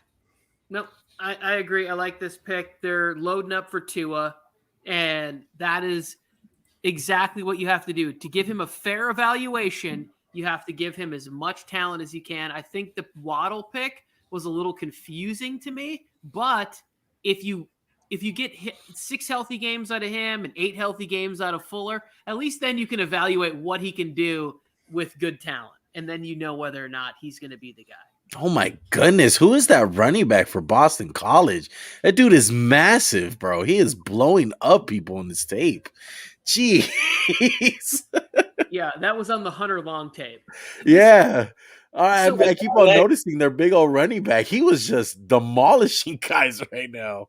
Juan, did you see the Kuntz tape that they had? That ESPN or what I forget what network I'm watching. One of these networks I'm watching had film on Kuntz, right? Mm. And it actually looked impressive, but I didn't know one of the teams he was playing. You know what I'm saying? Like, Yeah. I grew up with I had a Division 8 school college team in my hometown, and every once in a while we get a guy who would destroy people. He couldn't have sniffed the NFL, but he looked dominant in a Division 3 B. That's how you have to do it. I mean, a guy like Khalil Mack, the reason why he went so high was he played in Buffalo, he played in the WAC, but you know what? When he played bigger competition, like he played Ohio State, that was the one big school they played. He absolutely dominated, and he had the numbers to prove it. Against OSU in that. Yeah. I didn't see one highlight against a program that I knew. That, and it's not like he holds records. Like, if you're gonna come from the WAC, bro, you better hold a bunch of records as a player if you're gonna get picked in the 3rd round. You know what I mean? You gotta dominate. He's got big biceps, though. So does Brock Lesnar. Why isn't he in the NFL yet? Or back in the NFL, should I say? I will say the safety, though, he did look good. Everything they showed of him, his highlights looked positive. You're talking about Moreg? No, didn't you guys get a cornerback? Oh yeah, he's mixed. Yeah, I know what you're talking about. He looked like he was there, like he was in it. Yeah. Raider fans, get excited. Raider fans, here's the excitement. Let's party.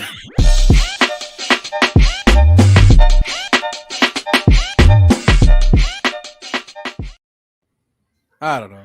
It is what it is. How many more picks do we have left? I told my wife this was ending. I said the TV said it was ending at 7. I said it'll be at 7. We have a lot of picks. We're pick 18, and the 3rd round has all those top 105. picks. 105 is the end of the 3rd round. So we're on pick 82. 82. Goodness gracious. So tell your wife that you'll be right there. 5 minutes. I've been with you guys this long, bro. I might as well stick it out, bro. I'm gonna need you to do that one for me, Max. Oh man. Yeah. Tell her 5 more minutes, and we'll be right. You'll be right there. And I'll be right there. Joe, just spoilers for us for the next 20 picks. For real, get them as fast as possible. All right. Let me see what Ian's up to right now. The live stream ends when Ian Rappaport's draft ends, not when the TV draft ends. But also, too, how many more picks do you? So what are we on? We're on pick 82. So 82, Dami Brown to the Washington football team. I like that one. That's a great love pick. that. I love it. And the Panthers. Panthers finally get themselves a tight end with tight end Tommy Tremble at number 83. Wow. Tremble, they need one. A good name. That's a good name.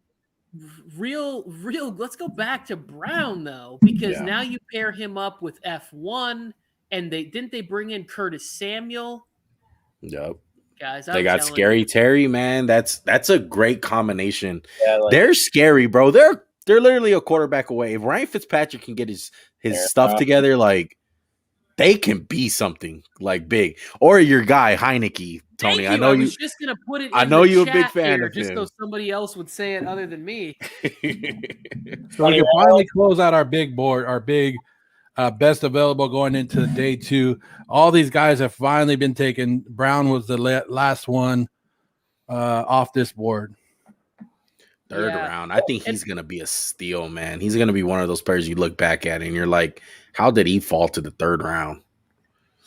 I'm gonna be honest with you. Every pick. Can you go back to that board real quick? There isn't one pick on this board where I'm like, oh, these are all steals to me. These are all great. That pick by the Bears getting Tevin Jenkins there, this is all 2nd round gold if these kids can stay healthy for these organizations. Elijah Moore to the Jets, like if he could just wear that stank off, he'll be fine. Yeah. I like the Pittsburgh move. I like Sante Samuel Jr. Yeah, Aziz to the Giants was probably the better steal of all of them. Yeah, I think think Williams sending Melvin Gordon to the unemployment line. the best one. I like that one. The best one for me is JOK for Cleveland, though. Yeah. That one is like this. People had him mocked in the first round to go to Cleveland, and the fact that they get him in the second, absolute steal. That's probably their weakest like level on defense. They got DBs, they got defensive line with Myles Garrett. Now you bring in JOK, a guy that can go sideline to sideline. They're ready to rock, bro. They're definitely a Super Bowl contender. Cowboys on the clock. Cowboys go another defensive player, guys. They need it. Gary's not playing around. Is it Ronnie Perkins? What? Who's the draft? Ronnie Perkins. Nah, you guys want to know who it is? I'll tell you who it is. Cowboys take.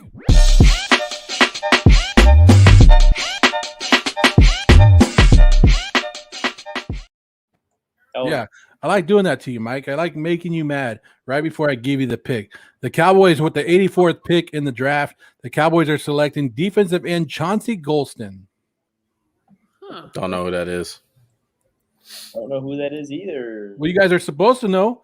How are you going to come on the show and not know who Chauncey Golston is? Like, come on. From Iowa. He's from Iowa. He's 6'5", 270 pounds, 6 sacks last year, 22 hurries in 8 games. He's supposed to be a 5th rounder according to PFF. Sounds like he's better than Kuntz or whoever that was.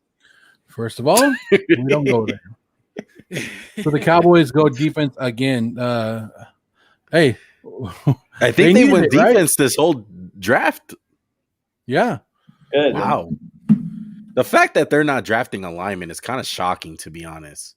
Yeah, you think they'd be trying to add someone? Yeah, I think that's my main problem with Dallas. It's like, what the hell do you want to be? What's your identity? You want to pass the ball around with Amari and CeeDee Lamb, or do you want to use the fat running back and Zeke and like be a running team? Like, what the hell do you want to do? Hey guys, this Tremble kid can play football. Yeah. I'm watching really the highlight good tape at right now. I'm football. like, I am too. I'm like, oh shit. you put him Panthers in got front him. of CMC? Yeah, it's going to be a great one. Yeah, He and kind of he'll be looks able like to an stay OJ Howard eligible, type of dude. Yeah. unlike the Oh, Jets man, tight he's end that driving Gerald to was the playing with. sideline. Is he going to wear 24? That'd be awesome. If he wants to wear that number, wear it. Cool. I was saying if the Panthers could get a tight end, if they could get a tight end in that offense, Sam Darnold is going to be worthy of a fantasy value. Alex, This is a top. We're looking at a top 10 offense now in Carolina. I'm not ready for that yet. I still need to see. Like, I am also low on Sam Darnold. I just can't agree with Alex when he's being so disrespectful towards him. Call him a bum. He's got promise though. He just has to develop a little bit more. I don't know. He just wasn't ready to carry a team on his back like Superman. Top 10. Top 10 offense right there. Carolina.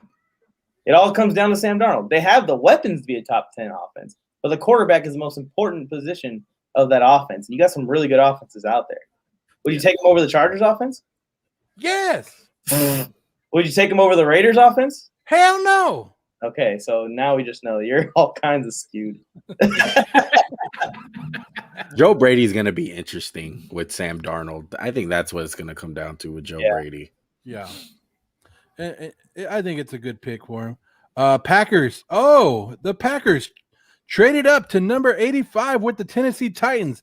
And finally, they take the middle finger down away from Aaron Rodgers, and they select wide receiver Amari Rodgers. Oh, I love this. This is a great pick. Finally. I don't know what they gave up to get it, but finally, yeah, they go up and get Amari Rodgers. This is great. I mean, they did something. He's going to work out really good with Jordan Love. And I think that the center is going to be nice. Like the Packers have a real future for 4-13 next year without Aaron Rodgers. He's a smaller receiver, 5'10", 210 pounds, but dude produces. You know, they targeted him last year. Lawrence did 99 times. He caught 77 balls 1,020 yards, 7 touchdowns. The year before, he had 4 touchdowns. He was projected to go 5th round according to PFF, but hey, a wide receiver for Aaron Rodgers is a wide receiver for Aaron Rodgers. I agree. I And felt like they now could have got a said- better one, but they got one at least. Yeah, at least they drafted him. Isn't Yeah, it true they haven't drafted a wide receiver inside of the first 2 rounds in like 10 years or something crazy? Yeah, they haven't. They never. They in the time that Aaron Rodgers has been there, they've never drafted a 1st round guy at receiver. That's insane.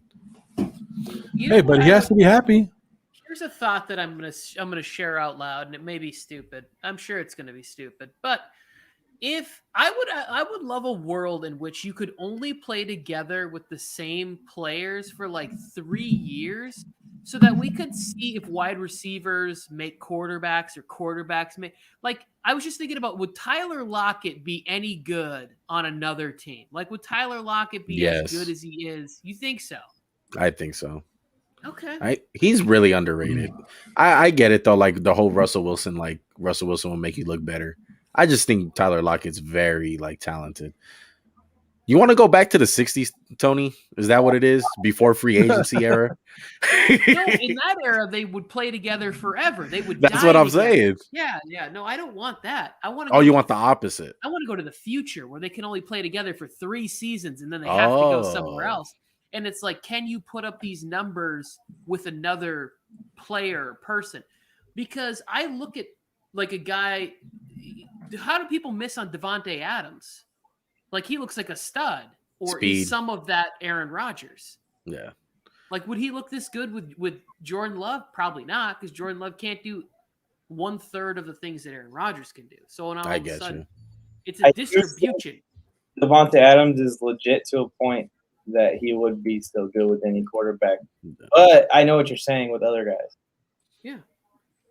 It all comes down to the physical traits, man. Oh, I was at this game, bro. Jeez. This is a Tony Tucker when he was a kid, or what were you, about 34 at this age? I was. I don't know. This might have been my 68th season there. Yeah. That is a beautiful picture. This is a black and white photo. Clarity. This game. Yeah, George Hallis approached me after this game. It was a real, How are you still alive? It was a real slobber knocker, as we used to call it back in the day. Like a real said, knock him down, drag him out kind of a. Are you Benjamin Button or something? How are you still alive? That's what he said. You look great for your age, Tony. I'll say you a vampire. Wait till you meet like real life. You'll be like, "There's no way you're gonna be 40, bro." You look like you're talking about black and white days, black and white days. Tony, that's a great picture right there. You did it. You did a good job. Yeah. I used to be a sideline photographer. I'm not sure which bit I'm supposed to be following. Was I on the field or was I the photographer? Was I a fan? You tell me what you want and I'll run with it.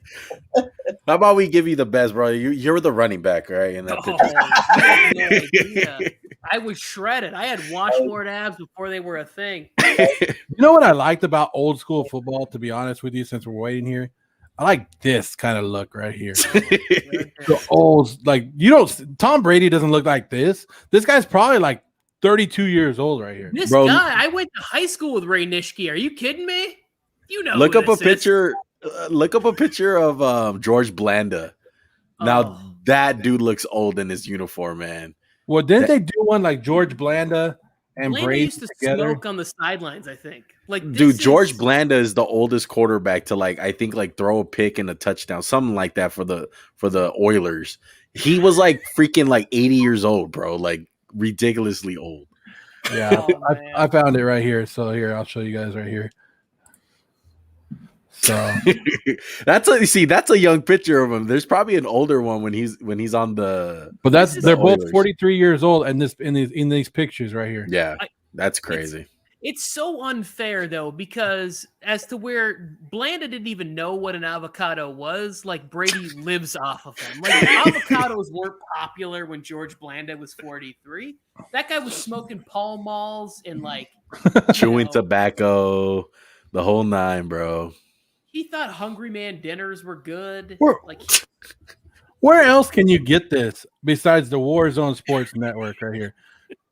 Like old school pictures, Tony reminiscing about his past, going to the games with his pops and getting a nice cool soda. I didn't even get to finish my story about Len Dawson, who was the quarterback of the Chiefs, who after that game came and complimented me on how good I was. Man, You guys have no deep how ridiculous my knowledge is. Mike's like, how do you know all? Mike of these just eating it ancient- all up right now. Look at that. Like, I can't believe Tony was alive still. Y'all want to go to my childhood? Hey, Joe, pull up a picture of Phillip Rivers, man. That's the old time. Tony, how did Hank Schramm coach you, bro? The first, great reference. Tony, we should have. That's a good show idea, Tony. Or you teach me about history and sports, and I just act completely lost. we have like tests and everything. I have to try and pass. That's genius. I was talking about I have 22 crossbar trap. two stories. The first time I was listening to the Max and Juancast, they were like, "Oh, bro, that dude's from way back in the day. What was his name? What was his name? He was like way back. Oh, what was his?" And then they like named a player like Edrin James or something, and I was like, "What?"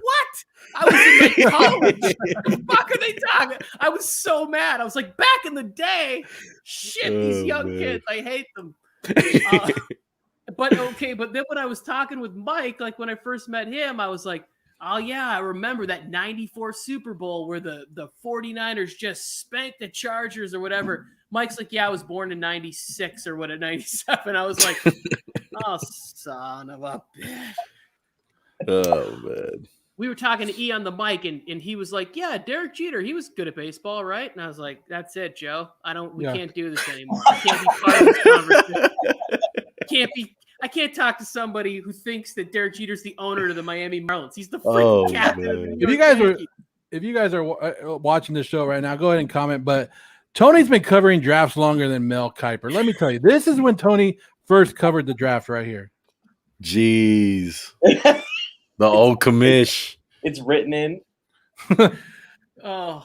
Why? With the first pick, Pittsburgh Steelers select. This is finally look at that, Terry Bradshaw. Oh, yeah. My first job was running in telegrams for the Pittsburgh Steelers. I used to go, I would take the telegram, I'd run the pick in.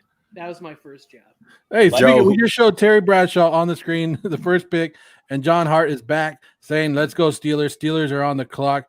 I love it, John. Who do you want at this pick? You don't even care. Say who the right, Vikings. So hold on. Quick. So the Vikings took offensive line White Davis.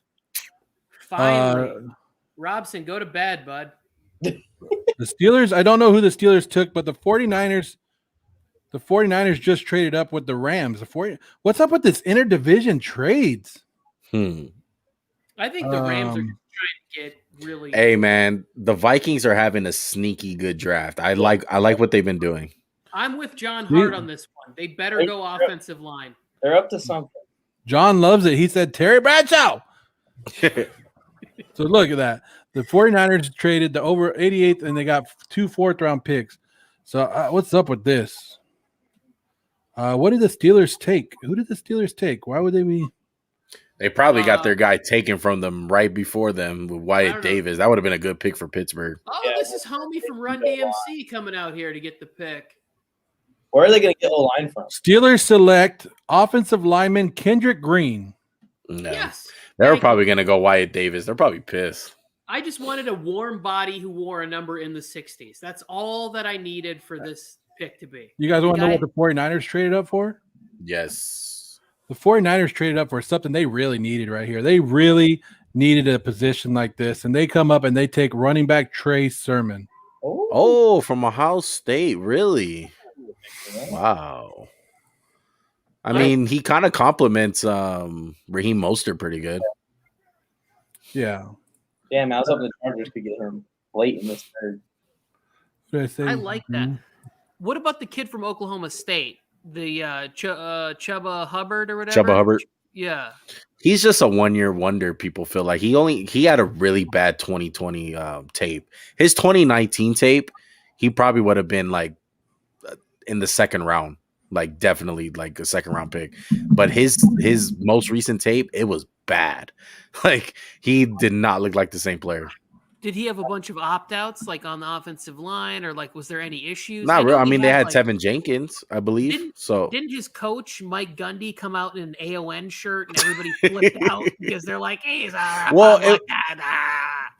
think he had an injury too. But I mean, he's a burner, bro. Like he's all speed. He's one of those guys that can take it to the house. Chuba Hubbard.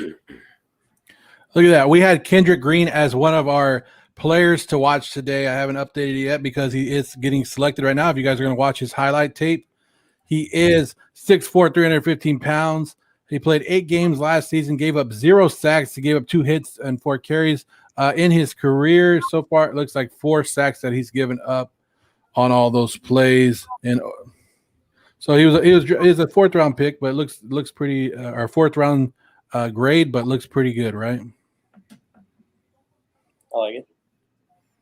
For the Steelers that needed something right there. No, they have to. They just lost Pouncey, and we've already talked about Roethlisberger being a statue. Like, it just has to go this way. That like whoever the future is, when you do draft a young player, you want a little experience from your offensive lineman for sure. Their run game was sorry last year. They refused to run the ball. That's how bad they were. They rather throw the ball 60 times than run the ball, even if they're up by 21 points. I like this John Hart guy. And they will not get away with it. He's a Snoop Dogg fan. Have the line to do that, or the receivers or the quarterback to do that. John Hart likes Snoop Dogg. He likes Steelers. Oh, you like Steelers though?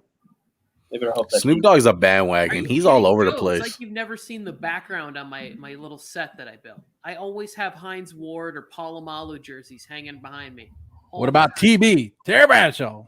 No, that's my mom fell in love with all those Mean Joe Green teams. I'm not going to go down this old person road again. I'm not going to start discussing Jack Lambert and John Hamm with you guys. Holy. What happened? That's really old. That's all you got to think. That's really old. Great sermon. John, you got anything else you want to talk old school?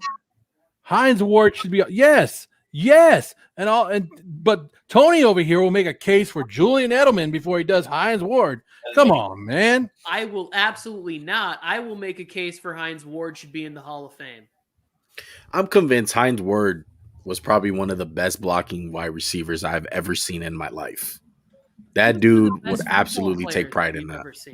Panthers traded their pick with the Texans. Texans are now on the clock before we get into this. But yeah, Hines Ward, and I think where is he a wide receiver coach at right now? He was with the Jets. I think with the No.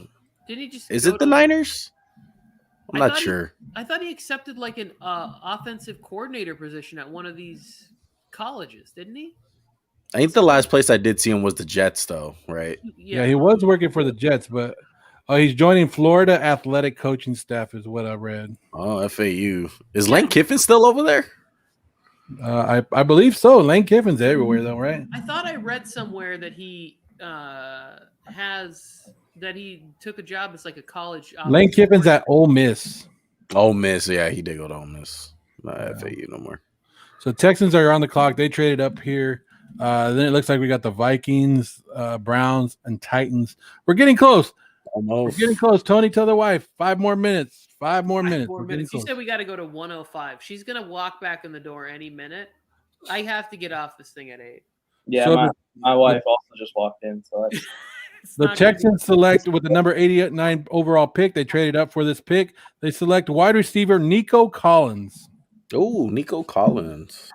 Low-key forgot about that dude. At least we're picking people that we know exist, and like Josh Palmer. Nico Collins played Michigan, right? I hope Pookie Williams falls to the Chargers so that I can get that jersey. I am absolutely shocked with Davion Nixon falling this far. It's the one guy. You know what I mean? People are gonna be like, "Oh, Mike Williams," in 30 years when you're still alive somehow. Mike, is that Mike Williams' jersey? I will put Pookie. I'll put Pookie Jr. on the back of my jersey. And tell him to wear number 0 or something. How do you guys feel about these new rules, right? Like the New Jersey rule. Like I'm a fan of them wearing whatever number they want. Like I wouldn't even be 3-digit numbers. I wouldn't care. Like I don't really care what number somebody has on their jersey. Like let's go like racetrack, NASCAR, go Irwindale Speedway out here with 3-digit numbers. Yes, 100%. If you put 178 on the back of somebody's jersey, he better be a wide load. Like he better be like a big dude. But I don't. Devonta Smith could not pull off 178. Boom. I feel like they should have just switched it for the skill players, for the running backs, receivers, and maybe a tight end. I just feel it kind of weird that safeties and corners like wear single digits. If it was up to me though, I wouldn't do it. Like just keep it simple. Like too much college. Like keep it the NFL. Keep it traditional. But some receiver's gonna ask to wear Brett Favre's number 4 in Green Bay, and they're gonna give it to him, and it'll piss me off. Minnesota Vikings have selected defensive end Patrick Jones from Pittsburgh. Wow. 6'5" defensive end, 260 pounds. He had 9 sacks last year, 10 the year before. Not bad for a Minnesota team, right? Yeah. Oh man, Rashad Weaver's still there though. Wow. So we're on pick 90 or 91 now.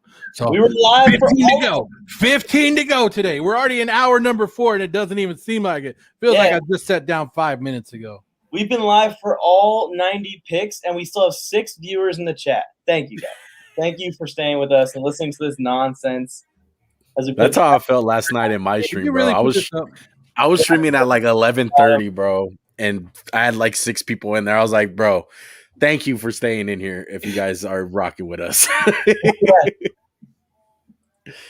Guys, let me mention the Pace League one more time. The Pace League, Marcus Grant from the NFL Network, Michael Floriano, Jay the Plug, Justin from the Clock, Hugh Jackson, T-Pain, Cleo, what's his name? Cleo Nash, a bunch of guys on there playing fantasy football for a cause. Please go over there. If this link doesn't work, sometimes it doesn't work. It will just take you to the Spot Fund website.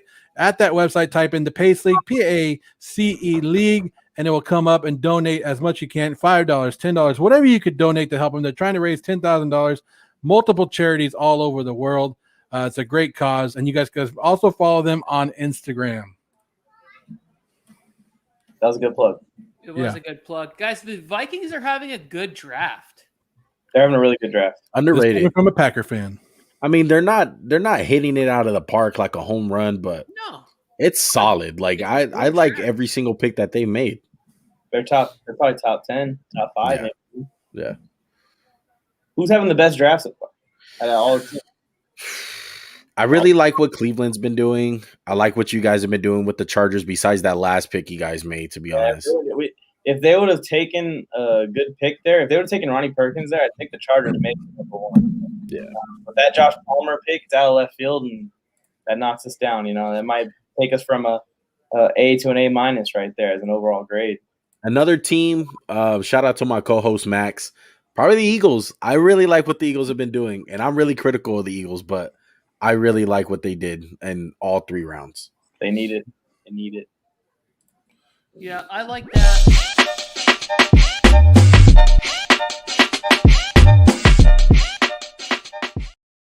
What was that, Tony? That was great, Joe. Thank you. I would give a shout out to the Bears. The Bears. That would be Bears. The Bears. Yes, sir. Yeah. How about teams that you just do not like any pick, like nothing that they're doing? Yeah, Tony. How about teams that you don't like any of the picks? Huh, Tony? Well, besides the Raiders. I was just gonna say don't, because I like Morig. I don't have all of the information in front of me, but I will say from the first round, I didn't love the Titans taking Caleb Farley at that position. Like I thought there was some other, but I just think if you have a lot of holes, you kind of need to take a more solid, this guy's going to play and start and be healthy kind of a guy. And then there was another one towards the end of the first round that was concerning, or not concerning, but I was just like, I didn't love it. It was one of the Baltimore picks. Jason Owe. Yeah, I guess I just don't know enough about it to like But I trust, obviously, like it's the Ravens. They're The drafting. thing is with the Ravens is they went completely off the wall. Usually they get a guy like Kwity Paye, or like they had like a Zadarius Smith, big bulky guys Yeah. that can move around in space. Jason Owe is the complete opposite. He's a speedster. He doesn't really fit what the Ravens do. So I don't know if they're just trying to switch it up and try something different. But it kind of caught me off guard when they drafted Jason Owe because he doesn't really fit the prototypical Ravens guy. But what do I know? The Ravens are amazing at drafting, so I don't What doubt do them. you know? They always carry a really Miles Garrett, he's pulling the Browns pick. Cleveland Browns Pittsburgh select Steelers speedy helmet. wide receiver. Wide receiver Anthony Schwartz. I like it. Not bad to take a shot on him here. I would say if I had to pick a team that's lost this draft, it's the Seahawks, and they lost it months ago. Well, they lost it last year when they traded I all their like picks that. for a I safety. like that, John. You might as well throw in the Texans then too. They Yeah. probably. And then with their one pick, they come in and they take the one position that they have no business taking. Yeah. Use everything else except for quarterback. Receiver.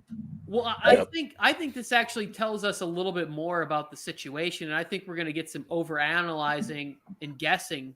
Well, I know for sure that that's what I'm going to be doing on my show on Monday night, is talking about what I think it means that the Texans took Davis with their first pick.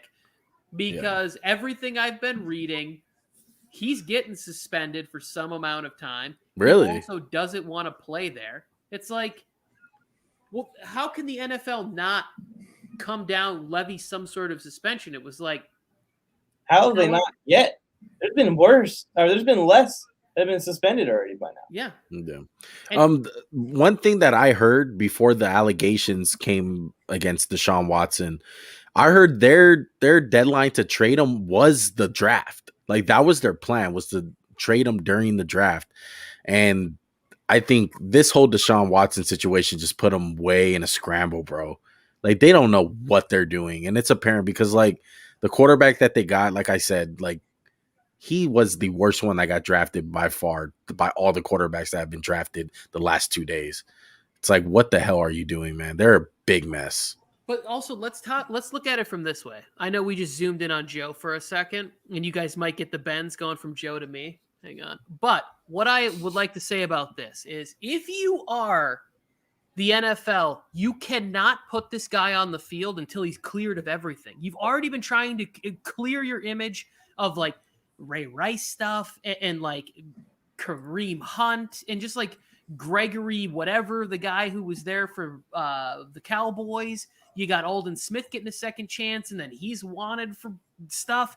They're trying to clean up their image of what they are. The NFL cannot let him play football next year. So you have Tyrod Taylor, and then you're going to have Davis Mills. Yeah. You're just preparing, so it's not a terrible pick. I just wouldn't have drafted Matt Schaub in a knee brace. Yeah. What does it mean? Yeah, I don't know. I agree with you. Let me get this in real quick because Tony loves this stat. Tony loves this.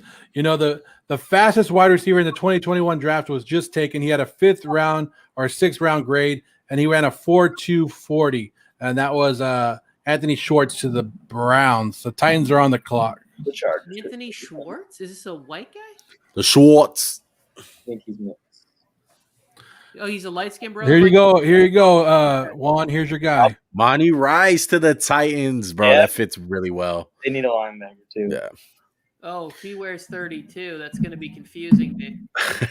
Well, they already got 2 solid linebackers, to be honest. They got Jaron Brown and I don't know if anybody Rashad caught it in Evans. that highlight, but the running back had a 3 and the quarterback had a 2, and then he got smashed by a guy wearing 32. It was 32 on 32 crime. That's the kind of play breakdown you get from here.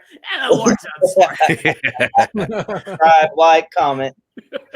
I love Monty Rice though. I think he's gonna be special, man. I really like him.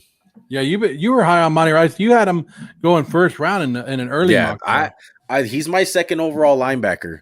But that mock draft, like I've been saying from the get-go, that's off my big board. That was nowhere near what I thought that the teams were gonna do. That's what I would do.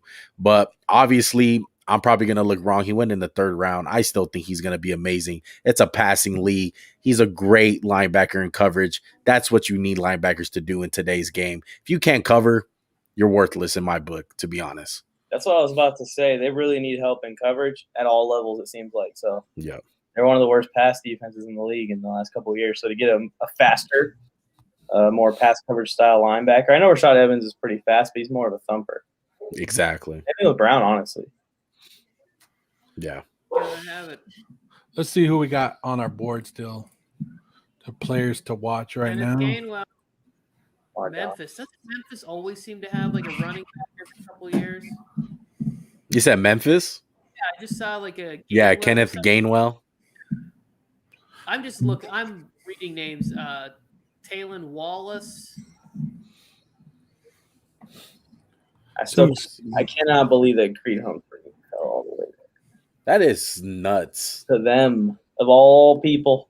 Yeah. Yeah, the Chiefs are having a good draft too. Yeah, that's why I was saying when we looked at that the last time, I was like, this is ridiculous where people are getting these people from this second day draft.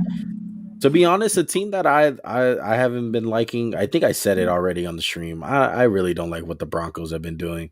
And it's not even because I'm a Raider fan. I just truly don't like what they've been doing. I don't trust Teddy Bridgewater to win the AFC West against Patrick Mahomes. That's not going to do it. No. They're probably, if they stick with who they have right now, they're going to be the Raiders and the Broncos are going to be similar, but yeah, maybe because of the QB situation, they may be in trouble as far as being last in the division. I don't know. Exactly. It all comes down to the quarterback. You can be as talented as you want, but the reality is I doubt this defense is going to be anywhere near when Peyton Manning won the Super Bowl for them. Yeah. Like, it's not that good. Von Miller coming off an injury, you can't really count on him. Like, you need a quarterback. And Teddy Bridgewater, he's fine. He's not going to win you anything special, though. Yeah, but on the flip side, if they do find a quarterback, say Aaron Rodgers, their roster is ready. Yes. They just they're a quarterback away. Yeah, they're like a poor man's version of Washington football team. I was about to say the same thing. I did just get this picture sent in to us at the Warzone Sports Network. You guys don't know, this guy is very happy of what his team's doing, and he wanted me to show this picture for some reason. I guess he's liking what the Kansas City Chiefs are doing. I hate it. They're getting needs, man. They're getting needs. Besides the Nick Bolton pick, depending on how you feel about him, they've been knocking it out, bro, especially with the offensive linemen like Orlando Brown, Creed Humphrey. Jeez. Yeah, they kind of got exposed last year of what their weakness, what I wanted their weakness to be this year. Exactly. Now it's a strength. And you know, defensive line ain't no strength for the Raiders. The Chargers. Buffalo takes offensive line Spencer Brown. Spencer Brown, an offensive lineman with a jawline. I have to leave because I need to prepare for my daughter's birthday tomorrow. I enjoyed myself thoroughly, and yes, everybody have a great weekend. I can't wait to talk about holidays. Look at there's the birthday girl right there. She actually just said to me that the Bills should take Spencer Brown. So do we have a potential dominator? Come in here and say happy birthday right here. Happy birthday. Adorable future GM in the league right here. Hashtag girl dad. Let's put this on the internet and make it go viral. She just said Bills should take Spencer Brown, and then boom, it popped onto the screen. Oh, wow. That's a freaking genius. He picked it immediately. Look at how modest she is. She's like, why do you got to embarrass me on TV? Like, this is live? I can't even believe that. 9 years old tomorrow, already knows that not only does Spencer James have the kind of job that can sell Tommy Johns, he's going to be a banger for the Buffalo Bills in the NFL. I have no idea what I'm saying. I got to go. You guys are the best, and I will see you next week. All right, Tony. Have a good weekend, bro. Thanks for joining in. And we go from Tony to Mike. Wait. Let me get this straight. Was that his granddaughter or his daughter? Because oh man, why didn't you say it when he was on the screen? You had to wait till he left, talking all that mess behind the guy's back. I still don't know how old he is. He's either 75 or 35. Dude, that's dirty. That's dirty, Mike. You waited till he left the screen. Buffalo Bills take Spencer Brown, like we said. Ravens are on the clock, and they're taking offensive lineman Ben Cleveland in Cleveland. Oh, Ben Cleveland. Nice. Ben You Cleveland. would think they would take one of these beefy old defensive tackles or one of these big defensive linemen, man. They're kind of going opposite on what they usually do. It's kind of weird. Like Rashad Weaver would have been really good for them. He kind of fits what they want to do on defense. But Ben Cleveland is solid too, though. Starting to look like that's a good thing. So that's another guy that we had on our board. He's gone now. He gone. He gone. Ben Cleveland, Baltimore. So our board, I would say we did pretty good, right? This whole board was taken. Best available players. They're gone, all of them. And then we're working on this one. We probably won't get there with about 11 picks left in the day 2 of the NFL draft. Jamar Johnson. I like that dude. The wide receivers are kind of iffy, but they have talent, and that's why I like them right here. That's why I put them on the players to watch, because they could have gone earlier, but I mean they're falling too. Hey, De'Ami Brown wound up falling, so like just it goes to show you like where the receivers are right now. It's like It's Jacoby. It's Jacoby. What? Oh, Jacoby. Yeah. Jacoby Jones. Oh, what is he doing? He's doing what Jacoby does. Got the ones on and everything. Look at Him on trash. the war zone. He's got some character. There he goes. So we got Tampa Bay on the clock? Yeah, Tampa. See where they go. This is a luxury pick. Yeah, it's like they could take whoever they want, right? I would love Jay Tufili to them. He's like a poor man's version of Yeah, St. Brown is still on the board. John Hart just brought that one up. St. Brown. USC, fight on. Shout out to Brian. Tampa. Yeah, St. Brown. So some of the wide receivers, and they said the wide receiver class was going to be full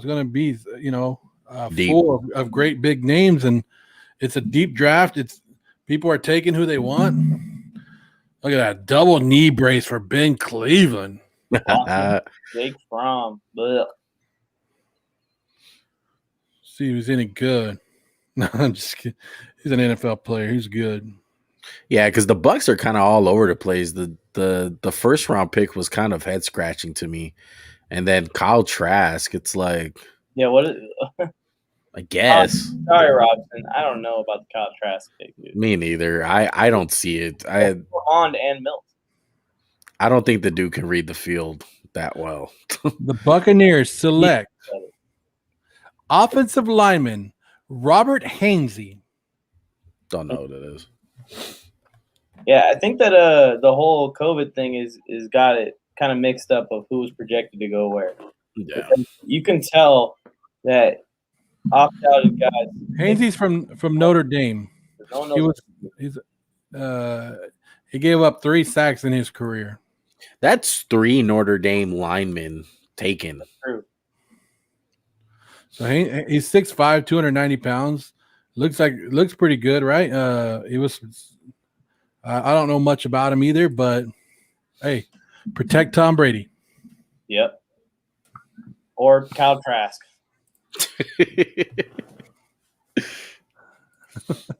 Or Kyle Trask. I like how you just said that, like, or Kyle Trask.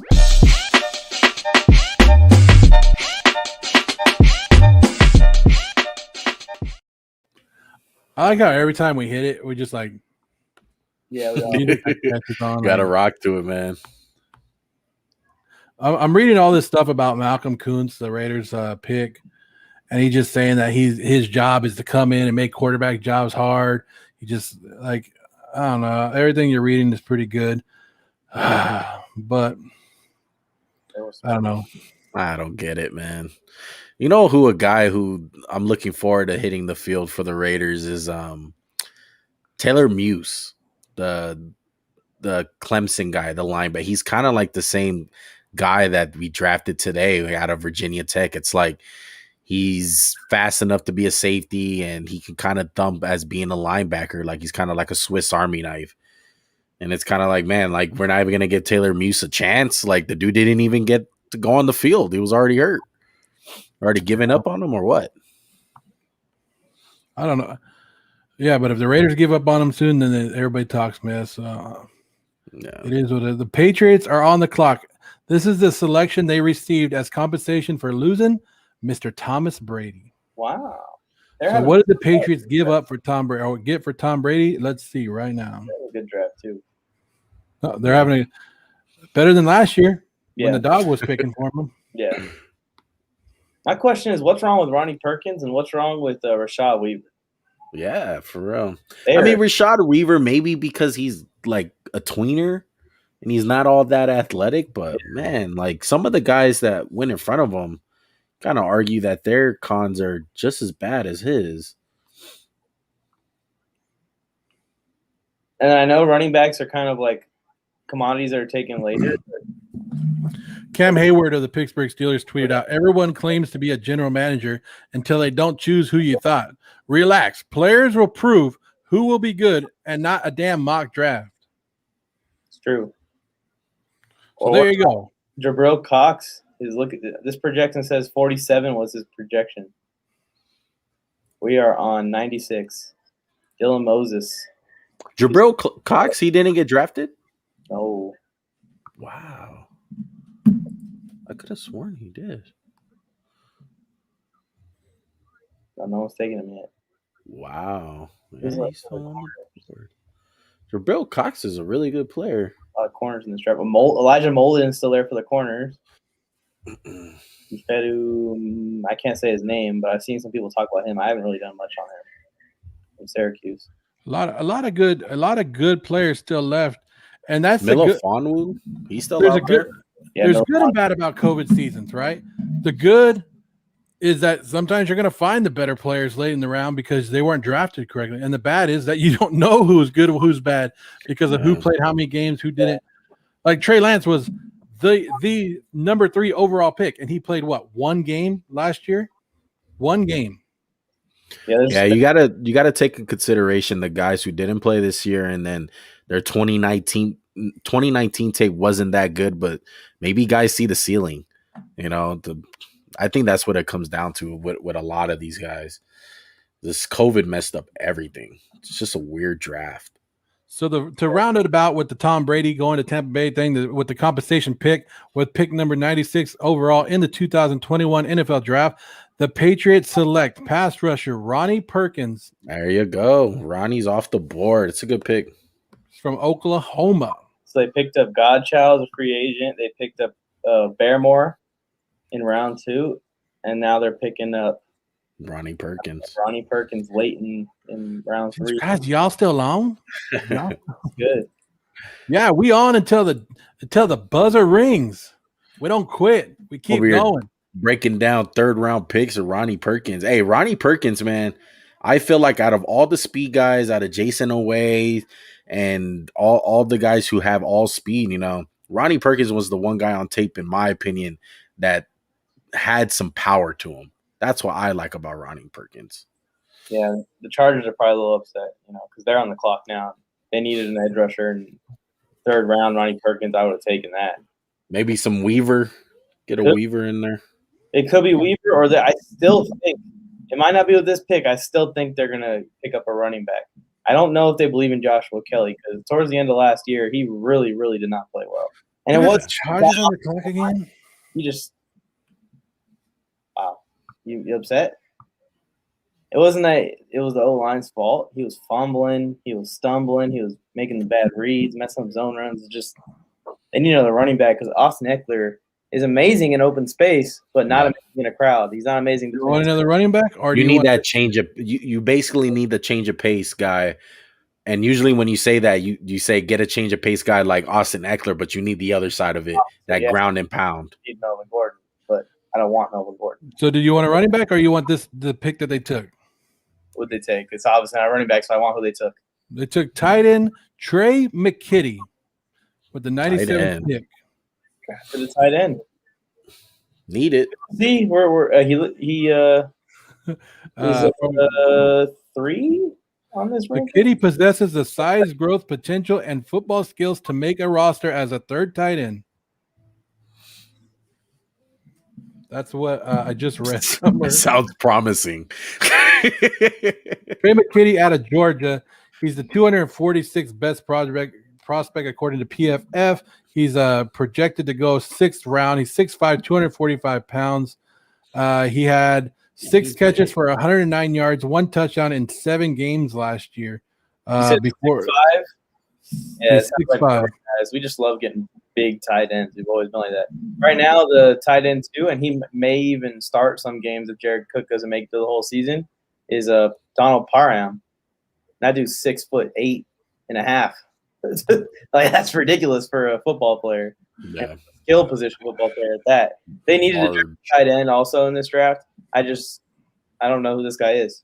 At least he's a position that we needed. You know what I mean? Not the receiver pick like we did last pick. Well, and here going back to the Raiders pick, Devon Debo says the Raiders plan to use him primarily as a weak side linebacker. Would that make him the backup to Corey Littleton? So they drafted a backup linebacker. That will make him the starter. I mean, Corey Littleton is a complete bust as far as this point goes for the Raiders. It's like, let's see, what are we at? So 97, now 98. The Broncos are selecting offensive lineman Quinn Mzier. Oh, Quinn Mzier. A lot of people had him going pretty high. All right, I think that's how you say it. I don't know how you say his name. I could be butchering it. No, I'm pretty sure you got it right. Quinn Mzier. We should have just taken – the Chargers should have just taken Jabril Cox. You know, we don't that would have been solid, bro. Taking him and Kenneth Murray would be good together. So the fun fact about that Chargers pick, that's what the comp pick that you got for Phillip Rivers. Okay. He played 3 seasons at Florida State before transferring to Georgia. So Dallas is on the clock? You can see his highlights right now. He's coming out of the backfield in this play. Oh, yeah, my. Over people. Yeah. I don't know. So the Chargers fans went from making fun of the Raider fans all day to now going, well, we should have done this. We should have done this. I don't think this is bad. Hey, you got to be careful with Florida State guys, man, because they've been really bad the last couple of seasons. So a lot of people be sleeping on their players, to be honest. Yeah. I don't sleep on nobody. He ended up transferring. We're 4 hours and 30 minutes in here. You think I'm sleeping on anybody? You could tell the way that he runs, McKitty, that he's good with the ball in his hands. I just don't know what his route running and anything's like from a highlight reel. We're live right now, hour 4, 30 minutes in to hour number 4. Almost we're gonna what did we do last night? 4 hours and 30 minutes as well? Yeah, it was close. 34 minutes, 4 hours, 34 minutes. If you guys are watching, do us a huge favor. You guys, there's a lot of people in here right now watching. Just do us a huge favor. Do what this says. You guys will be helping us out a lot. Juan, you ready to bounce your head? Let's go.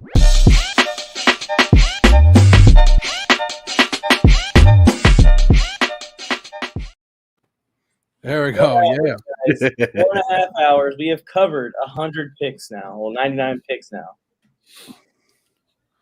98. You got to tap the like. You got to tap the subscription and the notification bell next to it, so that way you're alerted anytime we go live. There's another video dropping tonight. This isn't the last video of the night. What? Yep. What? Yep. We 20 likes on here is already that's amazing. So that's really great. Appreciate it. Everything that's going on out there, guys. You guys are out there loving it, showing the support for the Warzone Sports Network. Here's Meat Hammer, 4 hours strong, boys. Good shit. Thanks for the entertainment. McKitty, get you a jersey, Tony. Get you a jersey. Meat Hammer, you're a 49er fan. You happy with the sermon pick? Let us know. Hey, with Joe making all the picks, bro, early, man, you guys are considered better than Bleacher, man. Bleacher and ESPN. Honestly. The Broncos we already know who the Broncos picked. I got a few good ones, too. I got Kwity Paye to the Colts. I landed that one. Rashad Bateman to the Ravens. Landed that one. Rashawn Slater to the Chargers, but I did like 4 different things for the Chargers and mocks just because I wanted to be right no matter what. That's a big boy, Quinn Mears. Yeah, look at him. Look at him on the bridge. Wow. Oh man. Oh, he hits a tree. Oh, he did. Did he send this into NFL team since he didn't play his last season? I know, right? Here's my highlight tape. Check it out. Damn, boy, you can move. Oh, I love that picture right there with the half shirt. Oh, That's a big boy. Maybe T says that's a big boy. Only Division III player to be invited to the 2021 Senior Bowl. He's huge, dude. He's thinking all these other defensive linemen look like little kids. Look at him. You guys see him at home right now? Yeah, he is. He looks like an offensive lineman. And he's short too. He's not even that tall. He's only 6'2", so he'll be perfect at guard. God damn. Ain't nothing better than working out in the trees, huh? Oh, yeah. He's laying people out. I like this guy. I'm already. See, that's the way it should be. Lower conference, you got to be dominating your opponents. You better clearly be the best football player. Yep. You got to pop out, bro. You got to be noticeable. Hey, when you're knocking down trees in your backyard, I'm taking you on my team. Yeah, you know what I mean? Like You knock it- what what are those propane tanks that he's picking up, running up and down stairs? Like, dude's on my team. He's going to be Greg Jennings on my team. With the number 99 overall pick, the Dallas Cowboys go defense again. Have they gone defense? Wow. Every pick. Bro Cox? No, they didn't go Cox. They went cornerback, Nashawn Wright. Nashawn Wright. Nice. So I think Dallas knew they needed defense, and they ain't caring. Nashawn Wright's from Oregon State, the Beavers. Oregon State Beavers. And then their next couple picks should be defense also. Just start fixing the defense because You go defense, and then when you go defense, then you go defense again, and then when you're happy with your defense, you go defense again, and then again, and then again, and then again. they can pick all 7 picks defense, and they will not be happy with their defense. They needed 2 drafts worth of defense. So What do you guys think about that Mike Parsons pick? I'm interested. I like that they traded back and still got him. I feel like at 10 they were going to draft him since Surtain got taken. Really? What about you, Joe? What do you feel about the Cowboys pick? Of the first pick, the Micah Parsons? Yeah. I like the move. Like, I think they wanted to go cornerback. They weren't there. They traded back 2 spots, still got the linebacker they wanted. I wonder why they didn't make that move with the Bears. Like, if the Bears didn't offer that one, because that would have probably been better for him. But they need a linebacker, and Parsons is going to be all over the place. I think it's a great move. They don't really have a lot of good tight ends that need to cover in that division anyway. So, yeah, I get you guys. I'm gonna disagree, but it's not because Mike Parsons is bad. I had him down as my number 1 linebacker. I just really don't see the fit, to be honest. I mean, you got Jalen Smith, you just paid him. They got Leighton Vander Esch, and I know those 2 guys had a really bad year as far as if it was play or staying healthy. I understand that, but it's like, man, like you're just gonna waste money like that with Jalen Smith, and then they pick the guy like Leighton Vander Esch in the first round, and it's like, yeah, you get a good player, Micah Parsons, but I feel like they could have went somewhere else. Yeah, what are just they? in my opinion, though. Like a corner?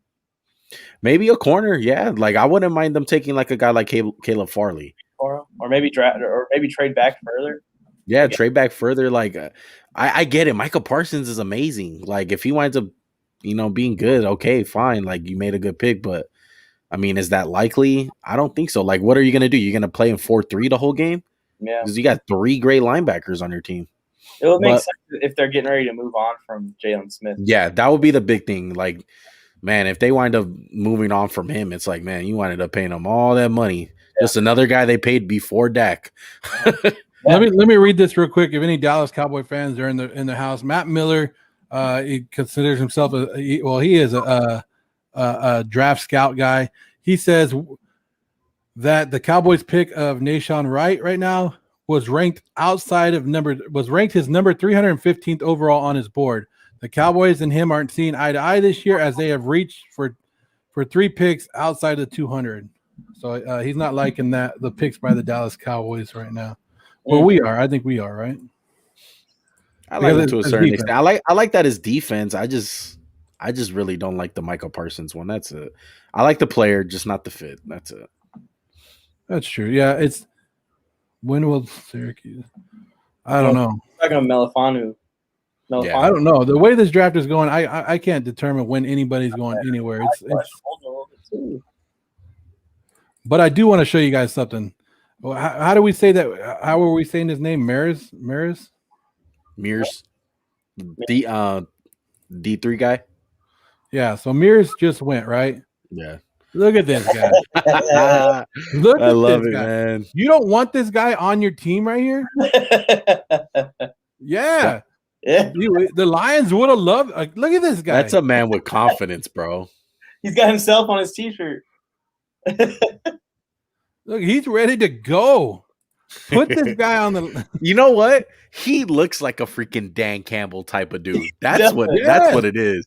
Yeah, he definitely gonna bite some kneecaps off, bro. Mavi, you're right on point, bro. Was he playing center for this game? He's wearing one glove. Hey, talking about Syracuse, who are you asking? Do you want to be drafted? No way. They drafted him right after that. Malafanu to the Detroit Lions at number 101. There you go. And I did miss one pick, the Tennessee Titans, right? We didn't announce that one. Tennessee Titans at number pick 100 took cornerback Elijah Molden. Wow, cornerbacks back to back, the two that were left. Melifanu. Hopefully he works out better than our Melifanu on the Raiders. He's Melifanu on Syracuse. That's his brother. Oh, really? Well, yeah. And hey, he got drafted today, and his brother got cut by the Niners. So good for him. Yeah, he's probably not as much as an athletic freak as his brother was coming out of UConn, but he's solid. Melifanu out of Syracuse. He's just a really solid corner. So that was a run on corners right there, right? 3 cornerbacks in a row. So we're on Detroit. So we got 1, 2, 3, 4 more picks to go. 4 picks to go, guys. We're 4 hours in, 40 minutes. You guys sticking with us? I'm glad you guys are. If you guys want to talk, whatever, put it in the comments. Let us know what you guys want to talk about. 4 hours in. Did you ever think that we'd be talking for 4 hours and 40 minutes? Killing it. Ooh. Whoa. Highlights are playing right now. Let's look at our big board right here of guys that we're watching for. Anything good? Any of these guys yet? Probably not. Probably still be looking at them tomorrow. Who's on the clock? The Niners? Yeah, 49ers would be on the clock one more time. I swear, these Washington corners, Elijah Molden, they always look good. They're producing corners all the time. Yeah. This is a highlight reel. Yeah, it's a highlight reel, but he got some instincts to him. He's making some moves on the ball, yeah. And look at that. Yeah. I know you guys probably seen the same thing as me, but he just was playing like a middle linebacker, like QB spy type of stuff. Picked it off on the screen, right? Picked off a screen pass, yeah. That was overthrown too. Like, how do you know it's gonna be overthrown? You don't. You just reacted. That's good. Yeah. So we already said Detroit's in. San Francisco's on the clock. San Francisco, who you taking? With the number 102 pick, the San Francisco 49ers take cornerback Ambry Thomas. 4 cornerbacks in a row. Wow. 4 defensive backs have gone. Thomas from Michigan. Ambry Thomas is from Michigan. That's another guy who's fallen too, is Thomas Graham, the other cornerback from Oregon. That's kind of weird. One of my guys that's fallen is Ardarius Washington, man. I'm a big fan of him. Hopefully he winds up proving everyone wrong from how low he's getting drafted. 49er fans, what you think of that pick? I like Taylor, but he's way down on the board.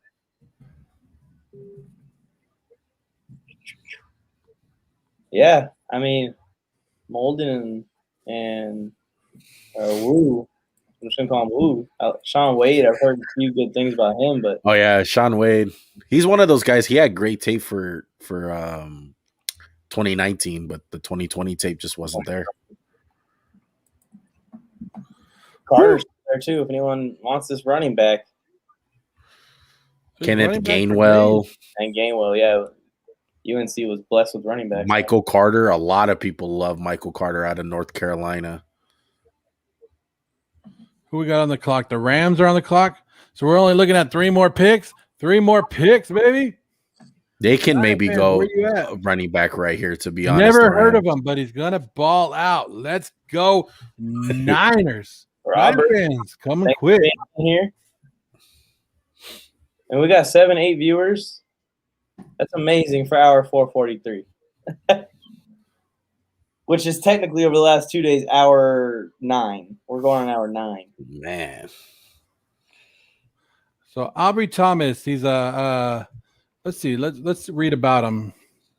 Already got Trey He's Lance. a feisty press man cornerback who plays the role of nuisance underneath. He plays with good patience and feels from mirroring the release and gets hands on his target within the first 5 yards. So it sounds like he's a good man guy, right? He's not as long or explosive as teams might like on the outside and might lack the twitch to handle certain slot wide receivers as a nickel. Thomas plays above average awareness and consistency, and he is very willingly and capable tackle who could play on special teams. His best fit could be as a future starting nickelback for a zone-heavy cover unit. That's a good description. That's better than being like, oh, he might make the 3rd spot as a tight end on a roster. Yeah. Put that in his description, like, oh, he might make a roster. Man. Well, I'm just letting Niner fans know, like, you know, he could be something. He could be something. So Niner fans are a little bit happy about that. So far, man, who's your guys' favorite pick on day 2 so far? I like the Giants. What the Giants did with I don't mean to be biased. I like Samuel. JOK is probably up there for me. What the Giants did is good too. I like what the Raiders did. How about that? Kellen Mond. I like Kellen Mond in Minnesota. Yeah, Minnesota had a good day. They did. Let me ask you guys this pick. You guys like number 103? 103 to the Rams linebacker Ernest Jones. Wow, over Jabril Cox, huh?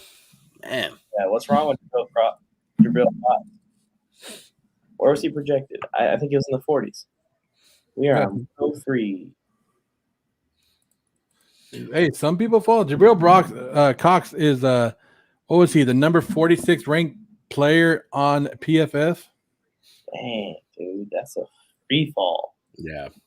So that's, yeah, my co-host Max had him really high in his linebackers. So it is what it is. Niner fans are happy, right? Niner fans are over there happy. They got themselves a cornerback that can be a good nickelback, maybe, but sometimes he struggles in the nickelback, so they don't know. You just stole all that. You just stole all that straight from the I love it, Joe. I love it. They're doing pretty good. I like Trey Sermon back where they got him. 2 more picks to go today, guys. Hey, the 7 of you guys in here. Hey, give us a shout out. Warzone Sports Network. Say hello. Say hello to us, guys. Let us know that you're still here. You're alive. We're here. Oh, I need some coffee. I need something. But also make sure you guys listen and do what this says.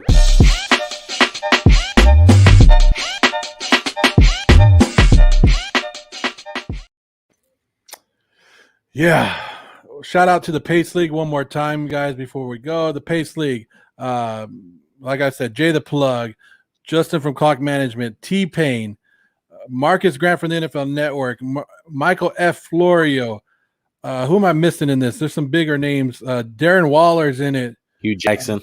Hugh Jackson, yes. All those guys in the Pace League playing fantasy football for a cause. Go to that website right here or spotfundjust.com and you guys type in Pace League. Please donate $5, $10, whatever you guys can. They're trying to raise $10,000. So many different charities involved, but all great causes. They're doing great stuff over there. Yes, sir. It is something that we are going to work out. Maybe we'll do a show like this, like a telethon with Darren Waller and all them. We've been in talk with them. So, huh? For their draft?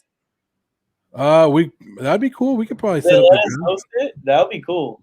So I do talk to Jay the Plug, so maybe we could pull something off with them. Amazing show. Bradley Winter, amazing show. Always here because you all keep it real. Mike already knows. I don't know, Juan, how much of you Friday Night Wars that you watch, but I always tell Mike that it's funny that they said that because I'm always on there and I go, keeping it real. Good notes. Are you guys coming out with an episode tonight? No. We backed away from Friday Night Wars for these last 2 weeks, just because of everything that's going on. Last week we had that big mock draft. Yeah. This week we have this. So Friday Night Wars will be back next week, folks. Nice. Yeah, with the number 104 pick, the Baltimore. Oh, damn! Another defensive back, another cornerback taken. This is a big run on them, right? This is 5. 102, 103. Was 103 a cornerback?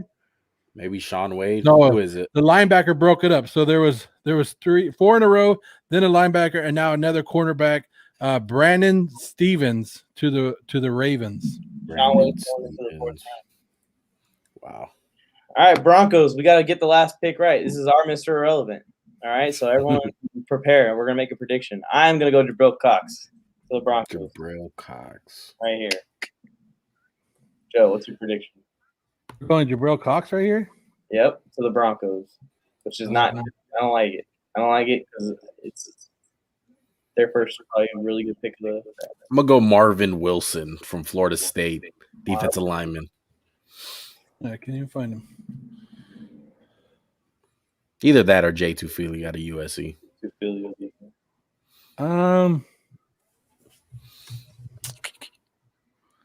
I would say that they go. Let me see. Trying to look at my board, but I think they might go safety here. Why not? Darius Washington. Ooh, I like that. I would love that pick. I go with the Darius Washington to end it out. That's just me. I will absolutely love that. So come on, Denver. We're almost 5 hours. We're gonna reach the 5 hour mark. Max and Juan Cast. You guys can check them out. Max and Juan Cast. I say Juan Cat podcast, but Max and Juan Cast. Check them out on Instagram. You've been with us the whole time. Yeah, man. No way, bro. We appreciate it. Breaking it down, guys. Check them out on Instagram. Check us out on Instagram. Everything you're doing, you guys give us a shout out. Say hello. We'll say hello right now. John Hart saying St. Brown. St. Brown. That'd be a good one, right? Armand. I was thinking fight on, guys. A lot of receivers. Dude. I was thinking another wide receiver, but they're kind of loaded there, right? A lot of receivers. So are we still a couple picks? This Ray Lewis guy off the stage. Oh, let's put him on the couch. My man's got to get out of pajamas. Is like trying to do the Ray Lewis dance, though. Like, come on. I should have. I don't know if you guys saw my Santa Claus outfit that I did during the Christmas season. I should have done the Ray Lewis dance as Santa Claus, huh? Yes, you should have. Brandon to get Roger Stevens. Goodell's chair. Another corner. Yeah. Oh no, that's for the Ravens. I'm tripping. I thought that was the Broncos pick. Yeah. We're still waiting on the Broncos pick right now. Probably gonna take forever because it's the last one. They need to milk it all they want, Time. There's a lot of good defensive linemen still available, man, for tomorrow. Where are all the highlights? His defense getting toasted and him making the touchdown saving. Yeah, I know. Well, that's a good breakup. All these people are being all in the Chargers bandwagon now. What team is that? What are you talking about on the Chargers? If you go on Twitter, everybody's like, the Chargers are going to be dangerous. The Chargers ain't going to be crap. Let me tell you that. You say this every year.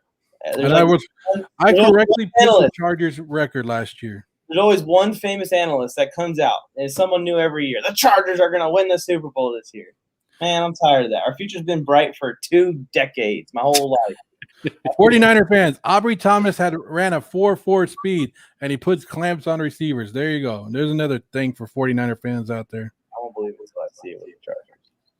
I do love watching some Justin Herbert, though. I do love that they fix the line so that I can continue watching. Broncos pick. Who they take?